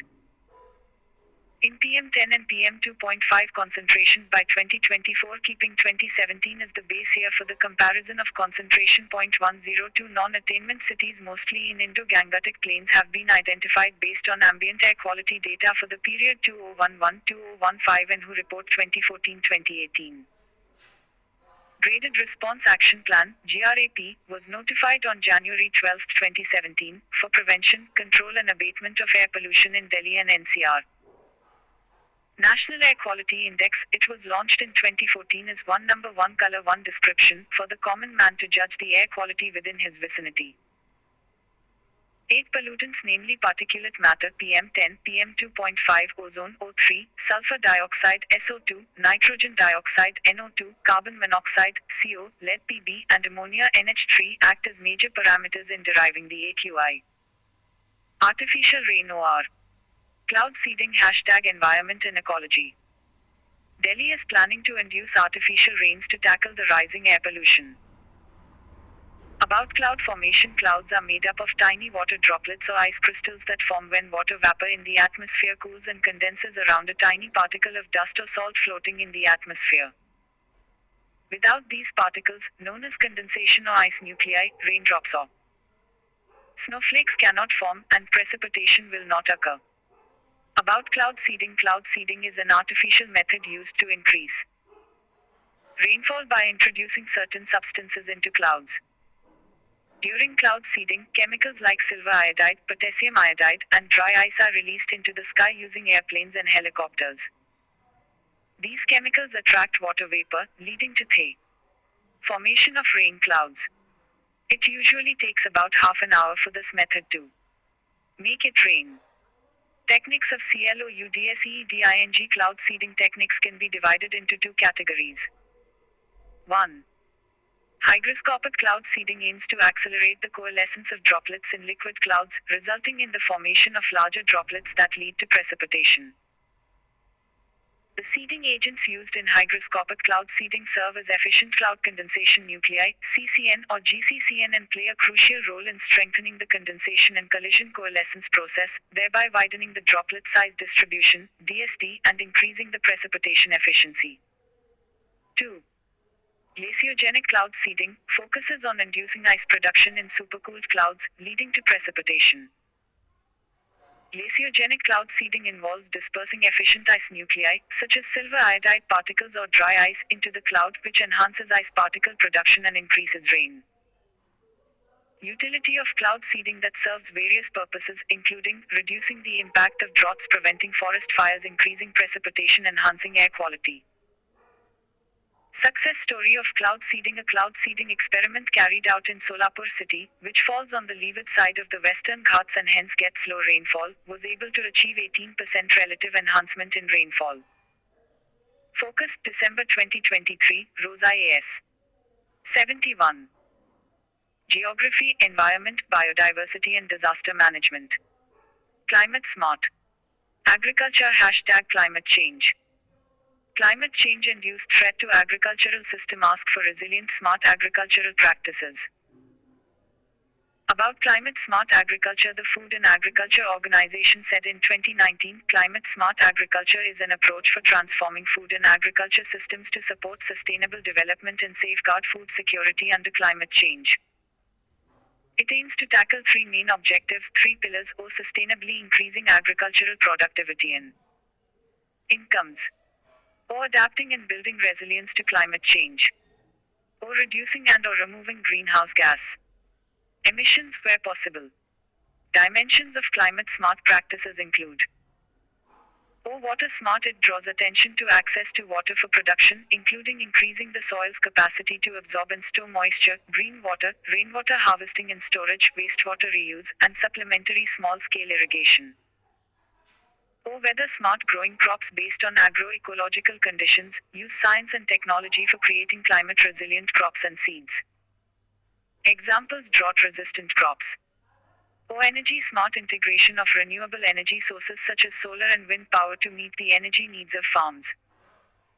Installation of smart irrigation systems that use sensors to monitor soil moisture levels and weather conditions. O. Carbon smart practices. Reduced or no-till farming practices help minimize soil disturbance, which can reduce the release of carbon dioxide, CO2, from the soil into the atmosphere. Planting cover crops during periods when the main cash crop is not growing provides ground cover, prevents soil erosion, and enhances carbon sequestration. Agroforestry. Organic farming practices, which avoid synthetic fertilizer and pesticide, can contribute to carbon-smart agriculture by promoting healthier soils and reducing the carbon footprint associated with the production and use of chemical inputs.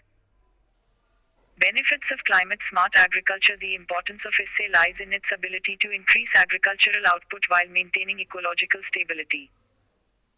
CSA's ecosystem-based approach and different crop varieties help cropland and wild regions coexist together. O. This collaborative effort helps to safeguard native plant species, keep pollinator populations stable, and mitigate the effects of habitat degradation. Different climate-smart techniques used in India show that they improve agricultural production, make agriculture sustainable and reliable, and reduce GHG emissions.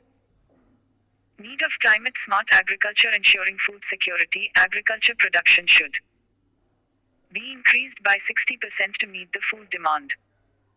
To reduce yield loss in India, crop yield decline owing to climate change between 2010 and 2039 could be as high as 9%.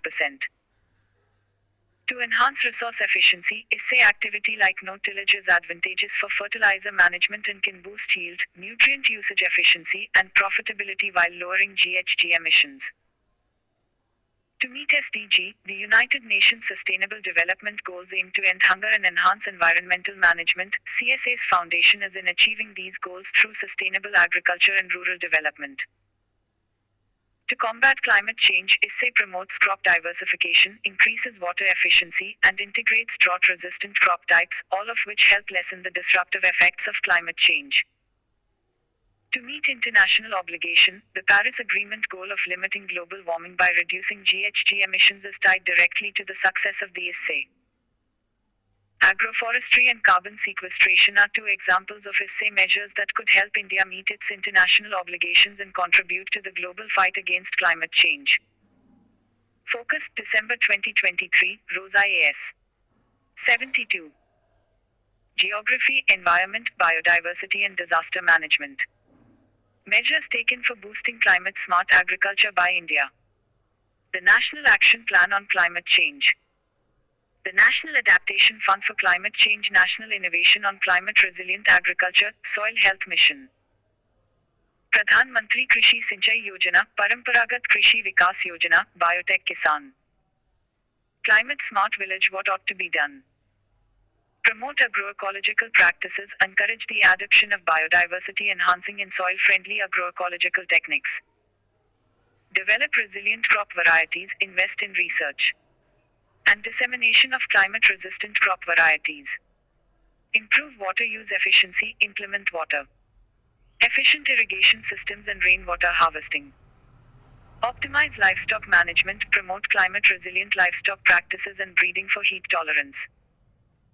Enhance weather forecasting, provide farmers with accurate and timely weather information for better planning. Implement conservation agriculture, advocate minimal soil disturbance, cover cropping, and crop rotation for soil health. Integrate agroforestry, combine trees with crops and livestock for biodiversity and climate resilience. Community-based adaptation, involve local communities in developing and implementing climate adaptation strategies. Capacity building, provide training to farmers and professionals on climate-smart practices. Ensure access to climate-friendly technologies, facilitate access to affordable, sustainable agricultural technologies. Financial incentives, implement policies offering financial support and incentives for climate-smart practices. Adaptation Gap Report #Climate Change. Recently released Adaptation Gap Report highlights that developing countries need at least 10 times more funds for climate adaptation. About Adaptation Gap Report. Adaptation Gap Report is an annual publication from UNEP, released just ahead of the year-ending UNFCCC Climate Change Conference, and presents the global situation of adaptation to climate change. This year's report focuses on adaptation finance, or availability of money to carry out the adaptation projects. Findings of the report: adaptation finance gap, that is the difference between estimated adaptation financing needs and costs, $215 billion to $387 billion, and existing finance flows, $21.3 billion, has grown. In 2021, just about $21 billion flowed to developing countries for adaptation projects, which was down about 15% from the previous years. The adaptation gap is likely 10 to 18 times as great as current international adaptation finance flows, at least 50% higher than previous range estimates. Developed countries had promised in 2009 to mobilize at least $100 billion in climate finance every year from 2020, but even 3 years after the deadline, the amount has not been realized. At the Glasgow Climate Conference in 2021, the developed countries committed themselves to double the money for adaptation. Separately, there is also an agreement that a new climate financing goal, over and above $100 billion every year, would be set by 2025. However, the report says achieving the goal of doubling adaptation fund by 2025 would only reduce the gap by 5% to 10%. About Emission Gap Report. The annual report from UNEP, United Nations Environment Programme, measures the gap between anticipated emissions and levels consistent with the Paris Agreement goals of limiting global warming this century to well below 2 degrees Celsius and pursuing 1.5 degrees Celsius. Focus, December 2023, Rosa AS. 73. Geography, Environment, Biodiversity and Disaster Management. OECD Report on Climate Finance #Climate Change. A new report published by the Organization for Economic Cooperation and Development (OECD) highlights the lacunae associated with financial mobilization from developed countries to developing countries. Key highlights. It showed that economically developed countries fell short of their promise to jointly mobilize $100 billion a year towards climate mitigation and adaptation needs of developing countries in 2021, 1 year past the 2020 deadline. The report said that developed countries mobilized $89.6 billion in 2021, fell short by $10.4 billion. The OECD report showed that of the $73.1 billion mobilized in 2021 by the public sector, $49.6 billion was provided as loans. OECD report states that 2/3 of public climate financing was provided as loans. It means the conditions attached to such financing could further exacerbate debt stress in poorer countries. The OECD report highlighted that by 2025, developing countries are estimated to require around $1 trillion a year in climate investments, rising to roughly $2.4 trillion each year between 2026 and 2030. What counts climate finance? At present, there is no commonly agreed definition of climate finance because developed countries have endeavored to keep it vague. For example, at the COP27 in Egypt last year, Australia and the UK even sought to end discussions to define climate finance. In the run-up to the COP26 in Glasgow, the US led an effort to block debate on a common definition alongside Switzerland, Sweden, and some other developed countries. The lack of definitional clarity has reportedly led to ridiculous situations like the funding of chocolate and gelato stores across Asia and a coastal hotel expansion in Haiti being tagged as climate finance. The ambiguity works in favor of richer countries because it leaves the door open to arbitrarily classify any funding, including ODA, overseas development assistance, and high-cost loans, as climate finance and escape the scrutiny that a clearer definition might bring. What is ADDITIONALITY? The UNFCCC states that developed countries shall provide new and additional financial resources to meet the agreed full costs incurred by developing country parties in complying with their obligations under the convention. This means that developed countries cannot cut overseas development assistance ordered to finance climate needs because that would effectively rob Peter of paying Paul. In real-world terms, it would mean cutting off support for healthcare to reallocate that money to, say, install solar. New and additional finance also means that developed countries cannot double count. For example, a renewable energy project could contribute to both emission reductions and overall development in a region. However, as per the UN Convention, donor countries cannot categorize such funding as both ODA and climate finance because it wouldn't fulfill the new and additional criterion. Can private sector play a role in climate finance? OECD report itself threw cold water on such hopes, showing that private financing for climate action has stagnated for a decade, while public funding from multilateral channels, both multilateral development banks, MDBs, and multilateral climate funds, increased in the same period. In 2021, it showed that private funding reverted to its 2019 level following a slight dip in 2020.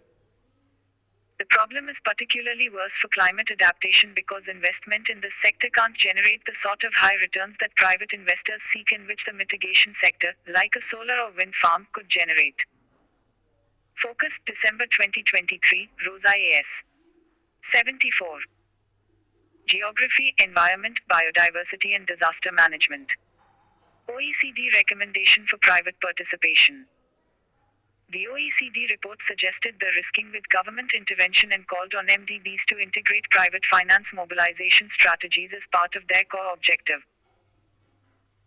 private sector can help enable climate action, but that it requires the proactive involvement of governments and international institutions to support, incentivize and the risk individual projects, as well as to create the necessary conditions for private investment in developing countries more generally. National Dam Safety Team #Disaster Management. National Dam Safety Team Faults Planning, Design of Kaleshwaram Projects Barrage in Telangana. About Dam Safety ACT 2021. It provides for surveillance, inspection, operation, and maintenance of certain dams for prevention of disasters related to dam failure, apart from institutional mechanisms to ensure their safe functioning.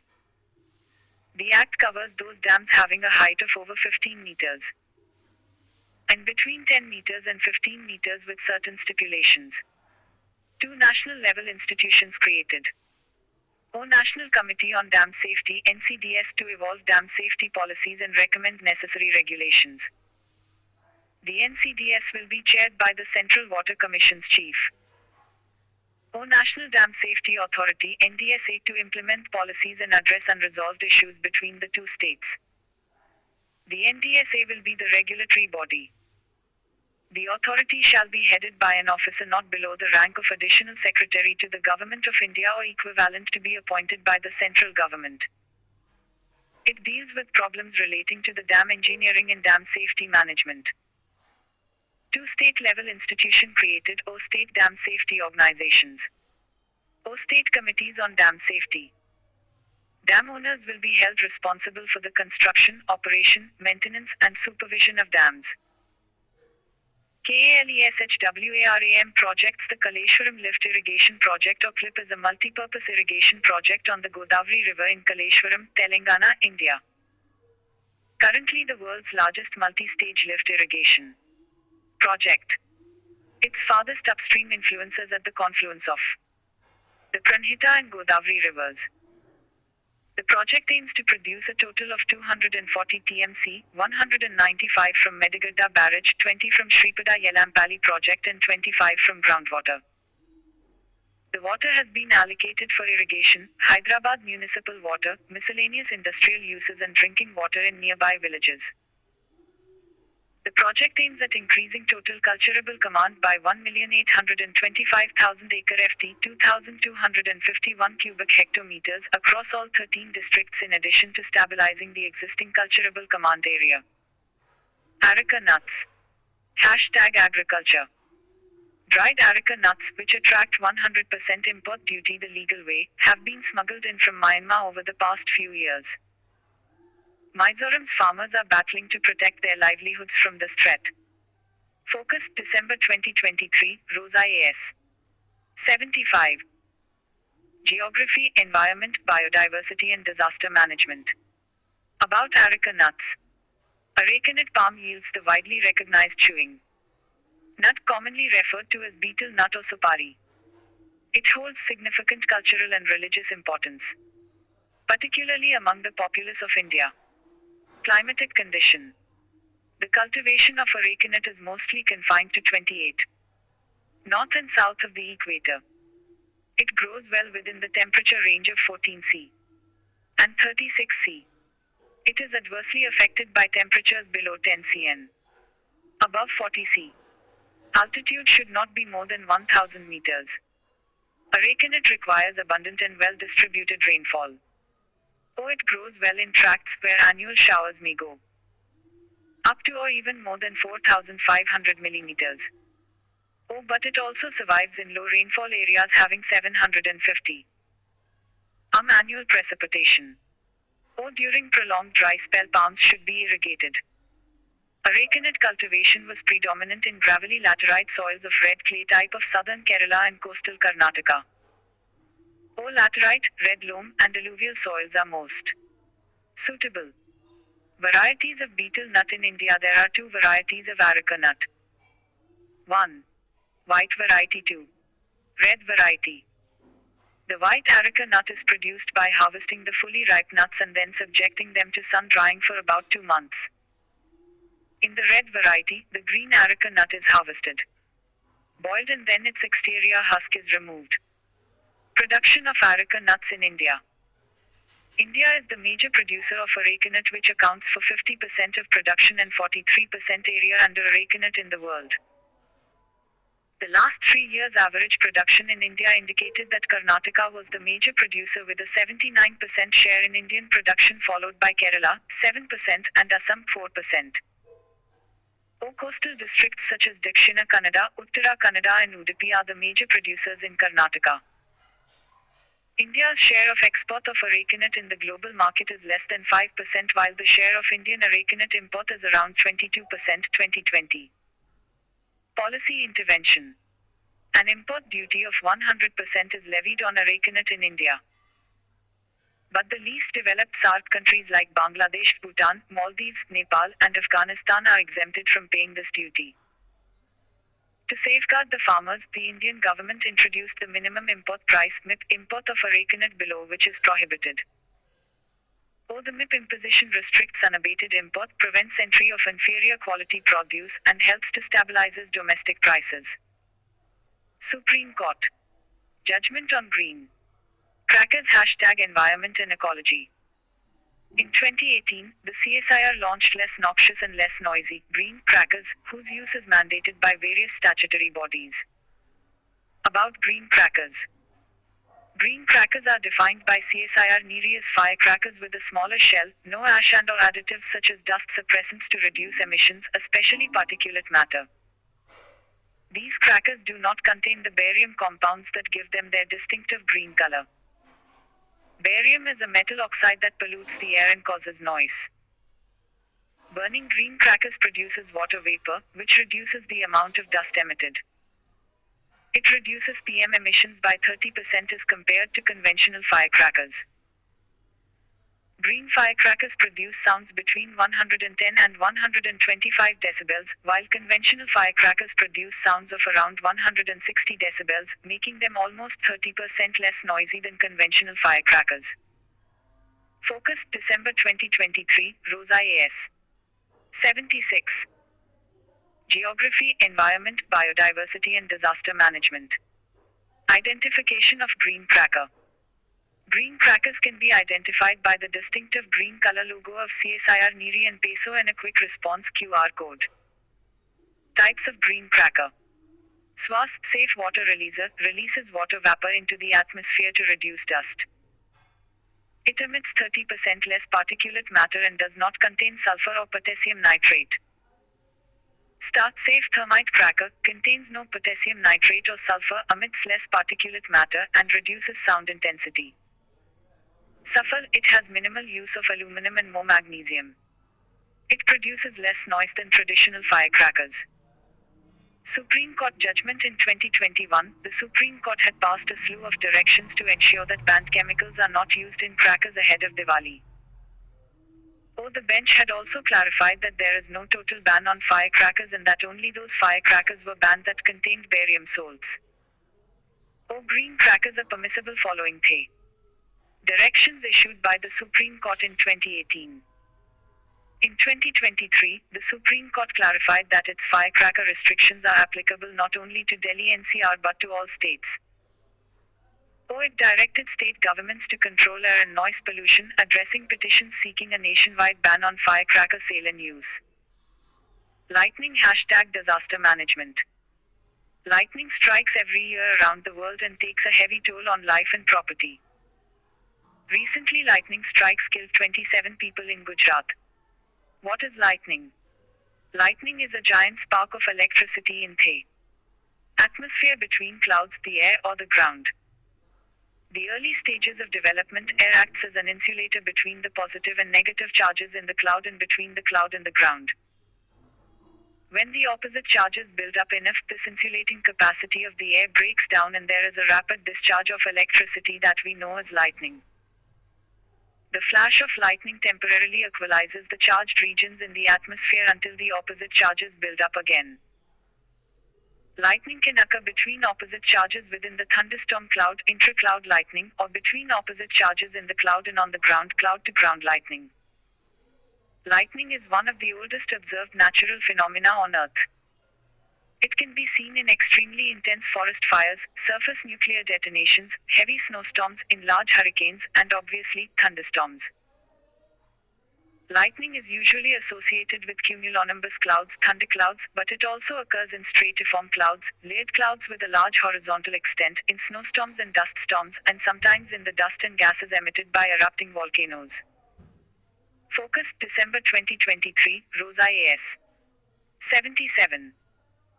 Geography, Environment, Biodiversity and Disaster Management. Impacts of lightning. Wildfires, it is a significant cause of wildfires.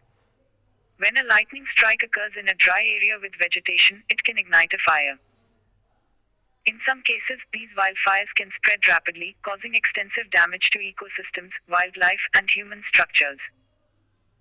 Vegetation and soil, it can influence soil chemistry by fixing atmospheric nitrogen, making it available for plants.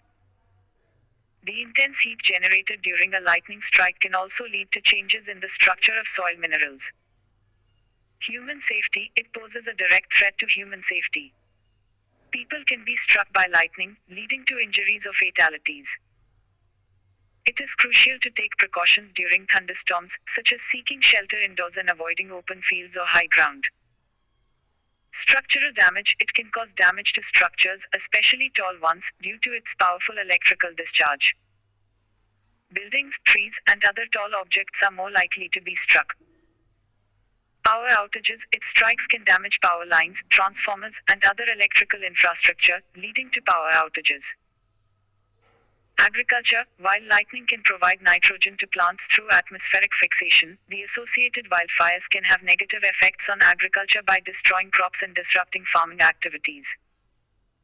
Atmospheric and weather effects, lightning plays a role in the global atmospheric electrical circuit. It can influence the concentration of ozone and other atmospheric constituents. Additionally, the energy released during a lightning strike can affect local weather patterns. Technological impact, lightning can damage electronic devices and communication systems. Disaster management for lightning preparedness. Public awareness and education, educate the public about the dangers of lightning and the importance of taking precautions. Provide information on lightning safety measures, including staying indoors during storms. Early warning systems, implement early warning systems to alert people about approaching thunderstorms and lightning. Utilize weather forecasting tools to predict lightning activity and issue timely warnings. Building codes and lightning protection, enforce and update building codes to include lightning protection measures for critical infrastructure. Encourage the installation of lightning rods and surge protectors in buildings to minimize damage. Emergency plans, develop and disseminate emergency plans that include specific actions to take during lightning storms. Conduct regular drills to ensure that the community is familiar with emergency procedures. Response. Evacuation and sheltering, designate safe shelters where people can seek refuge during lightning storms. Provide guidance on evacuation routes and safe locations, especially for outdoor activities. Emergency services, ensure that emergency services are well equipped to respond to lightning-related incidents. Train first responders on handling lightning-related emergencies, including injuries and fires. Communication, establish communication channels to provide real-time updates and information during lightning events. Coordinate with local media to disseminate warnings and safety instructions. Medical assistance, train medical professionals to handle lightning-related injuries. Ensure that medical facilities are prepared to handle an influx of patients during and after a lightning event. Recovery. Assessment and restoration, conduct a thorough assessment of the damage caused by lightning, including structural damage and power outages. Prioritize the restoration of critical infrastructure and services. Community support, provide support to affected communities, including mental health services for those who may have experienced trauma. Establish recovery centers to assist individuals and businesses in the aftermath of a lightning event. Infrastructure resilience, invest in resilient infrastructure that can withstand lightning strikes and minimize damage. Continuously assess and improve the resilience of critical facilities and services. Review and learning, conduct post-event reviews to identify areas for improvement in the disaster. Focus December 2023, Rosa AS. 78. Geography, Environment, Biodiversity and Disaster Management. Management Plan. Update preparedness and response plans based on lessons learned from each lightning event. Observatories spot red. Aurora over Ladakh #geography. The Hanle and Merrick observatories in Ladakh, which capture photographs of the night sky, spotted an intense red aurora which is uncommon in India. According to researchers, the auroras appearing in Ladakh were not conventional auroras but a lesser known auroral activity known as SAARCs. About auroras. Auroras are patterns of bright lights in the sky. They are caused by particles from the sun that enter the Earth's atmosphere and collide with gas particles, such as oxygen and nitrogen. When these particles collide, they release energy in the form of light. The different colors of the aurora are produced by different gases. For example, green auroras are caused by oxygen molecules, while red auroras are caused by high-altitude oxygen atoms. The phenomenon is usually visible closer to the poles. About stable AURORAL red arcs, SAARCs. They are aurora-like phenomena which results in display of vivid shades of red instead of more common green and blue shades in polar auroras. This event is linked to coronal mass ejection, CME, that occurred on the Sun 2 days prior. CMEs are massive ejections of plasma and magnetic fields from the Sun's lower atmosphere. SAARCs are diffuse, persistent and monochromatic, red in color peculiar to mid-latitude regions of Earth. This phenomenon is due to the excitation of atomic oxygen by hot electrons.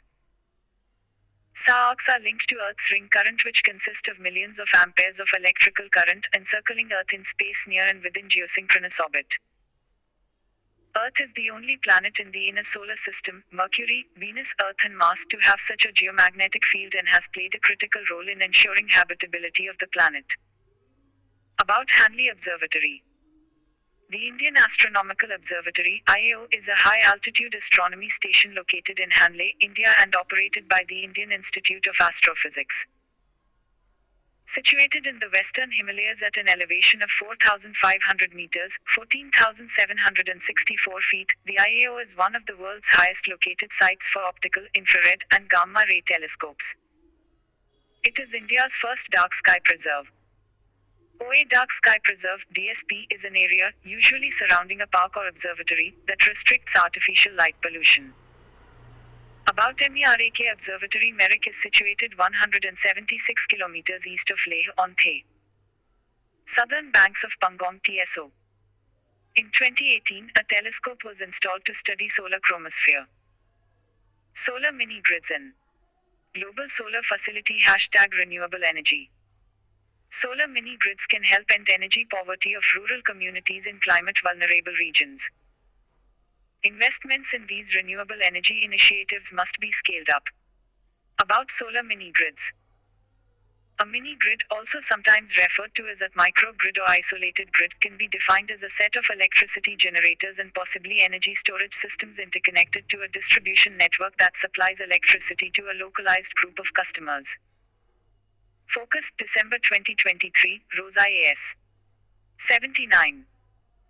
Geography, Environment, Biodiversity and Disaster Management. They involve small-scale electricity generation, 10 kilowatts to 10 megawatts, which serves a limited number of consumers via a distribution grid that can operate in isolation from national electricity transmission networks. Mini-grid can be modular and scalable, option of capacity enhancement of generation and distribution, so that additional generation capacity may be added in future to meet the growing electrical loads due to various reasons, without compromising the stable operation of the existing mini-grid system. Need for solar mini-grids. Around 90% of people around the world have access to electricity, while the remaining 10% of the total do not have access to electricity. According to the United Nations Industrial Development Organization, UNIDO, around 180,000 mini-grids would need to be built to supply electricity to those lacking energy access. The World Bank estimates that 140,000 of these are needed in Africa. Objectives of solar mini-grids. Benefits of solar mini-grids. Reduction in usage of polluting fuels such as kerosene, diesel and biomass. This will reduce air pollution and associated heat issue. Increases productivity and employment opportunities. Solar PV mini grid will provide energy needs during the day as well as meet lighting requirements to carry out chores during the night hours. This leads to increased productivity among rural people. With an increase in productivity with reliable power, local businesses can remain open for longer hours, creating more opportunities for economic growth. Employment opportunities can be created for the local population by providing them with training in operations, maintenance of solar PV mini grid systems. By carrying out training and capacity building, a skill development center can be established in the region to encourage others to become solar entrepreneurs in their areas.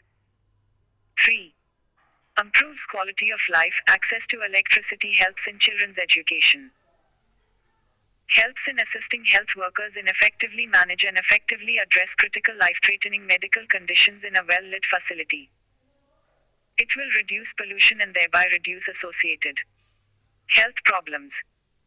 Solar PV mini grid displaces expenditure on kerosene lamps and candles, besides reducing indoor air pollution over and above fire and burn risk. 4. Fulfillment of commitments laid down through the country's NDCs. Being a clean energy source, it helps in achieving NDCs of the countries and helps to combat global climate change. Global solar facility need. The world needs to invest 12.5 trillion United States dollars in renewable energy by 2030. 23 billion United States dollars in off-grid solar installations to transition to clean energy and ensure universal access to energy. However, current global solar investments are approximately 10% of what is needed to achieve net zero status. About Global Solar Facility, GSF, a payment guarantee fund formed by International Solar Alliance to stimulate investments into solar power projects. Focus, December 2023, Rosa A.S. AT. Geography, environment, biodiversity and disaster management. Why prevalent in northeastern India? Despite the presence of coal reserves, commercial mining is not practiced in the northeastern regions because of terrain's unsuitability and nature of coal deposits.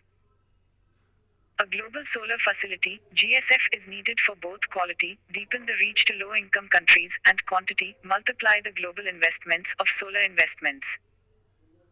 Global Solar Facility, GSF, aims to help alleviate the constraints of contractual and financial uncertainty for solar energy. GSF, with a fund of $100 million, aims to enable $10 billion in investment, providing clean energy access for 35 to 40 million African households by 2030.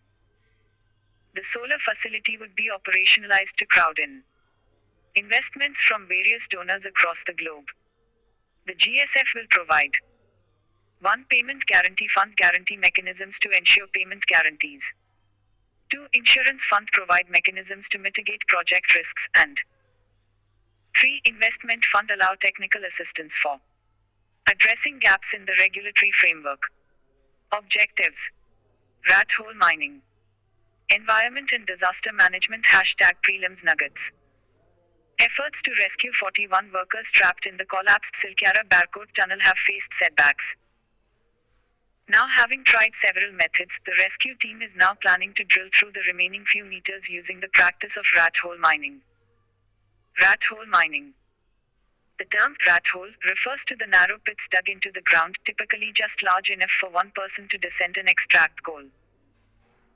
A rat hole mine involves digging of very small tunnels, usually only 3 to 4 feet deep, in which workers, more often children, enter and extract coal. Rat hole mining is broadly of two types: side cutting and box cutting. Rat hole mining is prevalent in the northeastern states, especially in Meghalaya. The coal seam is extremely thin, and methods like open cast mining are economically unviable. The coal found in the northeast contains lots of sulfur, and this type of coal is categorized as bad quality of coal.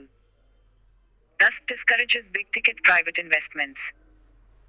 Being a tribal state where the 6th schedule applies, all land is privately owned, and hence coal mining, like limestone mining, is done by private parties which do not have capacity of big investment.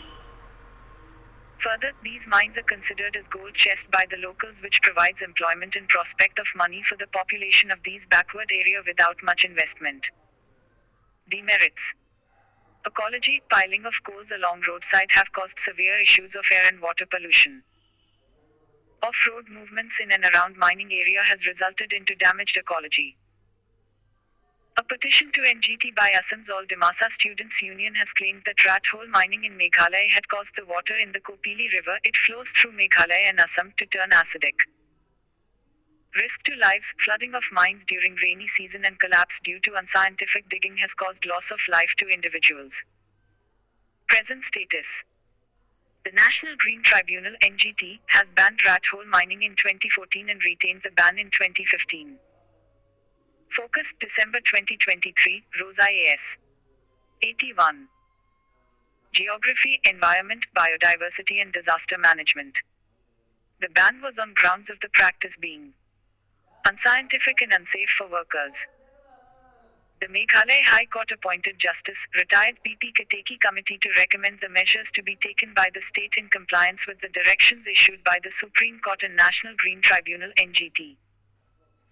This committee noted that despite the ban, illegal mining continues with large cache of coals reaching to the markets unhindered. Gulf of Guinea #World Geography. India and EU conducted their first joint naval exercise in the Gulf of Guinea to reinforce maritime security cooperation in support of the region. The exercise followed the third meeting of the EU-India Maritime Security Dialogue in Brussels. About Gulf of Guinea. Gulf of Guinea is a part of the eastern tropical Atlantic Ocean. It off the western African coast, extending westward from Cap Lopez, near the equator, to Cape Palmas at longitude 7 degrees west. Two important drive drains into it, i.e., the Volta and Niger rivers. Sao Tome and Principe, island country of Central Africa, located on the equator in the Gulf of Guinea. The coastline of the Gulf of Guinea forms part of the western edge of the African tectonic plate. It corresponds remarkably to the continental margin of South America running from Brazil to the Guianas. The coincidence between the geology and the geomorphology of these two coastlines constitutes one of the clearest confirmations of the theory of continental drift. The Guinea Current is a slow warm water current that flows to the east along the Guinea coast of West Africa. It is the eastward continuation of the Atlantic equatorial countercurrent off the western coast of Africa near the Gulf of Guinea. Galefu Project #Locations. Bhutan's fourth king Jigme Wangchuk landed in Delhi ahead of talks with Prime Minister a fortnight after Bhutan and China signed an agreement on the border delimitation process in Beijing. The king's visit is understood to be prompted by an ambitious project Bhutan plans on the border with Assam, in Galefu. Galefu Project in Sarpang District Special Economic Zone. Galefu project will be first India-Bhutan rail link, a 57 km line connecting Kokrajhar, Assam, and Galefu, where Bhutan plans to build an international airport. The geographical setting of the town with relatively flat terrain, proximity and well-established connectivity with India, and its location as a nodal connection for the central parts of Bhutan, makes the place one of the preferred locations for future development. The Sarpang Galefu zone offers unique opportunities for Bhutan and for the citizens within the services catchment area. Sarpang says would retain uniquely Bhutanese characteristics, including cultural and spiritual centers and environmentally sustainable businesses that also incorporate high technology innovations. Focus, December 2023, Rosa AS. 82. Geography, Environment, Biodiversity and Disaster Management. It would seek to create jobs for Bhutanese youth who are moving abroad due to lack of opportunities within the country. National Technical Textile Mission #Indian Economy. India's market for technical textiles is targeted to touch $40 billion by 2030 from the current $23 billion as projected by Textile Ministry. About technical textiles. Technical textiles are defined as textile materials and products used primarily for their technical performance and functional properties rather than their aesthetic or decorative characteristics. Other terms used for defining technical textiles include industrial textiles, functional textiles, performance textiles, engineering textiles, and visible textiles, and high-tech textiles. Technical textiles are used individually or as a component part of another product. Technical textiles are used individually to satisfy specific functions such as fire retardant fabric for uniforms of firemen. As a component or part of another product, they are used to enhance the strength, performance, or other functional properties of that product. Technical textiles products are divided into 12 broad categories: Agrotech, Buildtech, Clothtech, Geotech, Homitech, Indutech, Mobiltech, Meditech, Protech, Sportstech or Ecotech, Pactage depending upon their application areas. Characteristics, benefits of technical textile: health and safety, eco-friendliness, logistical convenience, etc. Unlike conventional textiles used traditionally for clothing or furnishing, technical textiles are used basically on account of their specific physical and functional properties and mostly by other user industries. National Technical Textile Mission. The government has launched the National Technical Textiles Mission for a period of 4 years, 2020-21 to 2023-24, which is extended to 2026 with an outlay of 1,480 crore rupees. Fund distributed in following segments: research, innovation and development with outlay of Rs. 1,000 crore. This component will promote both fundamental research at fiber level aiming at path-breaking technological products in carbon fiber, aramid fiber, nylon fiber, and composites, and application-based research in geotextiles, agro-textiles, medical textiles, mobile textiles and sports textiles, and development of biodegradable technical textiles. Promotion and market development. The mission will aim at average growth rate of 15-20% per annum, taking the level of domestic market size to 40-50 billion United States dollars by the year 2024 through market development, market promotion, international technical collaborations, investment promotions, and Make in India initiative. Export promotion, ensuring 10% average growth in exports per year up to 2023-24. An Export Promotion Council for Technical Textiles will be set up for effective coordination and promotion activities in the segment. Education, training, skill development. The mission will promote technical education at higher engineering and technology levels related to technical textiles and its application areas covering engineering, medical, agriculture, aquaculture, and dairy segments. The scope of use of technical textiles encompasses a wide range of applications such as agro-textiles, medical textiles, geotextiles, protection textiles, industrial textiles, sports textiles, and many other usages. Focus: December 2023, ROSA AS 83. Cost effectiveness, durability, high strength, lightweight, versatility, customization, user friendliness. Geography, environment, biodiversity and disaster management. India's scenario. India shares nearly 6% of world market size of 250 billion United States dollars. However, the annual average growth of the segment is 12% as compared to 4% world average growth. Penetration level of technical textiles is low in India at 5-10% against 30-70% in advanced countries. Benefits of technical textile in various sectors. Increased productivity in agriculture, horticulture, and aquaculture fields.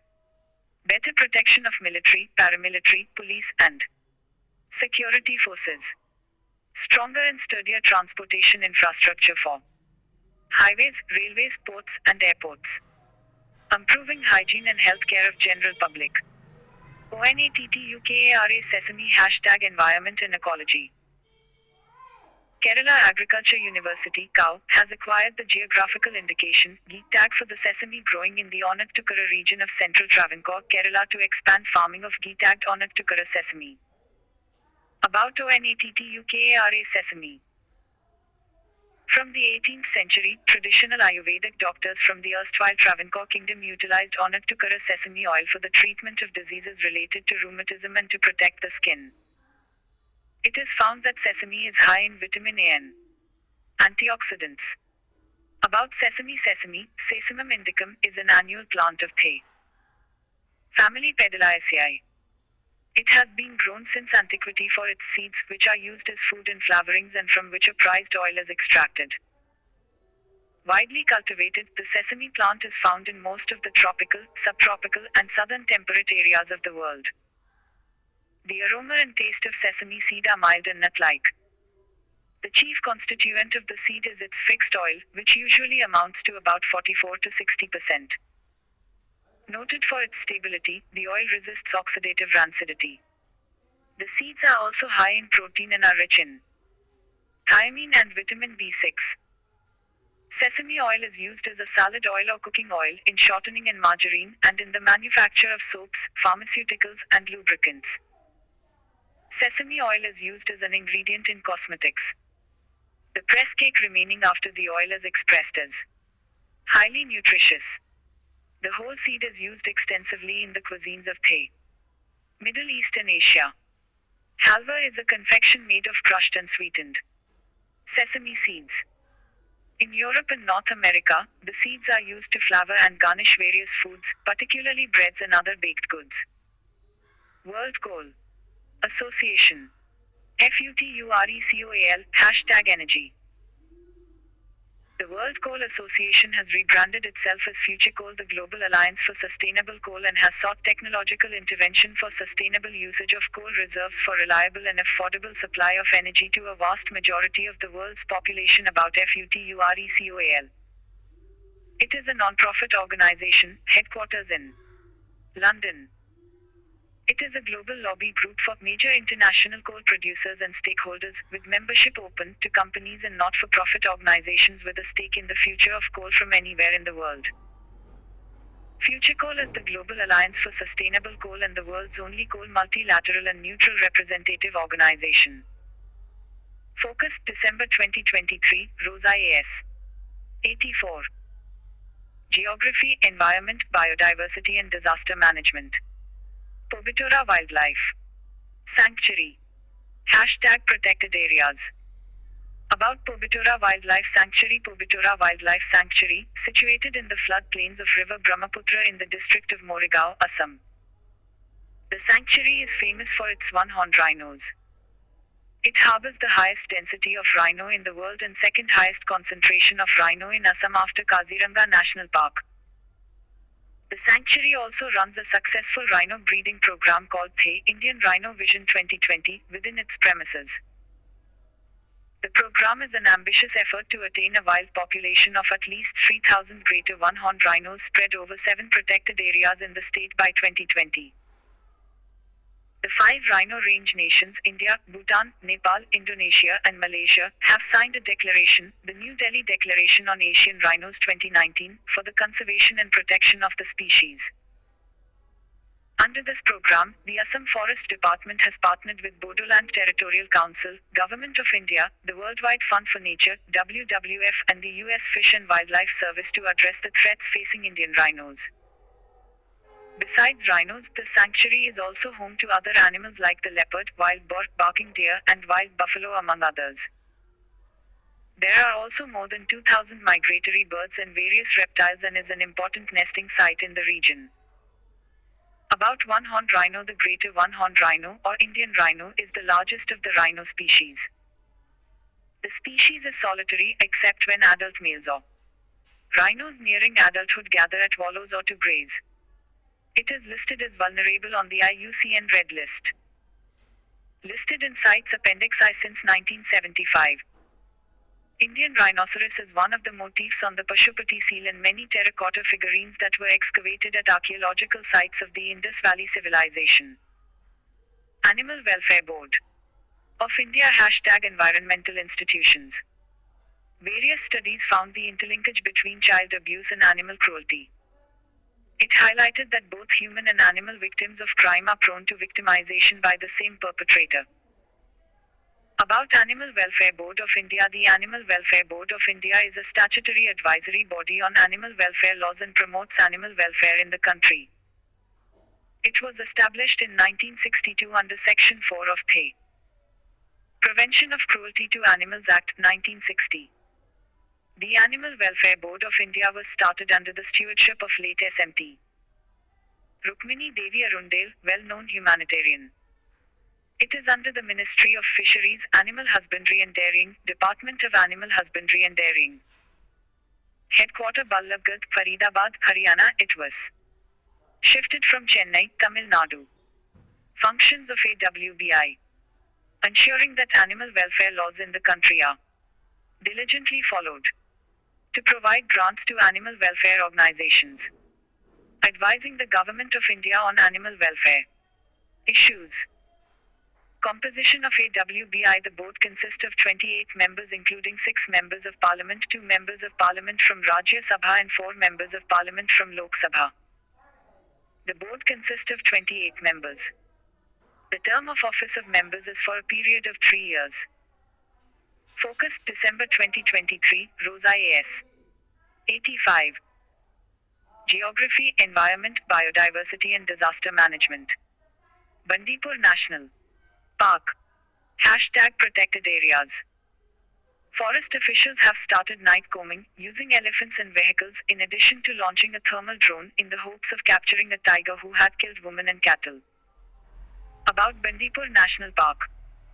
Bandipur National Park, established in 1973 as a tiger reserve under Project Tiger, is a national park located in the South Indian state of Karnataka. It was once a private hunting reserve for the Maharaja of the Kingdom of Mysore. Together with the adjoining Nagarhole National Park, Mudumalai National Park, and Wayanad Wildlife Sanctuary, it is part of the Nilgiri Biosphere Reserve, totaling making it largest protected areas in southern India. The Tiger Reserve is situated in the contiguous landscape spread in the 2 revenue districts of Nilgiri Biosphere Reserves. Southern Karnataka, namely the Mysore and Chamrajanagar. It is a distinctive landmass located at the tri-junction area of the states of Karnataka, Tamil Nadu, and Kerala. The park is flanked by the Kabini River in the north and the Moyar in the south. The Nagu River runs through the park.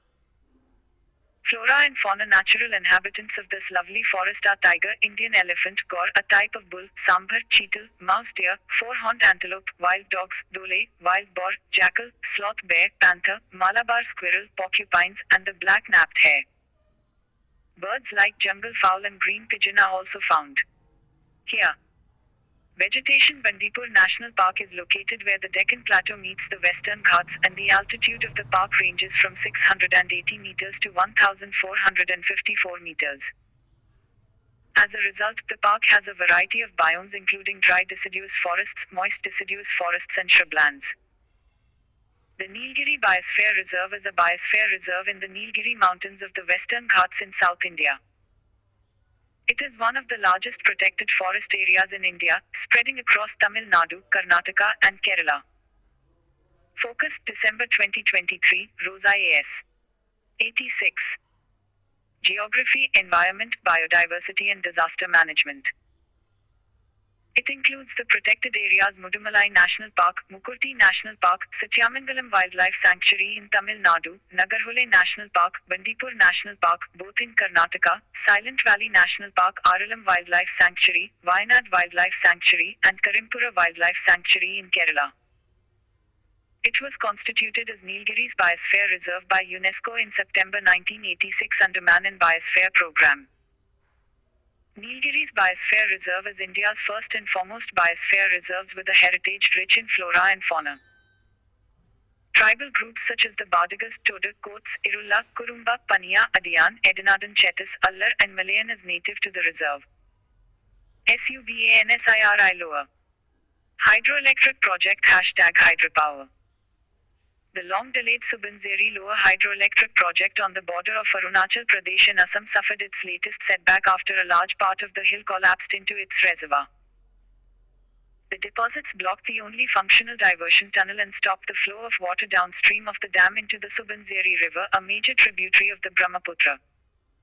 SUBANSIRI River. The Subanzeri River has its origin in Tibet, and it is an antecedent river. It enters India near the town of Taxing, Arunachal Pradesh, and flows east and southeast through Miri Hills, then south to the Assam Valley at Dulanmukhin, Dhemaji district, where it joins the Brahmaputra River at Jamurighat in Lakhimpur district. Small tributaries of the Subanzeri include Rangandi, Dikwang, and Kamla. The Subanzeri lends its name to 2 districts in Arunachal Pradesh, Upper Subanzeri and Lower Subanzeri. The high topographic variation makes this river a potential zone for harnessing it for hydropower. The districts situated on the bank of the Subanzeri River are flood-prone during monsoon season. The Subanzeri River is the largest tributary of the Brahmaputra River. SUBANSIRI Lower Hydroelectric Project. Location: located on the Subanzeri River, which is on the border of India's two northeastern states, Arunachal Pradesh and Assam. Capacity: 2000 megawatts. Developing agency: the project is being developed by the state-run National Hydropower Corporation (NHPC). Delays: the construction of Lower Subanzeri started in 2005 and was due to be completed in 2010. However, the project was delayed due to stiff opposition over its potential environmental impact. Present status: 2023. As per the Ministry of Power, 90% of the total work of the project has been completed. Focus: December 2023, Rosa AS. 87. Geography, Environment, Biodiversity and Disaster Management. US. To invest $553 million. In Adani's Sri Lanka. Port Terminal Project #map location. The US. International Development Finance Corporation, DFC, has agreed to invest $553 million in the Adani Port Salt Container Terminal project in Colombo. Background: in 2019, the Sri Lanka government signed a tripartite agreement with the governments of India and Japan to jointly develop the partially functional East Container Terminal (ECT) at the Colombo port. In 2021, Sri Lanka unilaterally ejected India and Japan from the agreement, instead opting to develop the ECT with its own investment.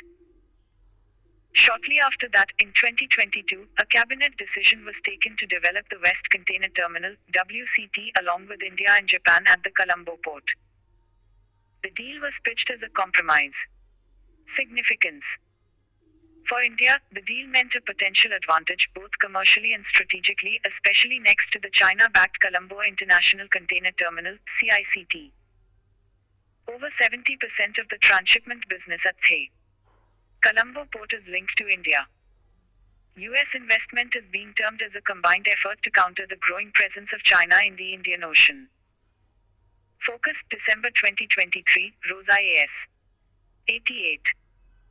Geography, Environment, Biodiversity and Disaster Management. KLYUCHEVSKOY Volcano #Geophysical Phenomenon #Prelims Nuggets. The Klyachevskoy volcano, one of the highest active volcanoes in the world, erupts in Russia's northern Kamchatka Peninsula. Andesite, named after the Andes Mountains, is the most common rock type of stratovolcanoes, but stratovolcanoes also erupt a wide range of different rocks in different tectonic settings. The KLYUCHEVSKOY volcano. Klyachevskaya volcano is an active volcano on the Kamchatka Peninsula in far eastern Russia. Klyachevskoy is one of the most active stratovolcanoes in Russia. It is one of the highest active volcanoes, tallest active volcano in Eurasia, in the world, rising to a height of 15,584 feet, 4,750 meters, the highest point on the peninsula. Stratovolcano. Stratovolcanoes have relatively steep sides and are more cone-shaped than shield volcanoes. Shield volcanoes, where a volcano produces low viscosity, runny lava, it spreads far from the source and forms a volcano with gentle slopes. They are formed from viscous, sticky lava that does not flow easily. The lava therefore builds up around the vent, forming a volcano with steep sides. Stratovolcanoes are more likely to produce explosive eruptions due to gas building up in the viscous magma. KAMCHATKA Peninsula location. It is located in far eastern Russia. It is bordered by the Sea of Okhotsk on the west and the Pacific Ocean and Bering Sea on the east. Mountain ranges. Two mountain ranges, the Sredini, Central, and Vostochny, Eastern, extend along the peninsula. River, the trough between these. Focus: December 2023, Rosa AS. 89. Geography, Environment, Biodiversity and Disaster Management. Mountain chains is occupied for much of its length by the Kamchatka River. Climate. The climate of the Kamchatka Peninsula is severe, with prolonged cold and snowy winters and wet, cool summers. Most of Kamchatka is tundra supporting mosses and lichens. Economic activity. Fishing is the only important economic activity, especially crabbing, around the coasts. There is limited agricultural activity and some cattle and reindeer are kept. The main center is the city and port of Petropavlovsk-Kamchatsky, which is located on the southeastern coast of the peninsula. Inhabitants. Most of the inhabitants are Russian, with indigenous Koryak, Chukchi, and Kamchadal. Pacific Ring of Fire. The Kamchatka Peninsula is the northern link in the 2000 kilometers Kuril-Kamchatka Island arc. This region contains 68 active volcanoes, over 10% of the total found on land anywhere on Earth. This arc is part of the Ring of Fire, a string of volcanoes that encircles the Pacific Ocean. Practice questions. MCQs. Q1. With reference to particulate matter, consider the following statements. 1. National Air Quality Index measure PM 2.5 and PM 10. 2. PM 10 is found in maternal placenta and fetal brains. 3. Ultra-fine particles can bypass the entrapment in the lungs to enter the bloodstream. How many of the above statements are correct? A. Only 1. B. Only 2. C. All 3. D. None. Q2. With reference to green cracker, consider the following statement. 1. It was launched by the Central Pollution Control Board. 2. It is ash-free cracker. 3. It does not release any particulate matter. 4. It is within the permissible limit of noise set for residential areas. How many of the statements given above are correct? A. Only 1. B. Only 2. C. Only 3. D. All 4. Q3. With reference to cloud seeding or artificial rain technique, consider the following statements. 1. It is an artificial process to reduce condensation nuclei in the atmosphere. 2. It uses chemicals like silver iodide, potassium iodide, and sulfate aerosols. 3. It enhances the collision coalescence process of droplets, leading to more precipitation. How many of the above statements are correct? A. Only 1. B. Only 2. C. All 3. D. None. Focus, December 2023, Rosa A.S. 90. Geography, Environment, Biodiversity and Disaster Management. Q4. With reference to Global Solar Facility, consider the following statements. 1. It is an agency under the World Bank to facilitate funds for underdeveloped countries with the specific aim of protecting their environment. 2. It will provide a payment guarantee fund, insurance fund and investment fund. 3. It will promote off-grid mini solar grids in underserved areas of Africa. How many of the above statements are correct? Q5. With reference to geographical indication, consider the following statements. 1. Onattukara sesame of Andhra Pradesh has been accorded the geographical indication status. 2. Onattukara sesame is high in vitamin A and antioxidants. 3. Onattukara sesame is known for the treatment of rheumatism. How many of the above statements are correct? A. Only 1. B. Only 2. C. All 3. D. None. A. Only 1. B. Only 2. C. All 3. D. None. Descriptive questions. Q1. What is climate smart agriculture? Analyze its utility in the Indian context. 15 marks, 250 words. Q2. Explain why red hole mining is so prevalent in Northeast India. 10 marks, 150 words. Answers 1B, 2A, 3A, 4B, 5B. Focus, December 2023, Rosa A.S. 91. Science and Technology. GS Paper Prelims and GS Paper 3 Main. NEXCAR 19, India Zone. CAR-T Cell Therapy. Hashtag Biology and Biotechnology. Central Drugs Standard Control Organization, CDSCO, has granted market authorization for Nexcar 19, India's first Indigenously developed CAR T-cell therapy to ImmunoAct, a company incubated by IIT Bombay. This paves the way for the commercial launch of the therapy in India, where it is expected to be available to cancer patients at a tenth of the cost abroad. For now, CDSCO has approved its use in patients aged 15 years and older. What is cell therapy? Chimeric antigen receptor CAR T-cell therapy is a type of cell-based gene therapy which involves altering the genes inside T cells to help them attack cancer cells. T cells are special cells, a type of white blood cells that find and fight illness and infection, whose primary function is cytotoxic, meaning it can kill other cells. In the therapy, T cells are harvested from the patient's blood. Researchers modify these cells in the laboratory so that they express specific proteins on their surface known as chimeric antigen receptors CAR. Focus, December 2023, Rosa AS 92. Science and technology. These cells are then grown and multiplied in the laboratory and then inserted back into the patient. This genetic modification allows CAR T cells to effectively bind to the cancer cells and destroy them, especially in blood cancers like leukemia and lymphomas. As CAR T cells directly activate the patient's immune system against cancer, it makes the treatment more clinically effective than surgery, radiotherapy, and chemotherapy. India is one of the first developing countries to have its indigenous CAR T and gene therapy platform. About NexCAR19. NexCAR19 is a type of CAR T and gene therapy developed indigenously in India by ImmunoAct, which is a company incubated at IIT Bombay. The therapy is designed to target cancer cells that carry CD19 protein. This protein acts like a flag on cancer cells, which allows CAR T cells to recognize and attach themselves to the cancer cells and start the process of elimination. The therapy is for people with B-cell lymphomas who did not respond to standard treatments like chemotherapy, leading to relapse or recurrence of the cancer. Recovery typically occurs within 2 weeks after one cycle of the treatment. In our data, approximately 70% of patients respond to the treatment, with variations between leukemia and lymphoma cases. About 50% of these responsive patients achieve a complete response.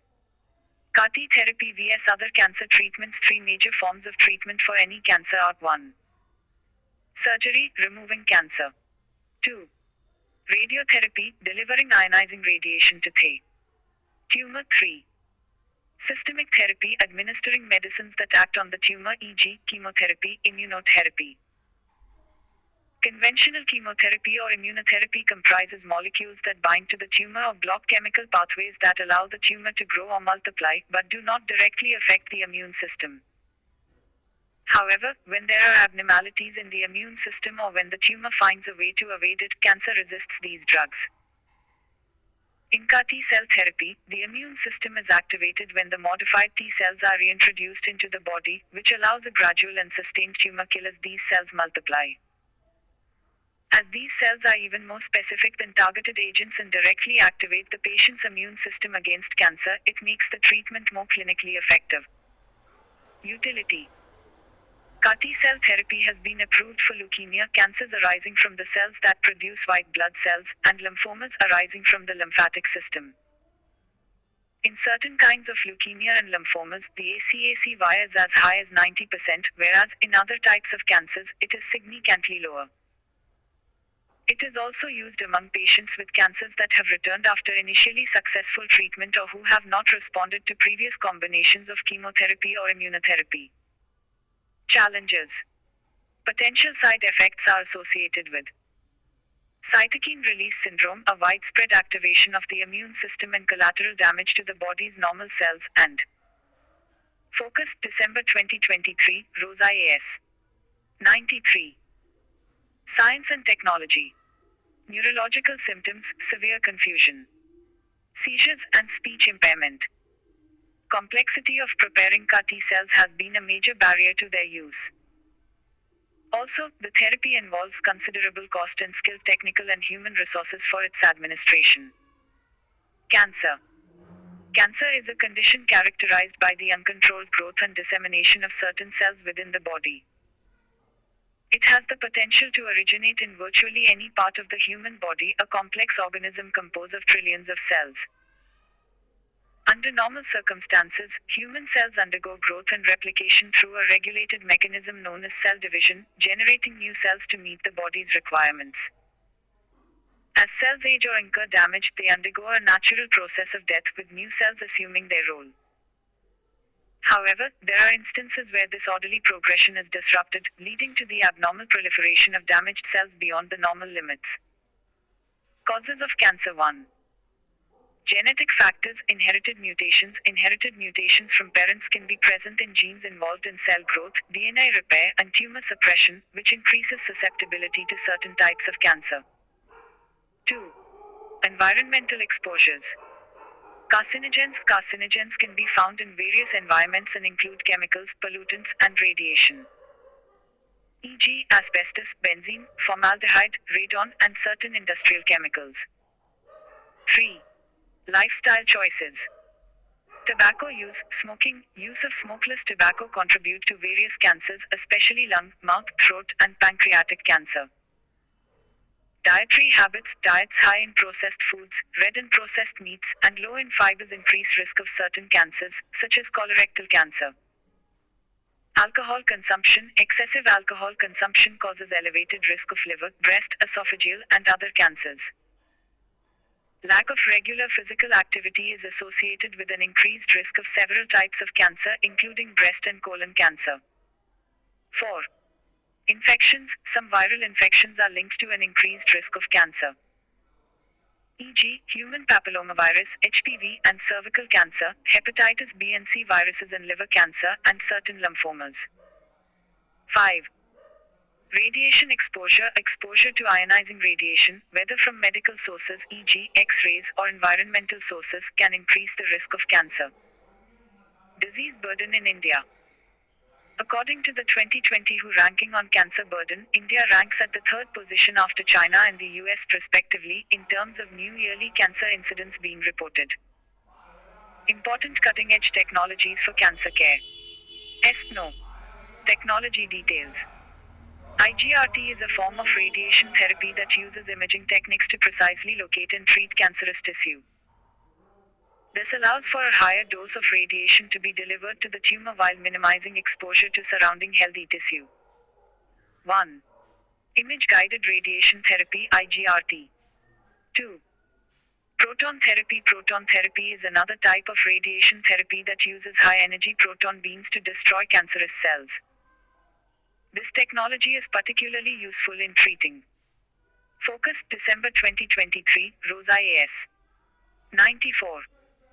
Science and technology. Tumors located in sensitive areas of the body, such as the brain, eyes, and spinal cord, where traditional radiation therapy can cause severe side effects. Liquid biopsy is a non-invasive diagnostic test that analyzes a patient's blood or other bodily fluids for cancer cells or markers. It is useful for detecting cancer at an early stage, monitoring disease progression, and guiding treatment decisions. Precision medicine uses genomic information to personalize treatment for cancer patients. It enables doctors to select the most effective treatment for a patient based on the genetic profile of their tumor. This approach has increased the accuracy of diagnosis and the effectiveness of treatment. Minimally invasive surgical technique that uses a robot to perform complex procedures. It is used in cancer surgery to remove tumors with greater precision, minimizing the risk of damage to surrounding tissue. E.g., Da Vinci surgical system is widely used in India for performing cancer-specialized surgeries. AI is being used in cancer care to improve diagnosis, treatment planning, and prognosis. E.g., AI algorithms can analyze medical images to identify cancerous tissue or predict the response to different treatments. Radiomics focuses on AI-powered healthcare and helps in the extraction of mineable data from medical imaging and has been applied within oncology to improve diagnosis, prognostication, and clinical decision support with the goal of delivering precision medicine. 3. Liquid biopsy. 4. Precision medicine, oncology. 5. Robotic surgery. 6. Artificial intelligence AI. 7. Radiomics. 8. Theranostics. It is a treatment strategy that combines therapeutics with diagnostics and helps in targeted drug delivery. Its uses include prostate cancer, neuroendocrine cancers etc. SAMUDRAYAN, India's Deep Ocean Mission. Hashtag scientific developments. India is geared up to launch the country's first manned deep ocean mission, Samudrayaan, to study the deep ocean resources such as metals, minerals, and biodiversity. Deep Ocean Mission. Deep Ocean Mission, DOM, is India's ambitious quest to explore and harness the depths of the ocean. It was approved by the Union Cabinet in 2021 at a cost of nearly 4,077 crore rupees over a 5-year period in a phased manner. As part of the DOM mission, under Samudrayaan mission, an indigenously developed manned submersible, Matsya 6000, with a 3-member crew is designed to be sent to a depth of 6 kilometers in the ocean. Ministry of Implementation, Ministry of Earth Sciences. Focus, December 2023, Rosa AS. 95. Science and Technology. DOM mission has 6 pillars. 1. Development of technologies for deep-sea mining in a manned submersible to carry 3 people to a depth of 6,000 meters in the ocean. The submersible will be equipped with a suite of scientific sensors, tools and an integrated system for mining polymetallic nodules from the central Indian Ocean. 2. Development of ocean climate change advisory services involving an array of ocean observations and models to understand and provide future climate projections. 3. Technological innovations for the exploration and conservation of deep-sea biodiversity. 4. Deep ocean survey and exploration aimed at identifying potential sites of multi-metal hydrothermal sulfides mineralization along the Indian Ocean mid-oceanic ridges. 5. Harnessing energy and fresh water from the ocean. 6. Establishing an advanced marine station for ocean biology as a hub for nurturing talent and driving new opportunities in ocean biology and blue biotechnology. Matsya 6000. Matsya 6000 is India's flagship deep ocean human submersible that aims to reach the ocean bed at a depth of 6,000 meters in the central Indian Ocean in Matsya 6000. Accompanied by 3 crew members, the submersible carries a suite of scientific tools and equipment designed to facilitate observations, sample collection, basic video and audio recording, and experimentation. It has an operational endurance of 12 hours, which is extendable to 96 hours in the event of an emergency. The shallow water personnel sphere of Matsya 6000 has been certified for human-rated operations at up to 500 m water depths. A human acclimatization test in a shallow water sphere was conducted with 3 personnel for 2 hours at a depth of 7 meters. Developed by National Institute of Ocean Technology. NIOT. Constructed from a titanium alloy, the sphere is engineered to withstand pressures of up to 6,000 bars. It is equipped with propellers enabling movement in all 6 directions and features 3 viewports that allow the crew to observe its surroundings. With Matsya, India will be the only country to have an entire ecosystem of underwater vehicles encompassing deep water remote operated vehicles, ROVs, polar ROVs, autonomous remote vehicles, AUVs, deep water coring systems. Key facts. DOM is one of 9 missions under the Prime Minister's Science, Technology and Innovation Advisory Council, PMSTIAC. It is imperative that DOM supports the Blue Economy Priority Area, Blue Trade and Blue Manufacturing in India. The New India 2030 document outlines the Blue Economy as the 6th core objective for India's growth. Years 2021-2030 have been designated by the United Nations as the Decade of Ocean Science. NIOT has successfully conducted deep-sea locomotion trials on the seabed at a depth of 5,270 meters using an underwater mining system, Varaha. Focus, December 2023, Rosa AS. 96. Science and Technology. The USA, Russia, China, France, and Japan have already achieved successful deep ocean crewed missions. India is poised to join the ranks of these nations. Why has a depth of 6,000 m been chosen? United Nations International Seabed Authority (ISA) has allocated India a 75,000 square km area in the central Indian Ocean and an additional 10,000 square km at 26 degrees south for this. The decision to target a depth of 6,000 meters for the DOM holds strategic significance. India has committed to the sustainable extraction of valuable resources, including polymetallic nodules and polymetallic sulfides. Polymetallic nodules, which contain precious metals like copper, manganese, nickel, iron, and cobalt, are found approximately 5,000 meters deep, and polymetallic sulfides occur at around 3,000 meters in the central Indian Ocean. Hence, India's interests span depths of 3,000–5,500 meters. By operating at a depth of 6,000 meters, India can effectively cater to both the Indian Exclusive Economic Zone and the Central Indian Ocean. Challenges facing DOM. High pressure in deep oceans, being 1 meter underwater, puts as much pressure on an object of 1 square meter area as if it were carrying 10,000 kilograms of weight. Operating under such high pressure requires the use of meticulously designed equipment crafted from durable metals or materials. Additionally, electronics and instruments find it simpler to function in a vacuum or in space. Conversely, inside the water, poorly designed objects collapse or implode. Landing on the ocean bed presents challenges due to its incredibly soft and muddy surface. This factor renders it exceedingly difficult for heavy vehicles to land or maneuver, as they would inevitably sink. Extracting materials requires them to be pumped to the ocean surface, an undertaking that demands a large amount of power and energy. Unlike controlling rovers on distant planets, remotely operated vehicles prove ineffective in the deep oceans due to the absence of electromagnetic wave propagation in this medium. Visibility also poses a significant hurdle, as natural light can penetrate only a few tens of meters beneath the surface, whereas space observations are facilitated through telescopes. All these intricate challenges are further compounded by factors like variations in temperature, corrosion, salinity, etc., all of which must also be dealt with. Euclid Space Telescope. #Astronomy and Space Technology. European Space Agency has unveiled the first images captured by the Euclid Space Telescope, designed to unlock the secrets of dark matter and dark energy. Euclid Space Telescope. Launched on July 1, 2023 from Cape Canaveral in Florida on SpaceX Falcon 9 rocket by ESA. It is stationed 1.5 million kilometers away from the Earth at the Lagrangian point 2. It will observe the shapes, distances, and motions of billions of galaxies spanning over 10 billion light-years over the next 6 years.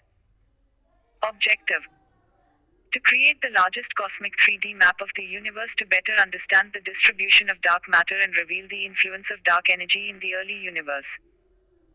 Dark matter and dark energy together make up 95% of the universe. To understand the evolution of the universe by looking at the light emitted from galaxies 10 billion years ago. Euclid is a 1.2 meter wide telescope with a 600 megapixel camera to record visible light and a near infrared spectrometer, camera and photometer to determine the redshift of detected galaxies. Focus: December 2023, Rosa AS 97. Science and Technology. Dark matter and dark energy. Dark matter and dark energy together make up 95% of the universe. Around 68% of the universe is made of dark energy, while dark matter makes up 27%. Only the remainder, 5%, is composed of fermionic matter, i.e., things on the Earth, planets, stars, etc. Dark matter. Dark matter is completely invisible and has not yet been observed directly. It does not interact with matter, emits no light or energy, and thus cannot be detected directly by conventional sensors and detectors. Scientists are confident it exists because of the gravitational effects it has on galaxies and galaxy clusters. Dark energy. Existence of dark energy was theorized 25 years ago, when a team of researchers found that the expansion of the universe was speeding up or accelerating, instead of slowing down due to gravity, inwards pulling force. Scientists have hypothesized that this is happening due to a mysterious form of energy called dark energy. Characteristics of dark energy. Dark energy has been hypothesized as a repulsive force or anti-gravity, i.e., while gravity tends to make objects attract, dark energy would pull them apart by increasing the space between them. Thus, dark energy has an expansionary effect. As our universe is expanding, it indicates that dark energy has a greater abundance than dark matter. Dark energy is a property of space, so it does not get diluted as space expands. Focus, December 2023, Rosa AS. 98. Science and technology. Normally, as the universe expands, the density of mass and radiation in it decreases. However, the density of dark energy remains constant throughout. This means the dark energy in the universe is ever increasing in order to keep the energy density constant. Thus, dark energy should be energy inherent in the fabric of space itself. Optical fibers. Hashtag Internet and telecommunications. What is an optical fiber? An optical fiber is a thin, flexible, and transparent fiber made of glass, high-quality silica, or plastic that is used to transmit information in the form of light pulses. These fibers can carry information, such as text, images, videos, telephone calls, and anything that can be encoded as digital information, across large distances almost at the speed of light. Structure. An optical fiber consists of core, which is the innermost part where light travels. Cladding, which surrounds the core and helps contain the light within the core by reflecting it back into the core. The core and cladding are usually made of materials with different refractive indices, allowing for the total internal reflection of light within the core. The refractive index of the core is higher, denser medium, than the refractive index of the cladding, rarer medium. Reflection of light. Reflection is the bouncing back of light when it strikes, hits a surface. The angle at which the light hits the surface, angle of incidence, is equal to the angle at which it reflects off the surface, angle of reflection, according to the law of reflection. Refraction of light. Refraction is the bending of light when it passes from one medium to another with a different optical density, refractive index. The speed of light changes as it moves from one medium to another, causing the light to change direction. Total internal reflection. Total internal reflection occurs when light traveling from a rarer medium to a denser medium strikes the boundary of the medium at an angle greater than the critical angle. If the angle of incidence is greater than the critical angle, all the light is reflected back into the original medium, none of it is refracted into the second medium. This phenomenon is crucial in optical fibers, where it allows light signals to be transmitted over long. Focus, December 2023, Rosa AS. 99. Science and technology. Distances by repeatedly undergoing total internal reflection within the core of the fiber. How do optical fibers work? The phenomenon known as total internal reflection is the basis of guiding light across long distances without a significant loss of optical power. With proper adjustments, the light can be kept bouncing within the glass with very little escaping outside. This is how signals encoded as electromagnetic waves can be fed into one end of an optical fiber, and they will reflect and bounce many times between the glass walls as they traverse several kilometers bearing the information in the signals. Advantages. Optical waves have high bandwidth, thus allowing a high data transmission rate, up to several terabits per second in a single fiber. It serves as a medium for carrying optical signals over long distances with minimal loss of signal quality, low signal attenuation. Unlike radio or copper cable-based communication, fiber cables are also insensitive to external perturbations such as lightning and bad weather, and have immunity to electromagnetic interference. Hence, optical fibers possess the ability to transmit signals over long distances without significant degradation and provide the backbone for internet, telephone, and cable television systems. Applications. Telecommunications. Optical fibers are used to connect telephone lines, cable television systems, and internet service providers. Medical imaging. Optical fibers are used in a variety of medical imaging applications, such as endoscopy, ultrasound, and laser surgery. They allow doctors to see inside the body without making a large incision. Sensors. Optical fibers are used in a variety of sensors, such as temperature sensors, pressure sensors, and chemical sensors. Lighting. Optical fibers are used in a variety of lighting applications, such as decorative lighting, stage lighting, and outdoor lighting. Military. Optical fibers are used in a variety of military applications, such as communication, surveillance, and targeting.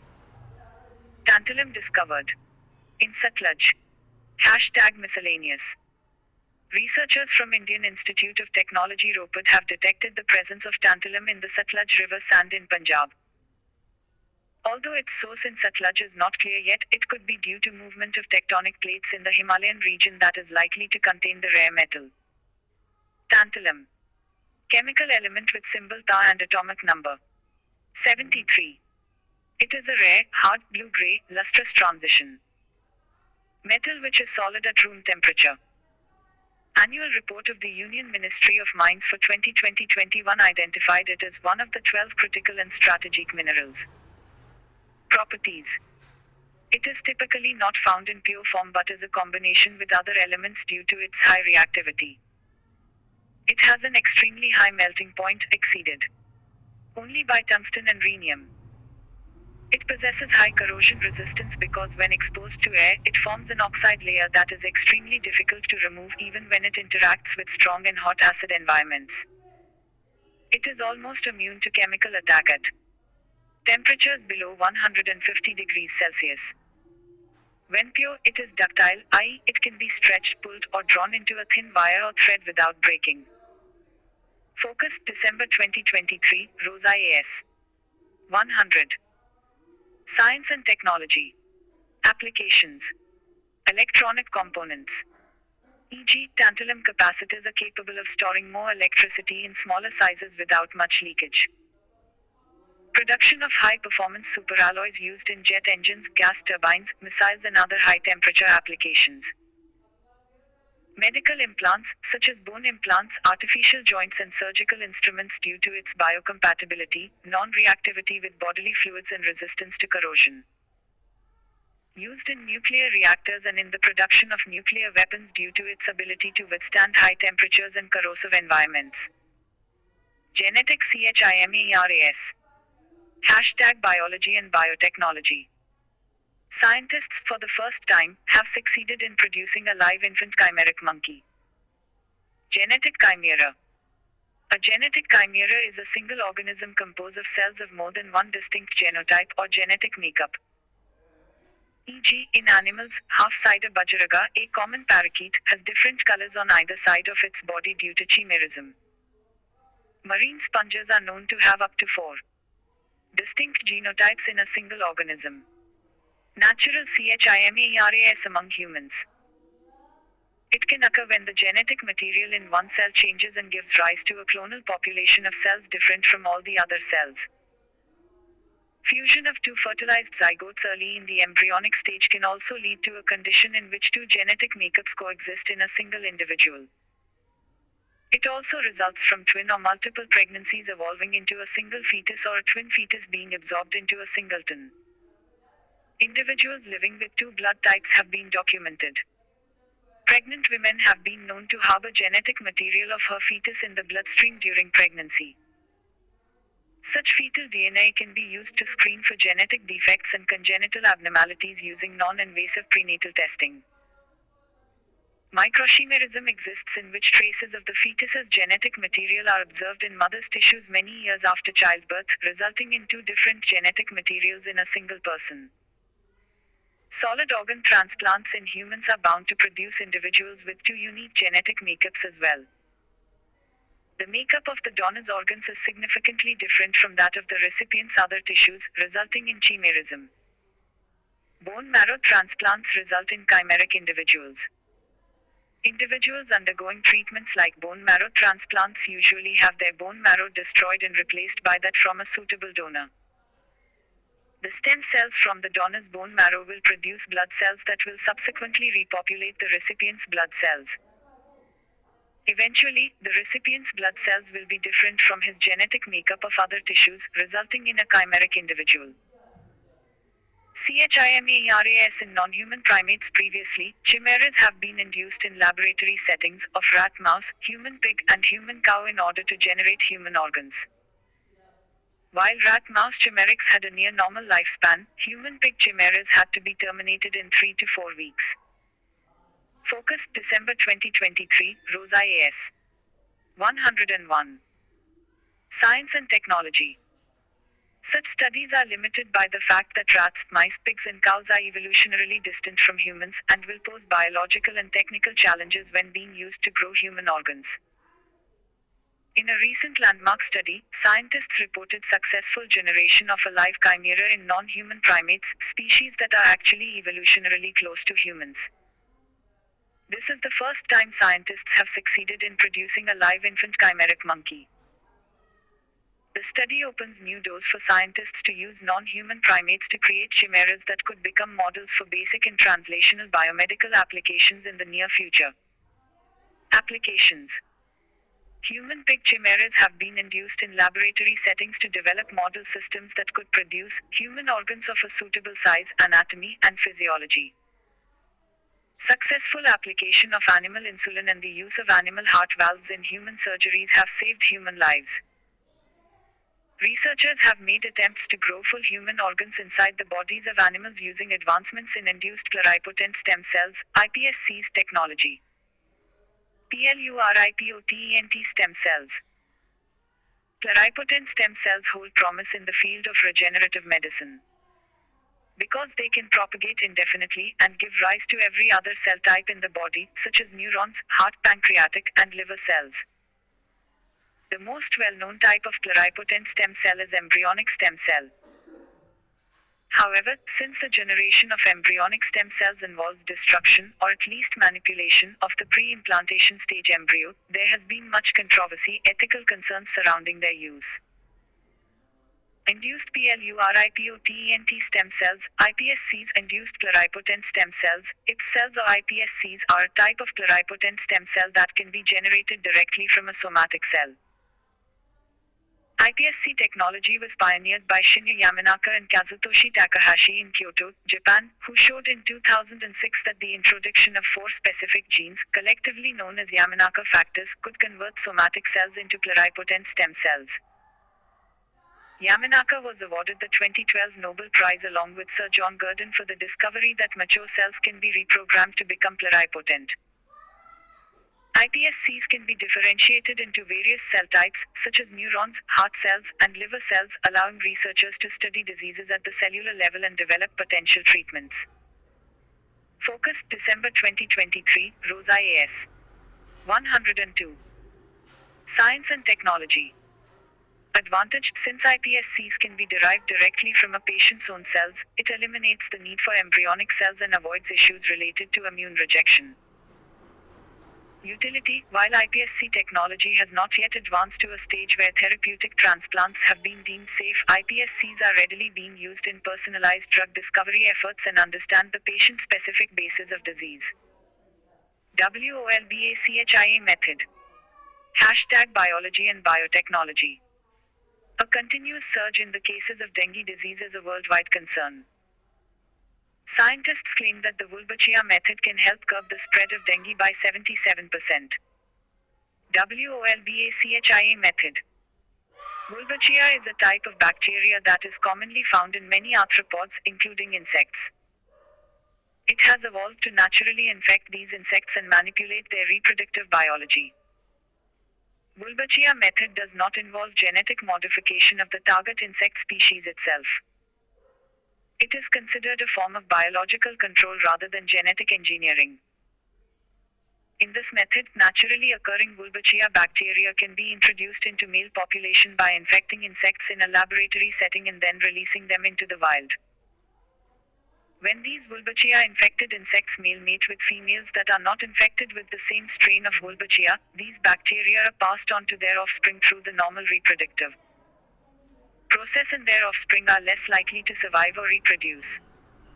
Since the method does not suppress mosquito populations or involve genetic modification, it is safe for humans, animals, and the environment. Auroras. #Astronomy and space technology. Auroras. Auroras are a natural light display in the sky predominantly seen in the high latitude regions around the Arctic and Antarctic. It is called aurora borealis or northern lights near the North Pole. It is called aurora australis or southern lights near the South Pole. It is caused by the interaction of charged particles from the sun with the Earth's atmosphere. Aurora borealis is typically seen as a faint glow in the sky, but it can sometimes be very bright and colorful. What makes this happen? Apart from heat and light, the sun also releases energetic charged particles. The protective magnetic field around Earth shields us from most of the energy and particles. However, the sun does not send the same amount of energy all the time. There is a constant streaming solar wind and there are also solar storms. During one kind of solar storm called a coronal mass ejection, the sun ejects a huge bubble of electrified gas that can travel through space at high speeds. When a solar storm comes toward Earth, some of the energy and small particles can travel down the magnetic field lines at the north and south poles and enter into the Earth's atmosphere. There, the particles interact with gases in Earth's atmosphere and result in beautiful displays of light in the sky. Focus, December 2023, Rosa AS. 103. Science and technology. Oxygen gives off green and red light. Nitrogen glows blue and purple. Do other planets get auroras? Auroras do not just happen on Earth. If a planet has an atmosphere and magnetic field, they probably have auroras. Incredible images of auroras have also been captured on Jupiter, Saturn, Uranus and Neptune. Piezoelectric effect. Hashtag miscellaneous. Piezoelectric effect. Piezoelectric effect is the ability of a material to generate an electric charge in response to an applied mechanical stress or pressure. The phenomenon can be observed in some materials including quartz, topaz, tourmaline, ceramics such as lead zirconate, titanate, PZT, and even certain biological substances like bone and the tendons. Inverse piezoelectric effect. Some materials also display an inverse piezoelectric effect where the application of an electric current induces a mechanical strain or deformation. Mechanism. Normally, the charges in a piezoelectric crystal are exactly balanced. The forces, electric dipole moments, of the charges exactly cancel out, leaving no net charge on the crystal faces. When the crystal is stretched or compressed due to mechanical stress, this pushes the charges out of balance. Now the dipole moments no longer cancel one another out and net positive and negative charges appear on opposite crystal faces. This gives rise to a small electric current. Applications used in pressure sensors, accelerometers, acoustic devices, high voltage generators, electronic frequency generators, microbalances, inkjet printers, electronic stethoscopes. Focus, December 2023, Rosa AS. 104. Science and technology. Practice questions. MCQs. Q1. Consider the following statements with reference to Euclid Space Telescope. 1. The Wide-Angle Space Telescope has been developed by the National Aeronautics and Space Administration. 2. The primary objective of the telescope is to observe the solar atmosphere and solar flares. Which of the statements given above are correct? A. 1 only, B. 2 only. C. Both 1 and 2, D. Neither 1 nor 2, Q2. Consider the following statements with reference to tantalum. 1. It is a rare transition metal that is highly corrosion resistant. 2. The mineral is identified as a critical and strategic mineral by the Union Ministry of Mines. Which of the statements given above are correct? A. 1 only, B. 2 only. C. Both 1 and 2, D. Neither 1 nor 2. Q3. With reference to optical fibers, consider the following statements. 1. In optical fibers, the encoded information is transmitted in the form of electric current. 2. Optical fibers utilize the phenomenon of total internal reflection for transmission. 3. They are susceptible to external perturbations, such as lightning and bad weather. How many of the statements given above are correct? A. Only 1, B. Only 2. C. All 3, D. None. Q4. Consider the following statements with reference to piezoelectric effect. 1. It is the ability of a material to generate a magnetic field in response to an applied current. 2. The effect can only be observed in metals. Which of the statements given above are correct? A. 1 only, B. 2 only. C. Both 1 and 2. D. Neither 1 nor 2. Q5. Consider the following statements with reference to Wolbachia method. 1. Wolbachia is a type of viral strain that is commonly found in many arthropods. 2. It is a genetic engineering method used to control viral disease spread by mosquitoes. Which of the statements given above are correct? A. 1 only. B. 2 only. C. Both 1 and 2. D. Neither 1 nor 2. Descriptive questions. Q1. Briefly describe CAR T-cell therapy and what advantages it has over other treatments. Answers 1D, 2C, 3A, 4D, 5D. Q2.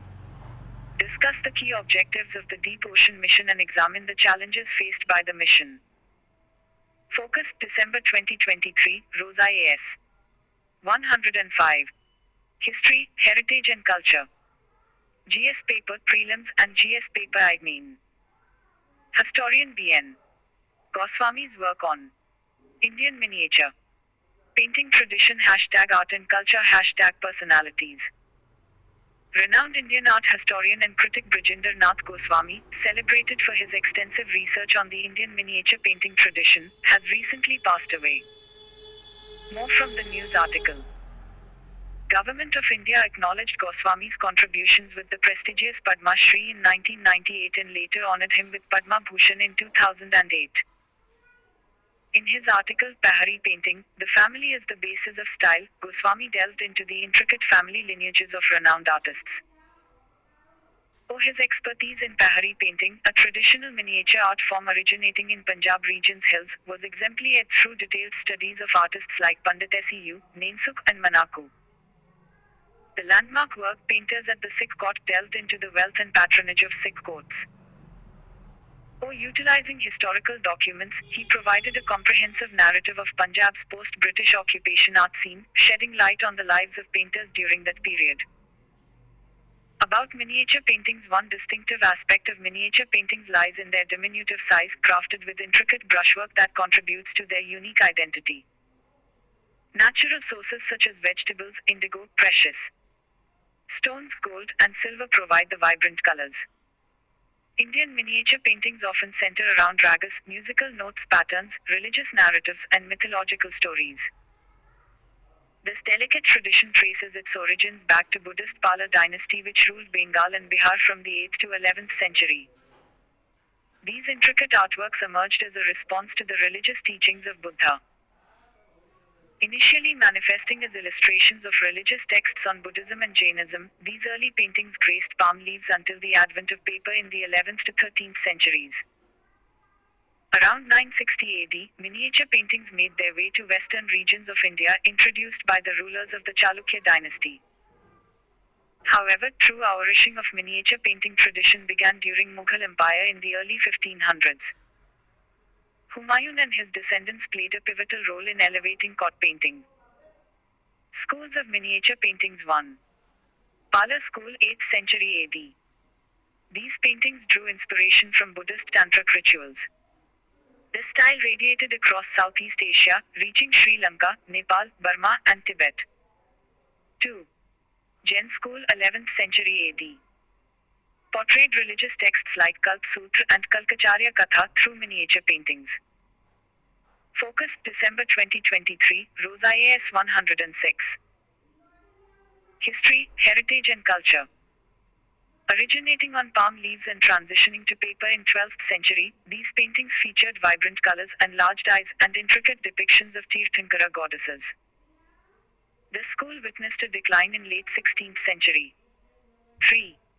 Arisa School, 17th century AD.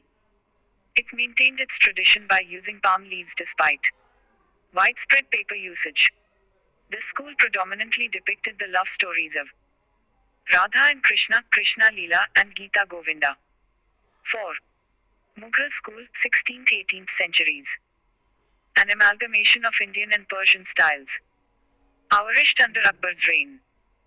This era witnessed a fusion of the Indian artistic tradition with the Persian style, giving birth to the distinctive Mughal style of painting. Scenes from royal court, hunting expeditions, and battles graced these paintings. Mughal influence extended to Hindu painters, who incorporated stories from Ramayana and Mahabharata. Yet this golden era experienced a decline during Aurangzeb's reign, prompting skilled miniaturists to migrate to princely courts of Rajasthan, the lower Himalayan hill kingdoms, and the plains of Punjab. 4. Rajasthani School. Rise of diverse schools of miniature painting, including Kishangarh, Bundi, Jaipur, Mewar, and Marwar. Miniature paintings of Rajasthan, while retaining traces of Mughal influence, carved out their own unique identity.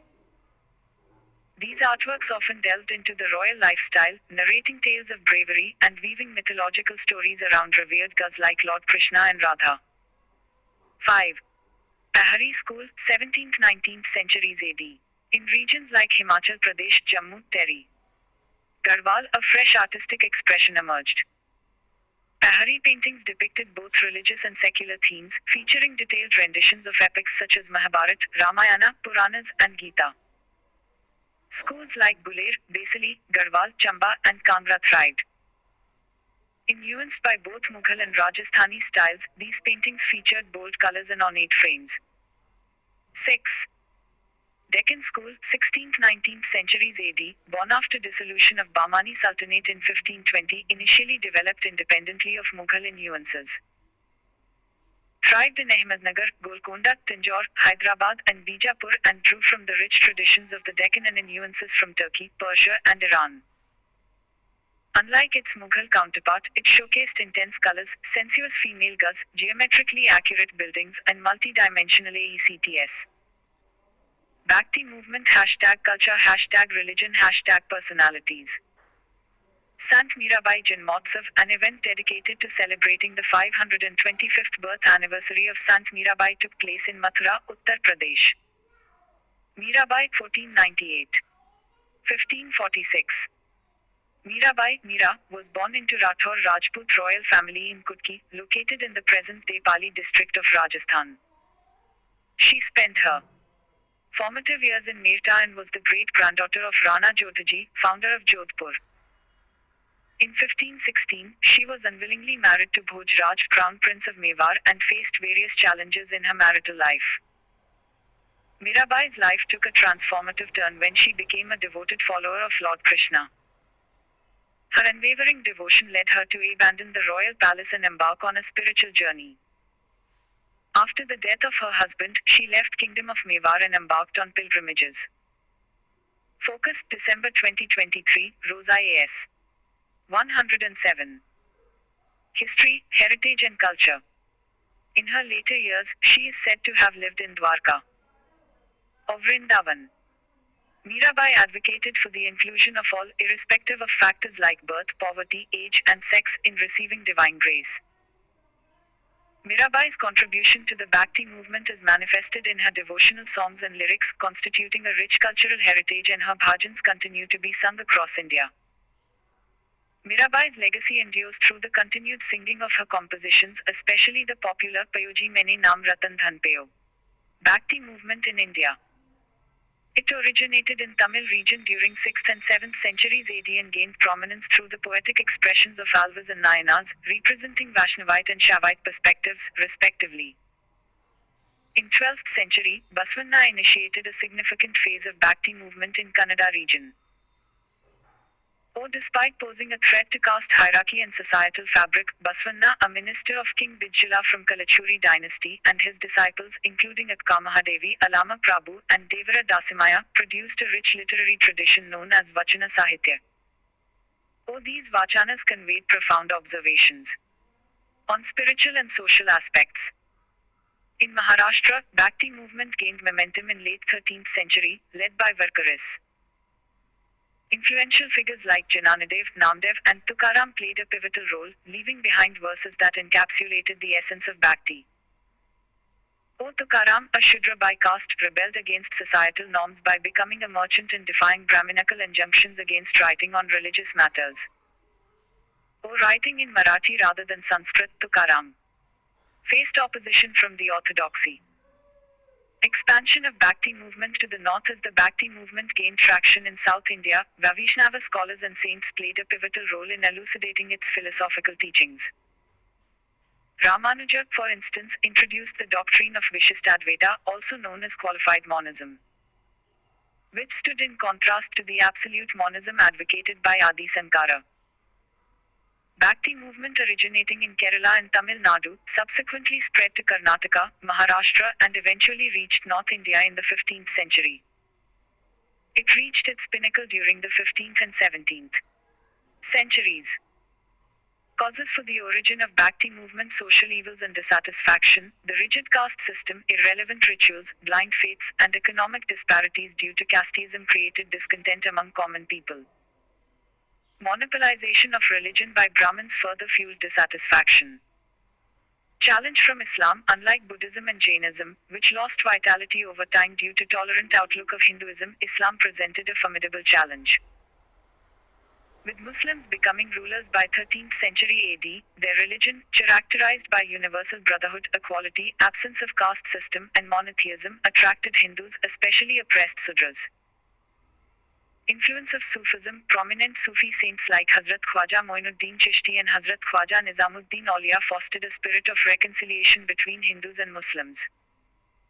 Liberal approach of Sufism influenced Hindu saints, contributing to the development of Bhakti ideals.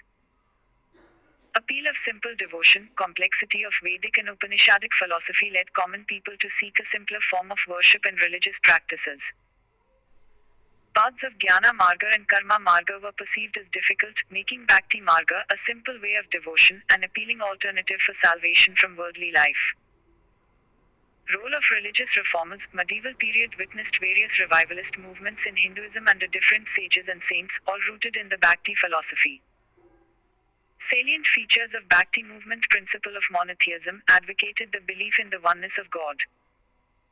This foundational concept sought to unify spiritual practices and direct devotion towards a singular divine entity.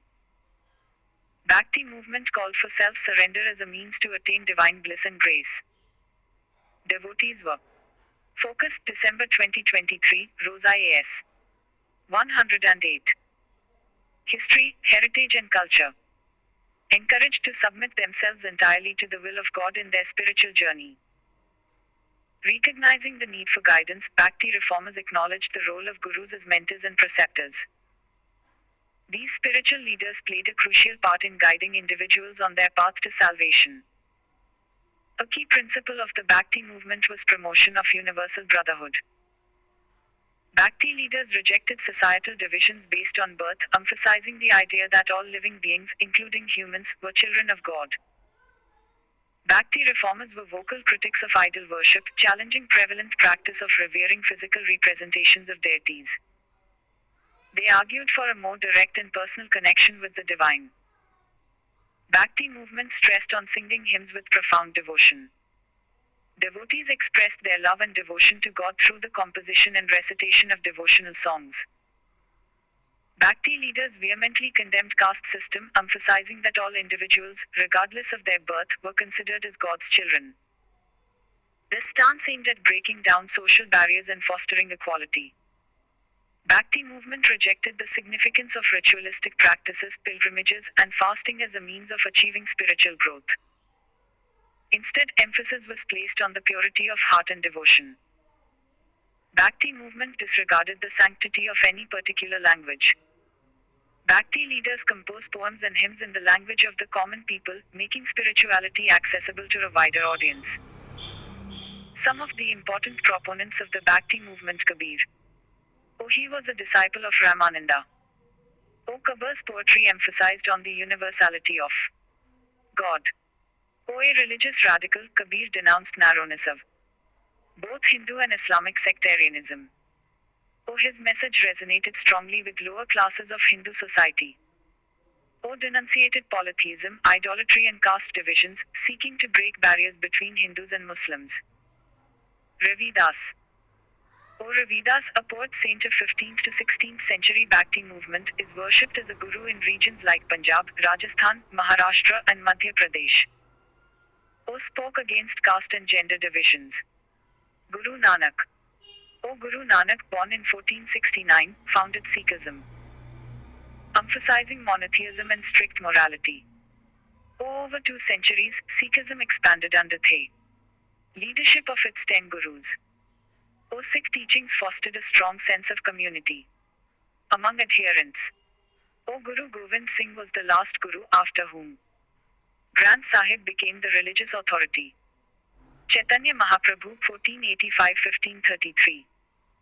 Chaitanya of Bengal focused on the superiority of Krishna over other deities. Unlike Kabir, Chaitanya's movement was revivalist and centered on the worship of Vishnu, particularly in the form of Krishna. Bengal Vaishnavites did not seek to reform Hinduism but stressed devotion to Krishna.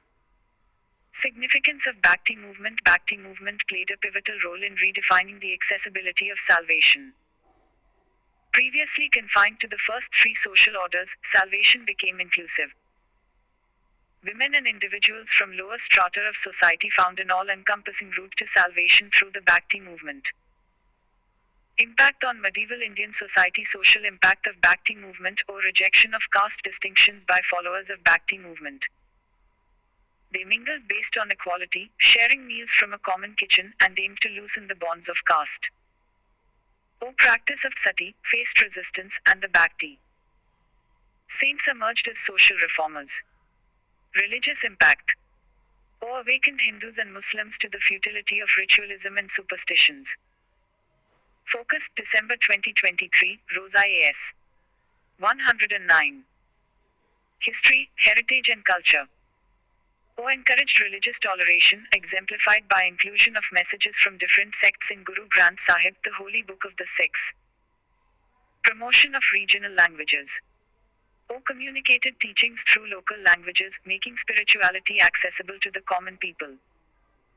The shift from Sanskrit, Arabic, and Persian contributed to the promotion of regional languages. Saints like Kabir, Surdas, and Tulsidas expressed their devotion in languages like a mixture of Hindi, Braj Bhasha, and Awadhi. The use of regional languages made religious knowledge more inclusive.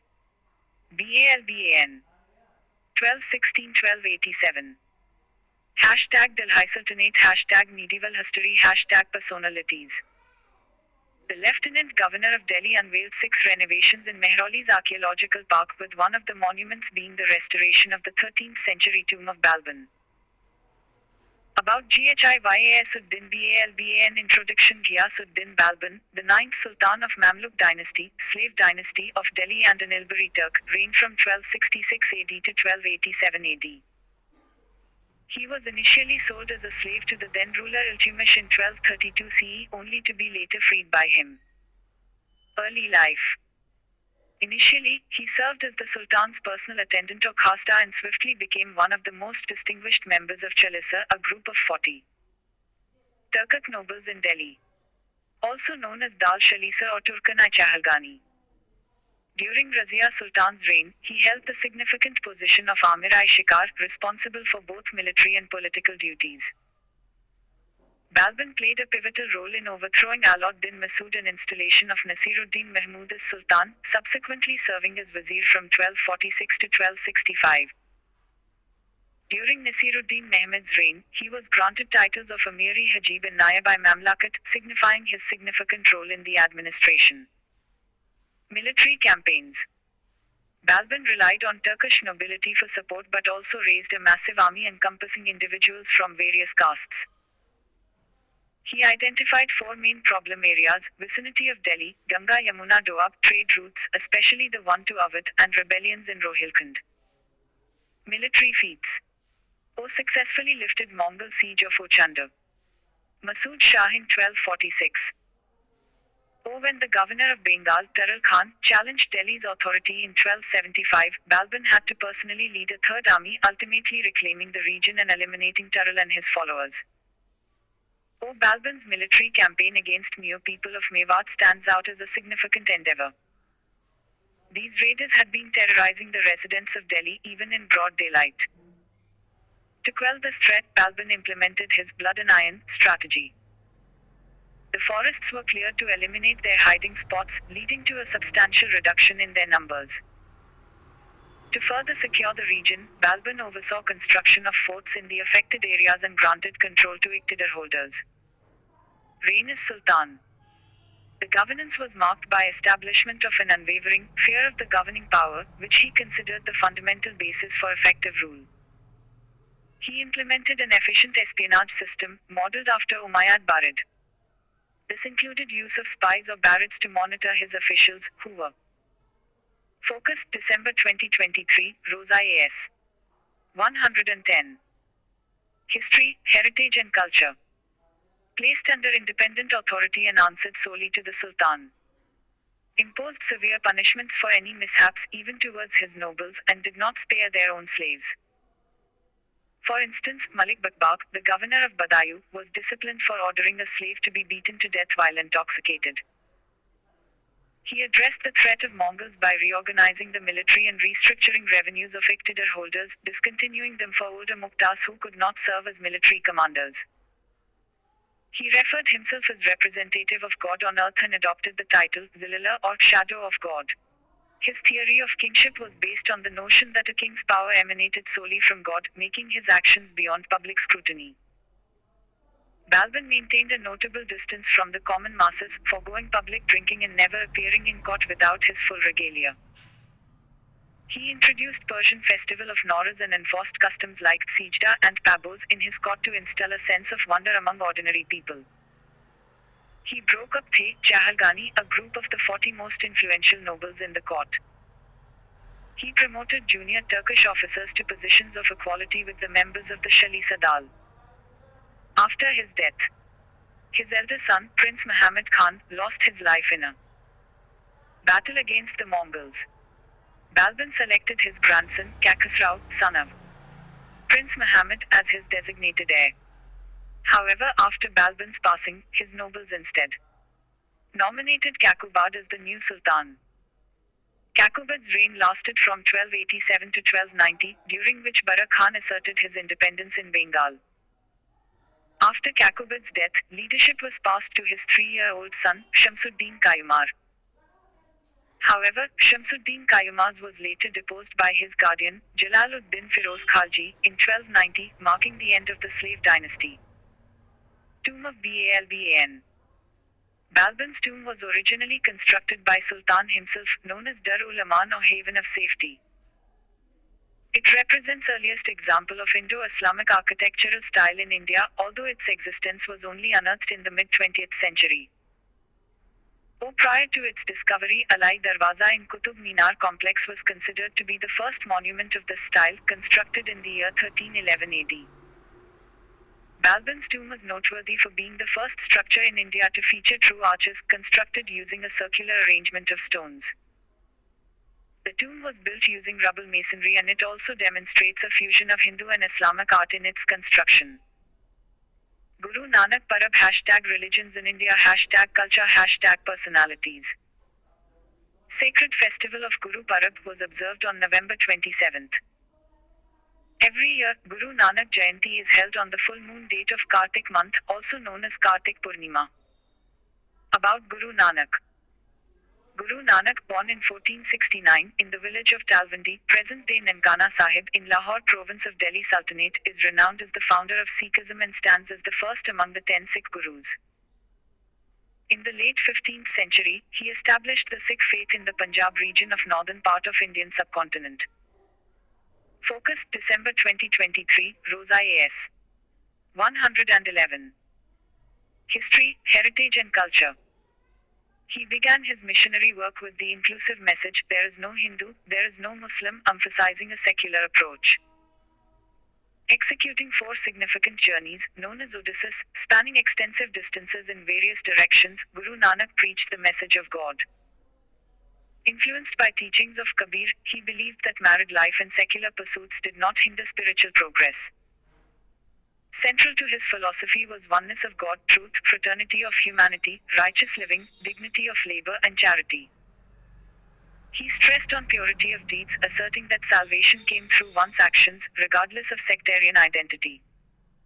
He opposed caste system and challenged the spiritual monopoly of higher castes.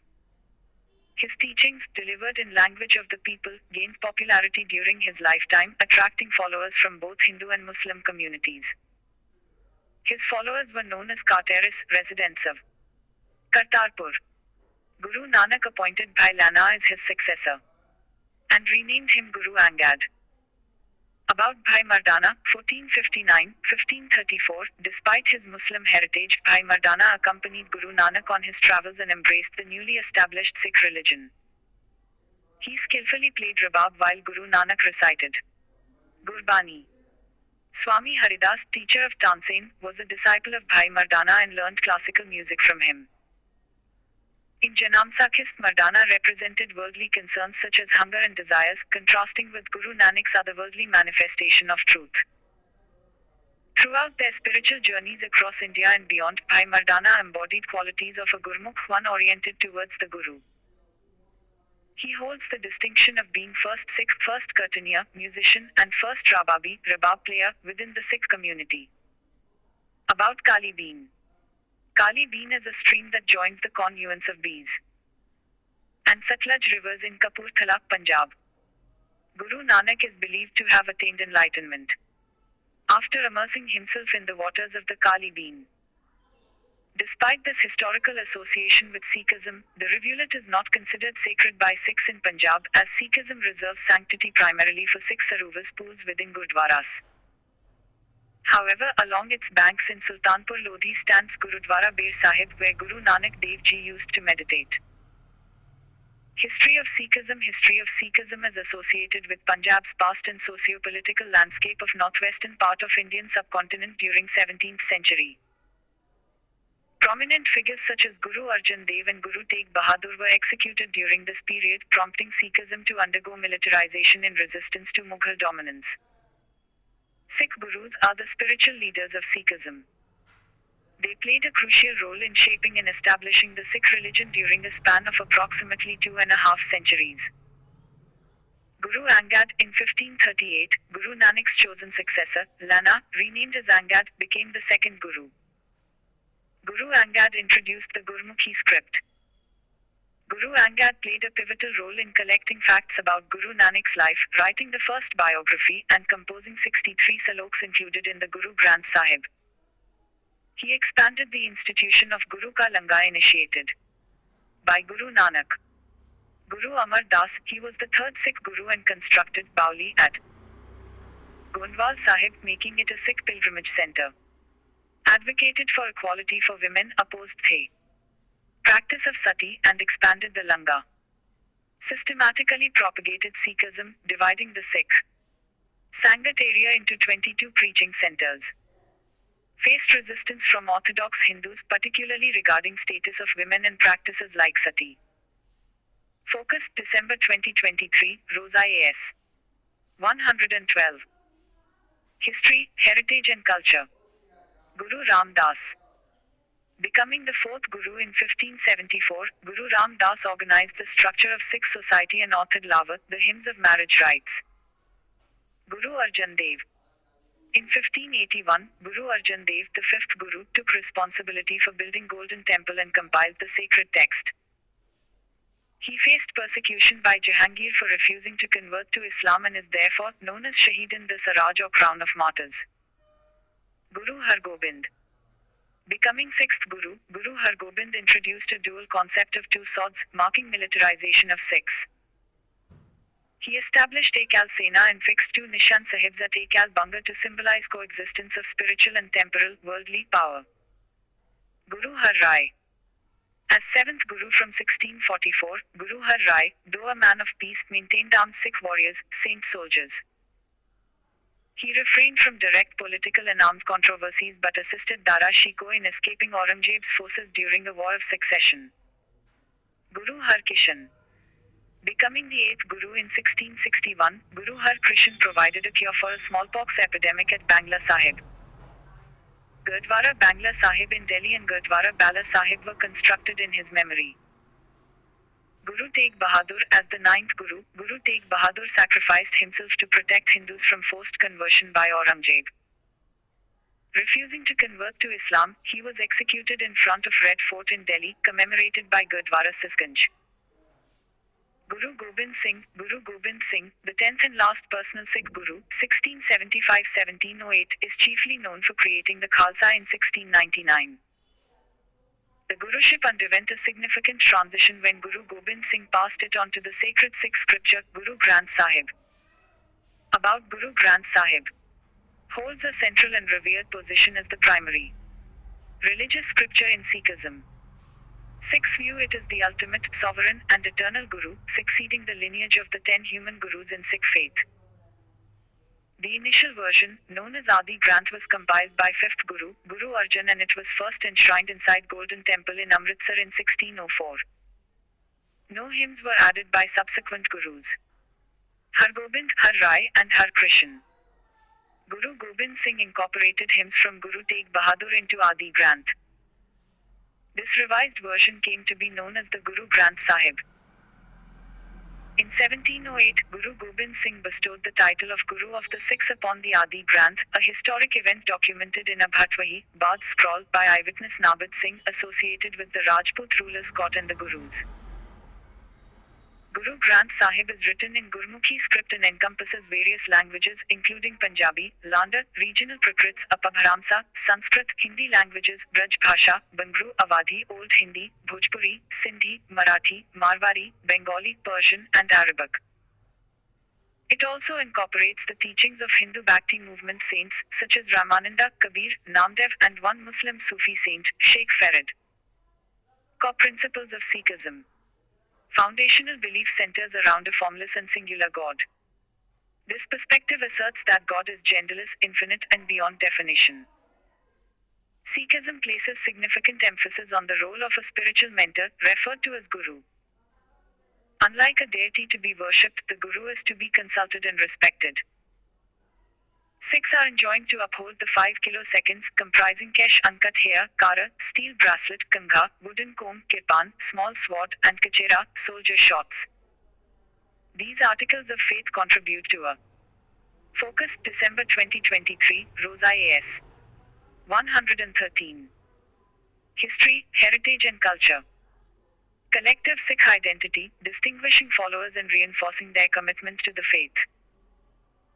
Sikhism challenges societal norms, exemplified by practices such as Langa, a communal meal where individuals from diverse castes and religions sit together in unity, a groundbreaking tradition initiated 500 years ago.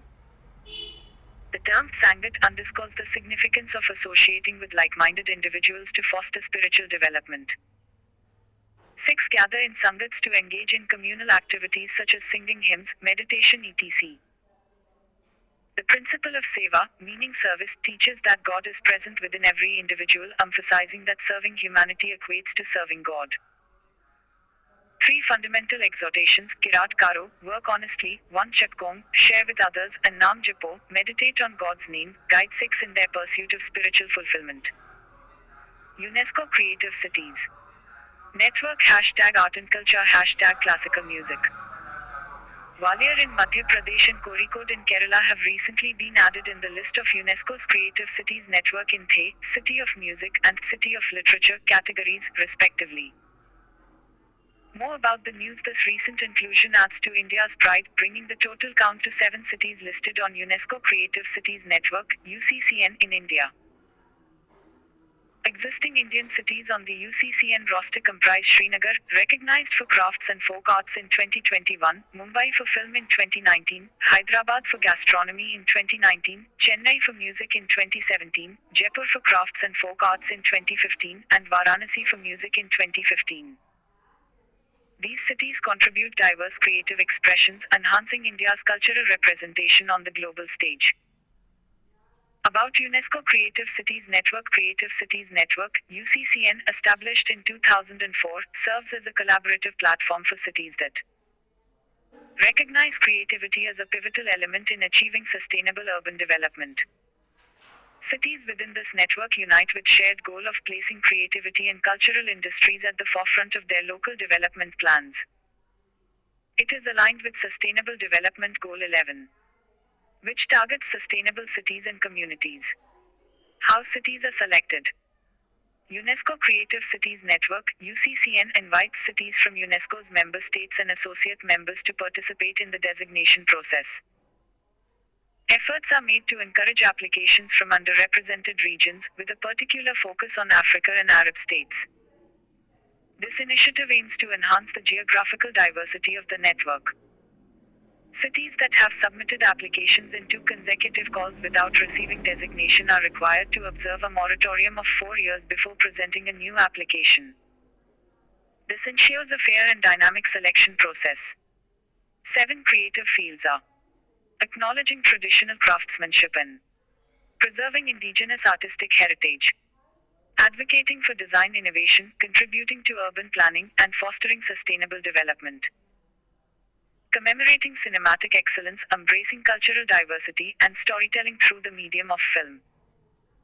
Showcasing culinary traditions, emphasizing food heritage, and promoting sustainable gastronomic practices. Cultivating literary exchange, encouraging a reading culture, and nurturing linguistic diversity.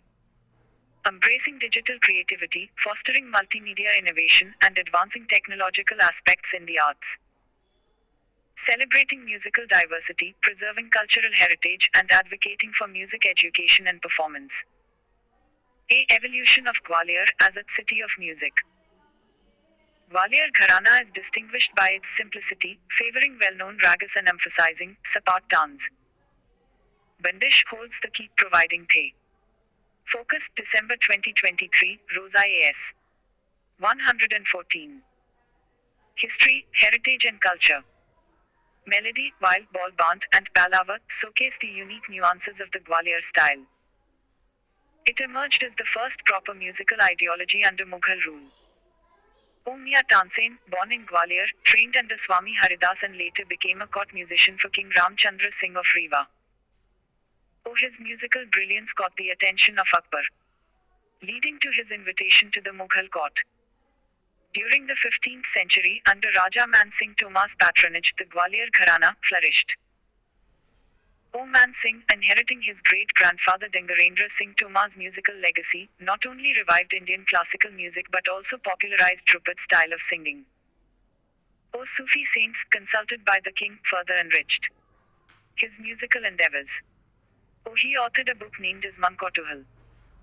This was translated into Persian in 1673 by Fakhwairullah by the name Raga Darpan.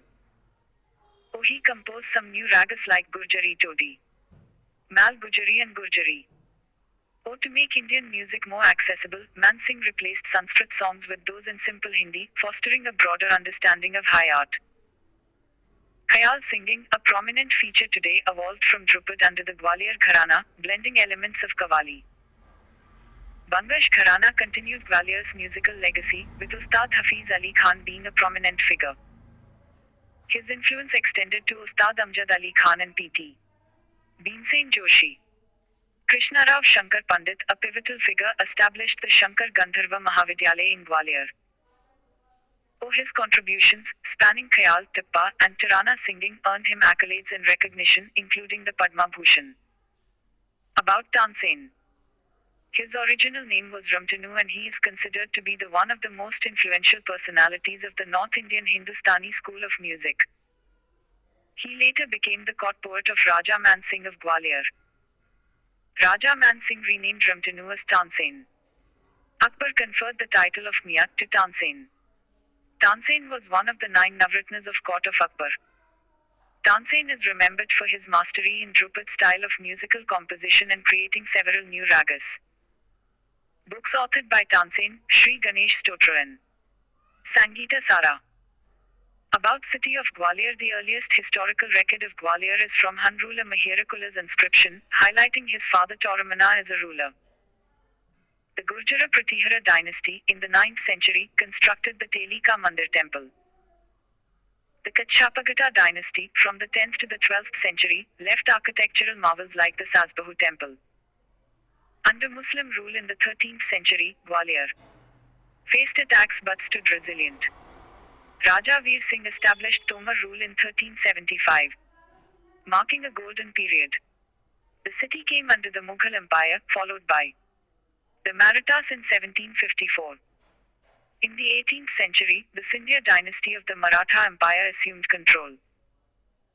Gwalior remained a princely state under British Raj until India gained independence in 1947, with the Scindia family as the local rulers. Gwalior's unique role in the 1857 rebellion is notable. While the city initially did not join the rebellion, Rani Lakshmibai sought refuge at Gwalior Fort after the fall of Jhansi. The Maharaja of Gwalior, Jayajirao Scindia, initially reluctant to yield, eventually surrendered, leading to a brief possession by rebel forces. The British swiftly retook Gwalior in a battle fought by Lakshmibai, leaving a lasting legacy of resistance. Princely State of Gwalior. Focus, December 2023, Rosa A.S. 115. History, Heritage and Culture. Gwalior emerged as a significant regional power, featuring prominently in the Anglo-Maratha Wars. Despite a brief period of rebel control during the Indian Rebellion of 1857, the Scindia family continued to rule until India gained independence in 1947. Maharaja Jivajirao Scindia's accession to the government of India led to Gwalior's merger with other princely states, forming the new Indian state of Madhya Bharat. Kozhikode as the City of Literature.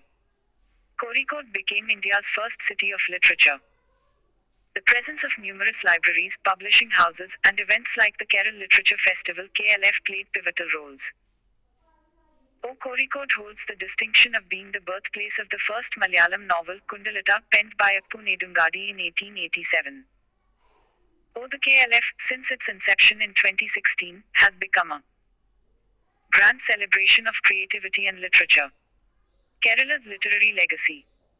UNESCO's recognition of Kozhikode is not an isolated event, it reflects the broader literary fervor in Kerala. Cities like Thiruvananthapuram, Thrissur, and Kottayam, the first 100% literate town in India, also celebrate literary tradition. Despite the digital age, publishing thrives in Kerala, with a growing trend of translating Malayalam literature and embracing translations from diverse languages. About Kozhikode, also known as Calicut, stands along the Malabar coast. Throughout ancient and the medieval period, it earned the name City of Spices due to its pivotal role as a major trading hub for Indian spices. Historically, it was the capital of an autonomous kingdom governed by the Samuthiris, Zamorans. The port of Kozhikode played a crucial role as the entry point to the medieval South Indian coast, attracting traders from China, Persia, Arabia, and eventually Europe.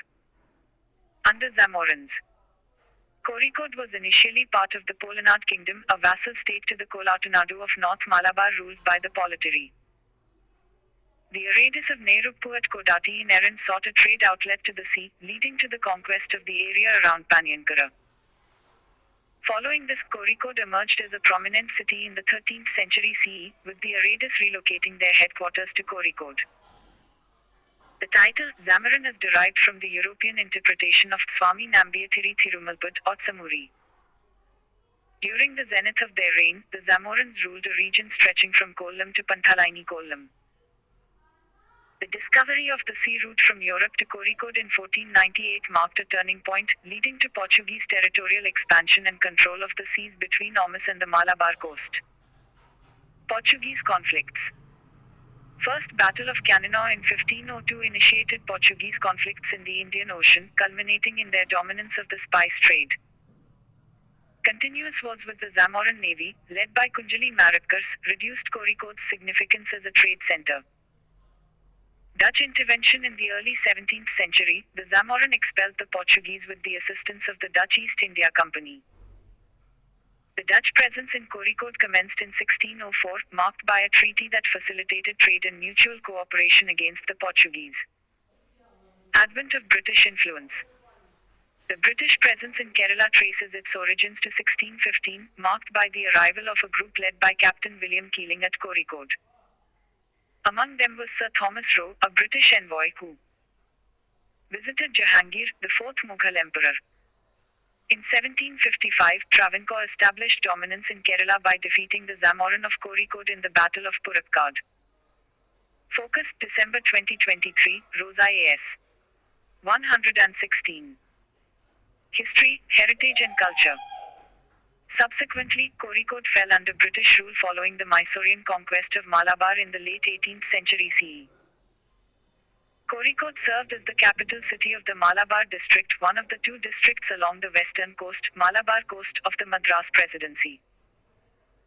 In 1866, the Kozhikode municipality was established under the Madras Act 10 of 1865, amendment of the Improvements in Towns Act 1850, becoming the first modern municipality in the state. The early history of Kozhikode and the prevailing conditions can be known from the accounts of foreign travelers. Ibn Battuta visited Kozhikode and portrayed it as one of the great ports of the district of Malabar. A Chinese sailor under the imperial fleet, Mahung 1403, observed the city's unique religious diversity, finger and toe counting system still in use, and the matrilineal system of succession. Abdur Razak 1442-23, ambassador of Persian Emperor Shahryar, noted active trade with maritime nations including Abyssinia, Zirbad, and Zanzibar. Italian traveller, Niccolò da Conti, 1445, described Kozhikode as rich in pepper, lacked ginger, cinnamon, myrobalans, and zedori. In 1498, Vasco da Gama reached Kozhikode, establishing a trading route with Europe that later contributed to Portugal's colonization of the region. Russian traveller Afanasy Nikitin, 1468-74, along with Italians Ludovico di Vatima, 1503-1508, and Duarte Barbosa, contributed to the diverse accounts of Kozhikode from foreign visitors. Jamdani Sari #Art and Culture #Handicrafts in India. The 42nd edition of the India International Trade revolved around the theme of Vasudhaiva Kutumbakam, highlighting the importance of interconnectedness and collaboration in the realm of trade. More about the news. This fair features representatives from 13 countries showcasing their products. Bihar and Kerala have been designated as the partner states, while Delhi, Jammu and Kashmir, Jharkhand, Maharashtra, and Uttar Pradesh are recognized as the focus states. Jamdani Sari from Dhaka, Bangladesh, has garnered significant popularity among visitors, leading to an increased sale of this product. About Jamdani textile. Cotton fabric, historically known as muslin, originates from weaving centers of Bengal region, particularly Dhaka, which was initially referred to as Dhakai or Daksai. The term Jamdani gained popularity during Mughal Empire, adopting the Persian term as it became the court language of Mughals. Combining ancient cloth-making techniques of Bengal, dating back possibly 2000 years, with muslins produced by Bengali Muslims since 14th century, Jamdani represents a fusion of rich traditions. It is traditionally created on the loom using brocade technique and is abundant in motifs. It has earned status of a UNESCO Intangible Cultural Heritage of Humanity in 2013. It is widely believed that during the Mughal period, particularly under the reign of either Emperor Akbar (1556–1605) or Emperor Jahangir (1605–1627), the figured or flowered muslin came to be recognized as Jamdani. This art form has transcended its birthplace and flourished in regions like Andhra Pradesh, Maharashtra, Rajasthan, and Uttar Pradesh. One significant factor was the importation of lower quality but more affordable yarn from Europe, marking the beginning of the industry's downturn. Focus, December 2023, Rosa A.S. 117. History, Heritage and Culture.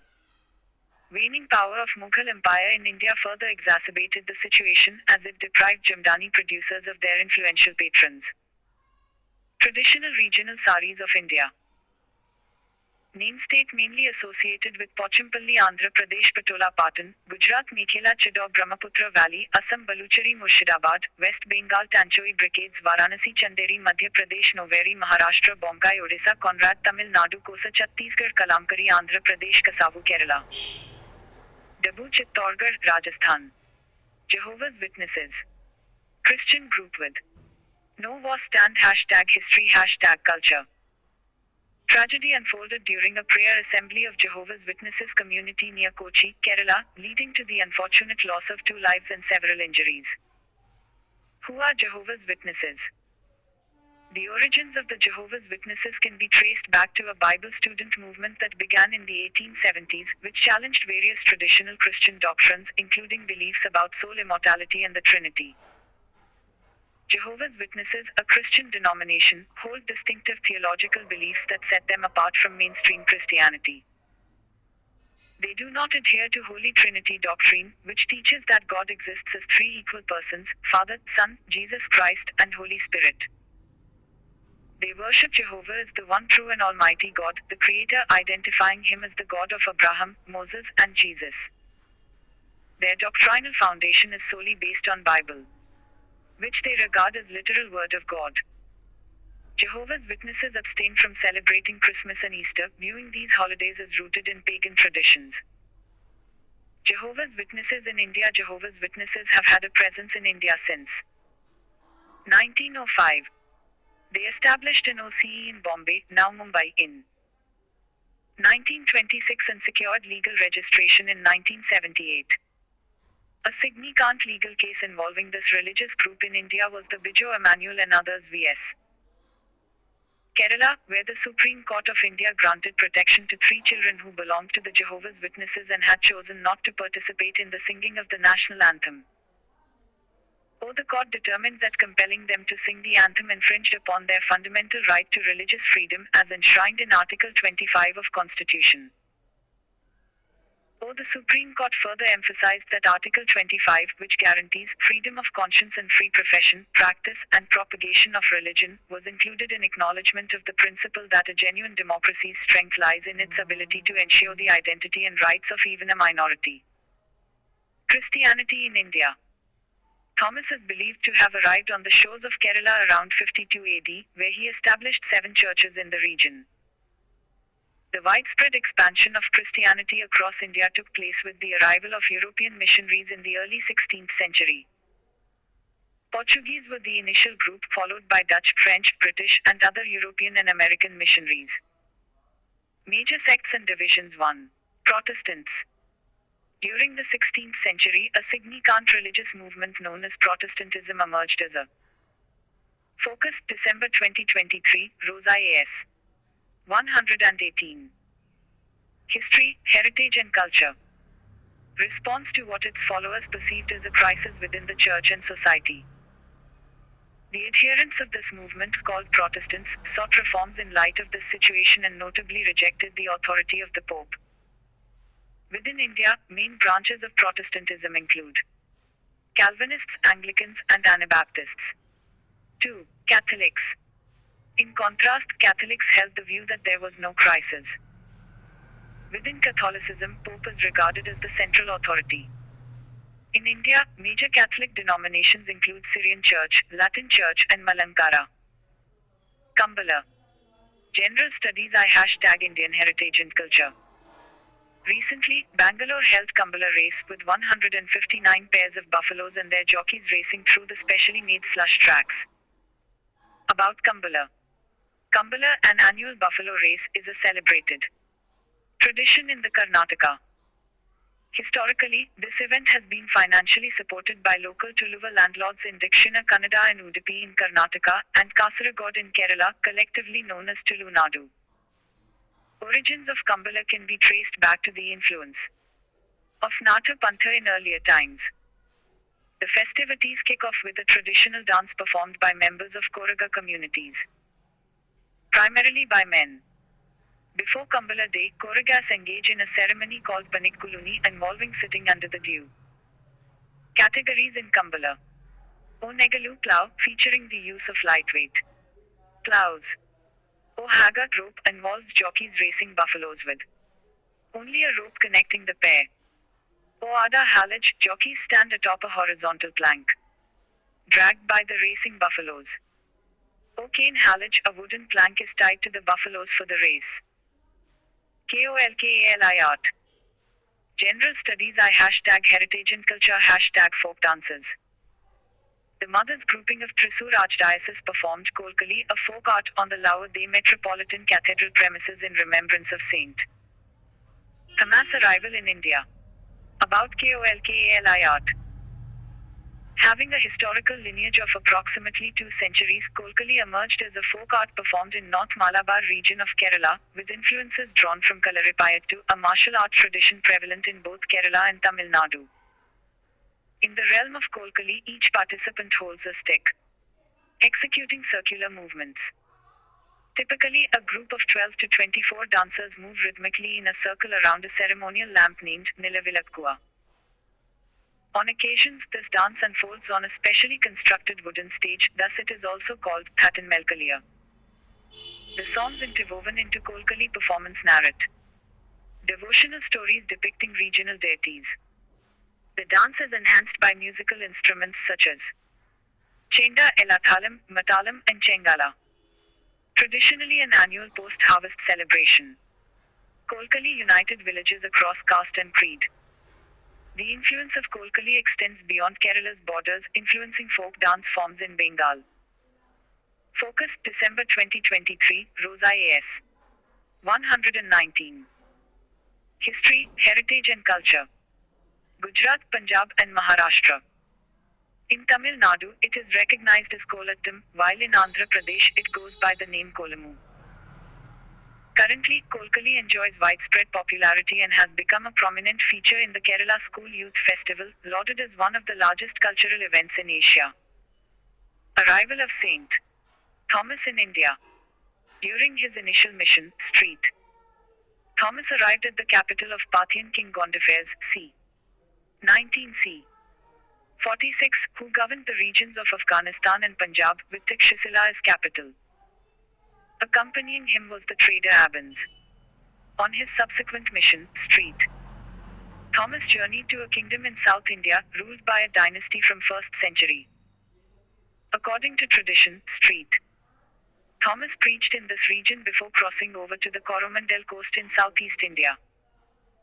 Unfortunately, he was killed while fulfilling his mission at Mylapore near Madras. Legit BARPHUKN. General Studies I # Medieval Indian History # Mughals # Regional Kingdoms. An animated masterpiece titled Lachit the Warrior, chronicling the heroic exploits of iconic Ahom General Lachit Barphukan, has earned a prestigious spot in Indian Panorama section of International Film Festival of India, IFFI 2023. About Lachit Barphukan. Lachit Barphukan was born on the 24th of November 1622 in Charidio, Assam. His father Momai Tamuli Babarua served as the commander-in-chief of Ahom army and held the prestigious position of last Babarua, Phukelang, of Upper Assam under Pratap Singha. Lachit Barphukan's journey in the service of Ahom state began with his appointment as the commander of Hanstadhara Tamuli by the state minister. AHOM battles against Mughals. The invasion by Mir Jumla, acting on the orders of Mughal ruler Aurangzeb, marked a dark chapter for Assam. Mughals captured Gadgaon, capital of Ahom dynasty, leading to signing of Treaty of Khilaj-Harayat in 1663. This treaty imposed territorial concessions, war indemnities and annual tribute, thus deeply denting Assamese nationalist pride. Chakradhwaj Singha, determined to reclaim Assam, initiated extensive preparations by training soldiers, bolstering the armament industry, and constructing boats. In 1667, Lachit was entrusted with leading the Ahom army, holding the rank of Barphukan. Launching a swift and aggressive campaign, the Ahom army, under Lachit's command, destroyed Mughal outposts until reaching the pivotal target of Guwahati. The subsequent siege culminated in a frontal attack in 1667, resulting in a victory for Ahoms and expulsion of Mughal forces beyond the river Manas. In 1669, Mughal troops, led by Ram Singh, Battle of Aliboy, arrived to launch an attack. Despite Ahom army not being fully prepared, Lachit Barphukan, with wisdom and readiness, faced the potential threat. Ahom forces suffered losses, but Lachit, though momentarily upset, remained undeterred. Utilizing the natural advantage of hillocks along the Brahmaputra, earthen ramparts were erected to create a protective ring around the city. Battle of Saraighat in March 1671. Focus, December 2023, Rosa AS. 120. History, Heritage and Culture. In the final stages of the Battle of Saraighat, as Mughals attacked from the river, Lachit, aboard 7 boats, confronted the Mughal fleet, urging his soldiers to fight. His inspiring words reignited their spirit, leading to a desperate battle on the Brahmaputra. Lachit's courageous leadership proved triumphant. The Mughals were forced to retreat from Guwahati. In recognition of his leadership and valor, the Lachit Barphukan Gold Medal was instituted in 1999, awarded to the best cadet from the National Defense Academy. Practice questions. MCQs. Q1. Consider the following with reference to The Medieval History of India. 1. In the Battle of Saraighat, the Mughal army under Aurangzeb defeated a home army led by Lachit Barphukan. 2. Aurangzeb imposed the Treaty of Khilaj Harayat on Ahom dynasty king after the Battle of Alaboi. Which of the statements given above are correct? A. 1 only, B. 2 only. C. Both 1 and 2, D. Neither 1 nor 2. Q2. With reference the Indian heritage and culture, consider the following pairs. Folk art associated state 1. Mailattam, Kerala. 2. Kolkali, Telangana 3. Barakata, Karnataka 4. Chakya Kuttu, Andhra Pradesh. How many of the pairs given above are correctly matched? A. Only 1, B. Only 2. C. Only 3, D. All 4. Q3. With reference to heritage and culture of India, consider the following pairs. Tradition state associated with 1. Silambam, Kerala. 2. Kambala, Karnataka. 3. Kuttu Varizai, Andhra Pradesh 4. Jallikattu, Tamil Nadu. How many of the pairs given above are correctly matched? A. Only 1, B. Only 2. C. Only 3, D. All 4. Q4. Consider the following statements. 1. Jehovah's Witnesses are a sect having faith in the Holy Trinity of Christianity. 2. Rituals of pagan traditions are followed by the Jehovah's Witnesses. 3. The origin of the Jehovah's Witnesses can be traced back to the cultural interaction between Portuguese and the local populace in Kerala. How many of the statements given above are incorrect? A. Only 1, B. Only 2. C. All 3, D. None. Q5. Consider the following statements with reference to Sikhism in India. 1. Gurmukhi script was introduced by Guru Nanak in which he wrote his religious teachings. 2. Adi Granth was installed for the first time as holy Book of the Sikhs by Guru Angad. Which of the statements given above are correct? A. 1 only, B. 2 only. C. Both 1 and 2, D. Neither 1 nor 2. Focus, December 2023, Rosa A.S. 121. History, Heritage and Culture. Q6. Consider the following statements with reference to the Bhakti movement in India. 1. Vachanas are associated with the Varkari sect from Maharashtra. 2. The doctrine of Vishishtadvaita was introduced by Saint Ramanuja. 3. Vishishtadvaita philosophy propounds that Brahman and Atman are identical. How many of the statements given above are correct? A. Only 1, B. Only 2. C. All 3, D. None. Descriptive questions. Q1. Discuss the significance of the Bhakti movement in the socio-religious landscape of medieval India and analyze the contributions of the Bhakti movement to the cultural and literary heritage of the country. 15 marks, 250 words. Q2. The evolution and development of Indian miniature painting and its several schools bears the imprint of the social, religious, economic, and political milieu of its region. Discuss. 10 marks, 150 words. Answers 1D, 2A, 3B, 4C, 5D, 6A. Focus, December 2023, Rosa AS 122. Part 2. Ethics, Integrity, and Aptitude. Coverage from varied sources. Ethics, Integrity and Aptitude. Ethics of Dr. B.R. Ambedkar. Hashtag ethics, hashtag integrity, hashtag aptitude. Dr. B.R. Ambedkar, popularly known as Babasaheb Ambedkar, was one of the architects of the Indian Constitution. He was a well-known politician and an eminent jurist. Ambedkar's efforts to eradicate social evils like untouchability and caste restrictions were remarkable. The leader, throughout his life, fought for the rights of the Dalits and other socially backward classes. Ambedkar was appointed as the nation's first law minister in the cabinet of Jawaharlal Nehru. He was posthumously awarded the Bharat Ratna, India's highest civilian honor, in 1990. Ambedkar views on social justice. It has been a sad historic fact of Indian society that lower castes have been exploited and dominated by the upper castes, and for that reason, the lower castes have mostly also been the lower classes economically and vice versa. Until the British period, there had never really been many revolts or movements on behalf of the lower castes and untouchables to seek social justice. But during the freedom movement, there were many leaders and movements throughout India. The most prominent voice of and for the lower castes had emerged in the person of B.R. Ambedkar, who hailed from the untouchable Maha-caste in what is today Maharashtra. Even today, Ambedkar is a hugely influential political symbol and legacy who is followed by many political forces throughout the length and breadth of India. Ambedkar's aim was to get justice for the lost and the least, and he emerged as a sort of revolutionary leader of India's Hindu untouchable and other castes. His aim was to fight for their equality and seek improved living conditions for them and reach education among them and get adequate representation for them in elected bodies and in government services.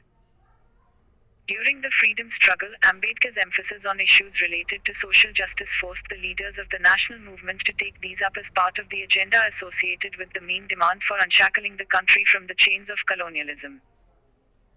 In his own personal life and career, Ambedkar had to face caste discrimination and harassment of the most severe kind and was foiled in his career repeatedly. Even though he was highly educated and had advanced degrees from the world-famous Columbia University of New York and the University of London where he did his DSc, any job that he took up back home in India he could not continue because upper caste subordinates refused to work with him or otherwise frustrated him. For instance, when he took up employment in the government of the princely state of Baroda, his upper caste subordinates humiliated him and ultimately forced him to resign. Even at Bombay University, he was treated badly by upper caste colleagues, and he was ultimately forced to resign. 1924 onwards, Ambedkar was fully in a political movement in the national struggle. Ambedkar, in his work Who Were the Shudras?, questioned the whole Hindu social order and tried to create a theory that the Shudras were not a separate Varna or caste but were originally Kshatriyas who in a struggle with Brahmins were manipulated out of the Kshatriya caste by the Brahmins and were deprived of the sacred thread. Therefore, they lost their social position due to this move of the Brahmins and became backward and degraded.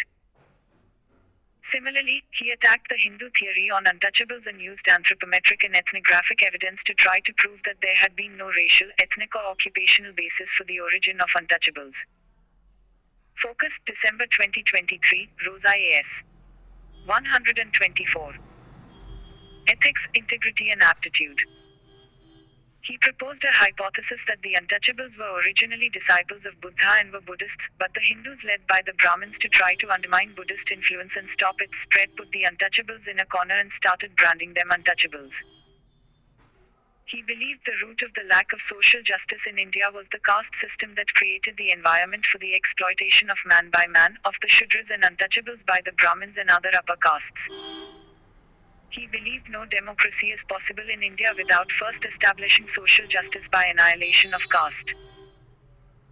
So, he took a position that was opposed to the position of both the Congress and Gandhiji, who wanted political reform and independence from British colonial rule first, and the socialists and Marxists who wanted economic equality established first.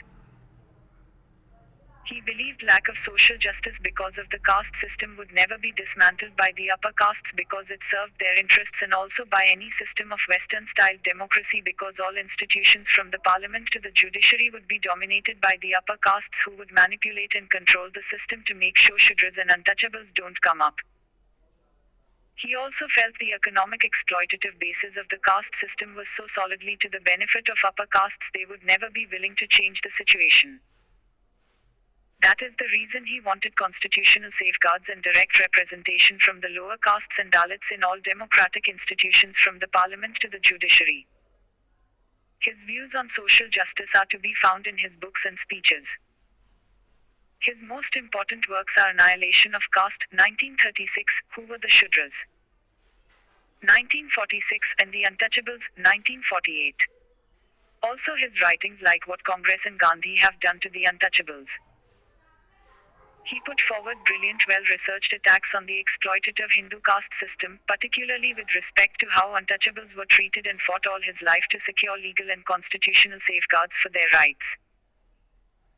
It is interesting, although he had attacked Gandhi's Congress party's views and attitudes on the caste system quite severely and in a scathing manner in his writings, Gandhiji suggested Ambedkar's name to head the committee to draft the constitution.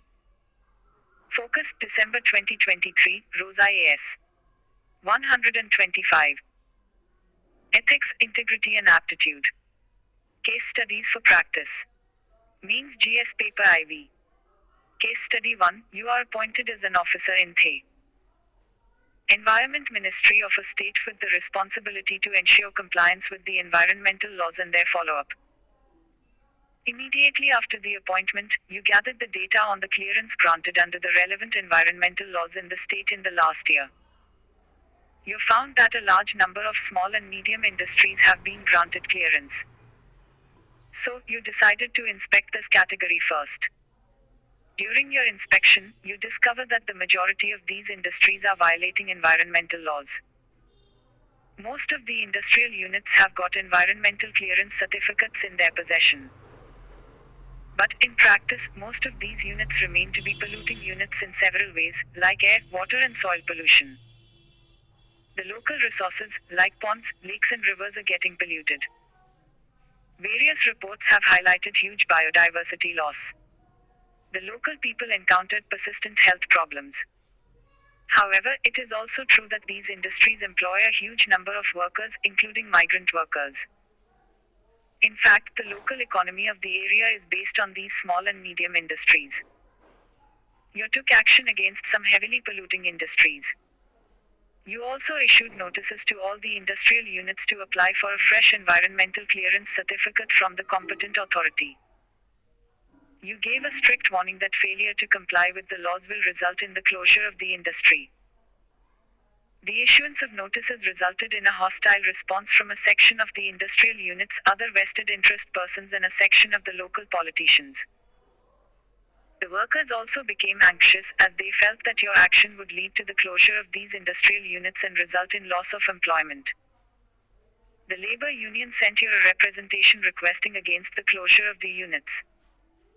Simultaneously, you started receiving anonymous threats. You, however, received support from some of your colleagues, environmentalists and some citizens forums.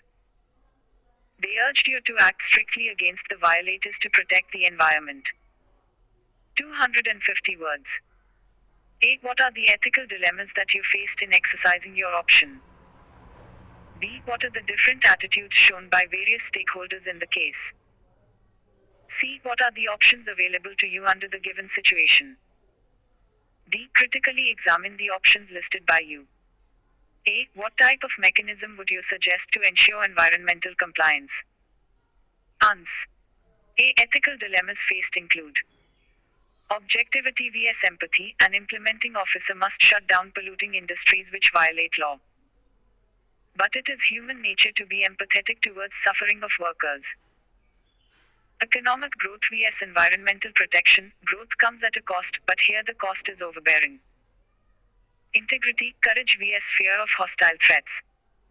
B. Different attitudes shown by various stakeholders. I. Apathetic attitude towards environment and health of people shown by industry's owner. E. Attitude of lack of respect for law. E. Hostile and greedy attitude by some industrialists who are threatening me. IV. Democratic and cooperative attitude by some seniors and NGO. C. Option available to me. I don't take any action considering workers' livelihood. E. Quit job or seek transfer to other departments. E. Facilitate fulfillment of environmental obligations within short period. IV. Take action against industries and simultaneously support workers to seek alternate employment. D. Critical evaluation of options. I don't take any action considering workers' livelihood. Pros. Ensures right to livelihood of workers. Boost industries in the region. No abrupt change in economy. Focus, December 2023, Rosa A.S. 126. Ethics, integrity and aptitude. Cons. Violation of rule of law. Compromise on right to live in healthy environment. Lack of trust on environment ministry. Quit job or seek transfer to other departments. Pros: officer who will replace me may be more diligent to solve the issue. Can escape crisis of conscience. Cons: dereliction of my duty. Violation of civil service value of integrity and courage. Facilitate fulfillment of environmental obligations within short period. Pros: livelihood of workers will be secured and also pollution is controlled. Cons: companies may not be willing to change their method of operation. IV taking strict action against industries.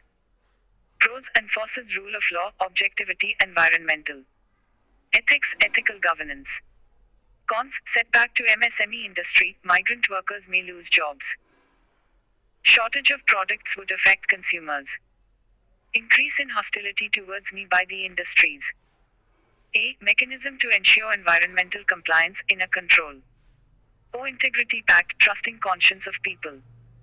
Self-declaration on fulfillment of procedure. Use of technology to monitor pollution levels. Biocentrism concept to make people realize importance of environmental conservation. Providing alternative employment in less polluting industries. Good governance. Environment ministry must make compliance procedure easier. A nodal officer must help in the process. If industries fail to reform effectively, they could be ordered to close. Producers' pay principle must be strictly enforced. I would appeal to NGT to direct the industries to pay compensation for workers and local population. Encouraging local NGOs to spread awareness regarding pollution and its effects on health. Case study 2. You have done food engineering from a reputed institution. After a series of competitive tests, including written and interview, you managed to get a campus placement in a leading food brand. You have to clear the education loan. Your father retired last year and your younger sibling is still in college. Your parents are also planning for your marriage next year. In your company, you were allotted the quality control section.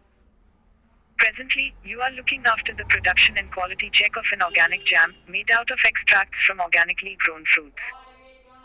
In the first year, you were appreciated for your performance by the management. The company has been doing good business for the last 5 years in the domestic market, and this year, it has decided to export to Europe and other Asian countries.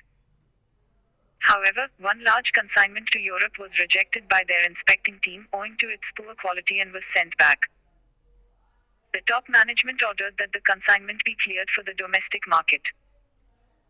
As part of your quality check, you observed the glaring poor quality and brought it to the knowledge of the top management. However, the management advised all the members of the team to overlook these quality issues, as the management cannot bear such a huge loss. The rest of the team members, except you, promptly signed and cleared the consignment for the domestic market, overlooking the issues. You again tried to convince the management that such consignment, if cleared even for the domestic market, will tarnish the image and reputation of the company and will be counterproductive in the long run. However, you were further advised by the top management that if you do not clear the consignment, the company will not hesitate to terminate your services, citing certain innocuous reasons. Ans. Ethical dilemmas. 250 words. Personal vs professional well-being, avoiding inner dissonance or avoiding loss of job. Safeguarding well-being of family vs safeguarding well-being of society. Ethics vs code of conduct. Companies' policies might require me to adhere to decisions of top management. Loyalty to company vs social justices. Short-term gains vs long-term reputation. Values required to deal with the situation. Focus, December 2023, Rosa AS. 127. Ethics, integrity and aptitude. Integrity, to keep morality intact. Empathy, to have concern for health hazard. Perseverance, being a junior member, bringing change takes time. Prudence, to safeguard reputation of company. Fortitude, to stand for morality even on verge of getting terminated. See options available to me. Ignoring quality control issues. Resigning from job and finding other opportunities. Whistleblowing against quality issues to Quality Council of India. Sharing my grievances within the company. D. Critically evaluation of the options, ignoring quality control issues. Pros: no professional loss. Cons: would hamper my reputation as an efficient inspector. Resigning from job and finding other opportunities. O. Pros: will satisfy my moral conscience and lead to job satisfaction. O. Cons: would be fired from job, financial instability and inability to support my parents and newlywed wife. Whistleblowing to QCI. O. Pros: would be morally correct when there are no avenues to complain within the company. O. Cons: QCI might fail to take any action or a strong action would mean bad reputation and loss of jobs. Sharing my grievances within company. O. Pros: actively trying to persuade the company to change may bring change without bad reputation. More systematic change can be brought about. O. Cons: grievance redressal may not happen. Profitability may take precedence over morality. A. Best course of action is to be persuasive within the company. Prepare a detailed report on how reputation and trust affect the business. Use AI to explain seniors that only ethics can sustain a business and benefit oneself, company and consumers. I can try to come up with some innovative, cost-effective manufacturing process to cover loss in immediate term. Focus: December 20.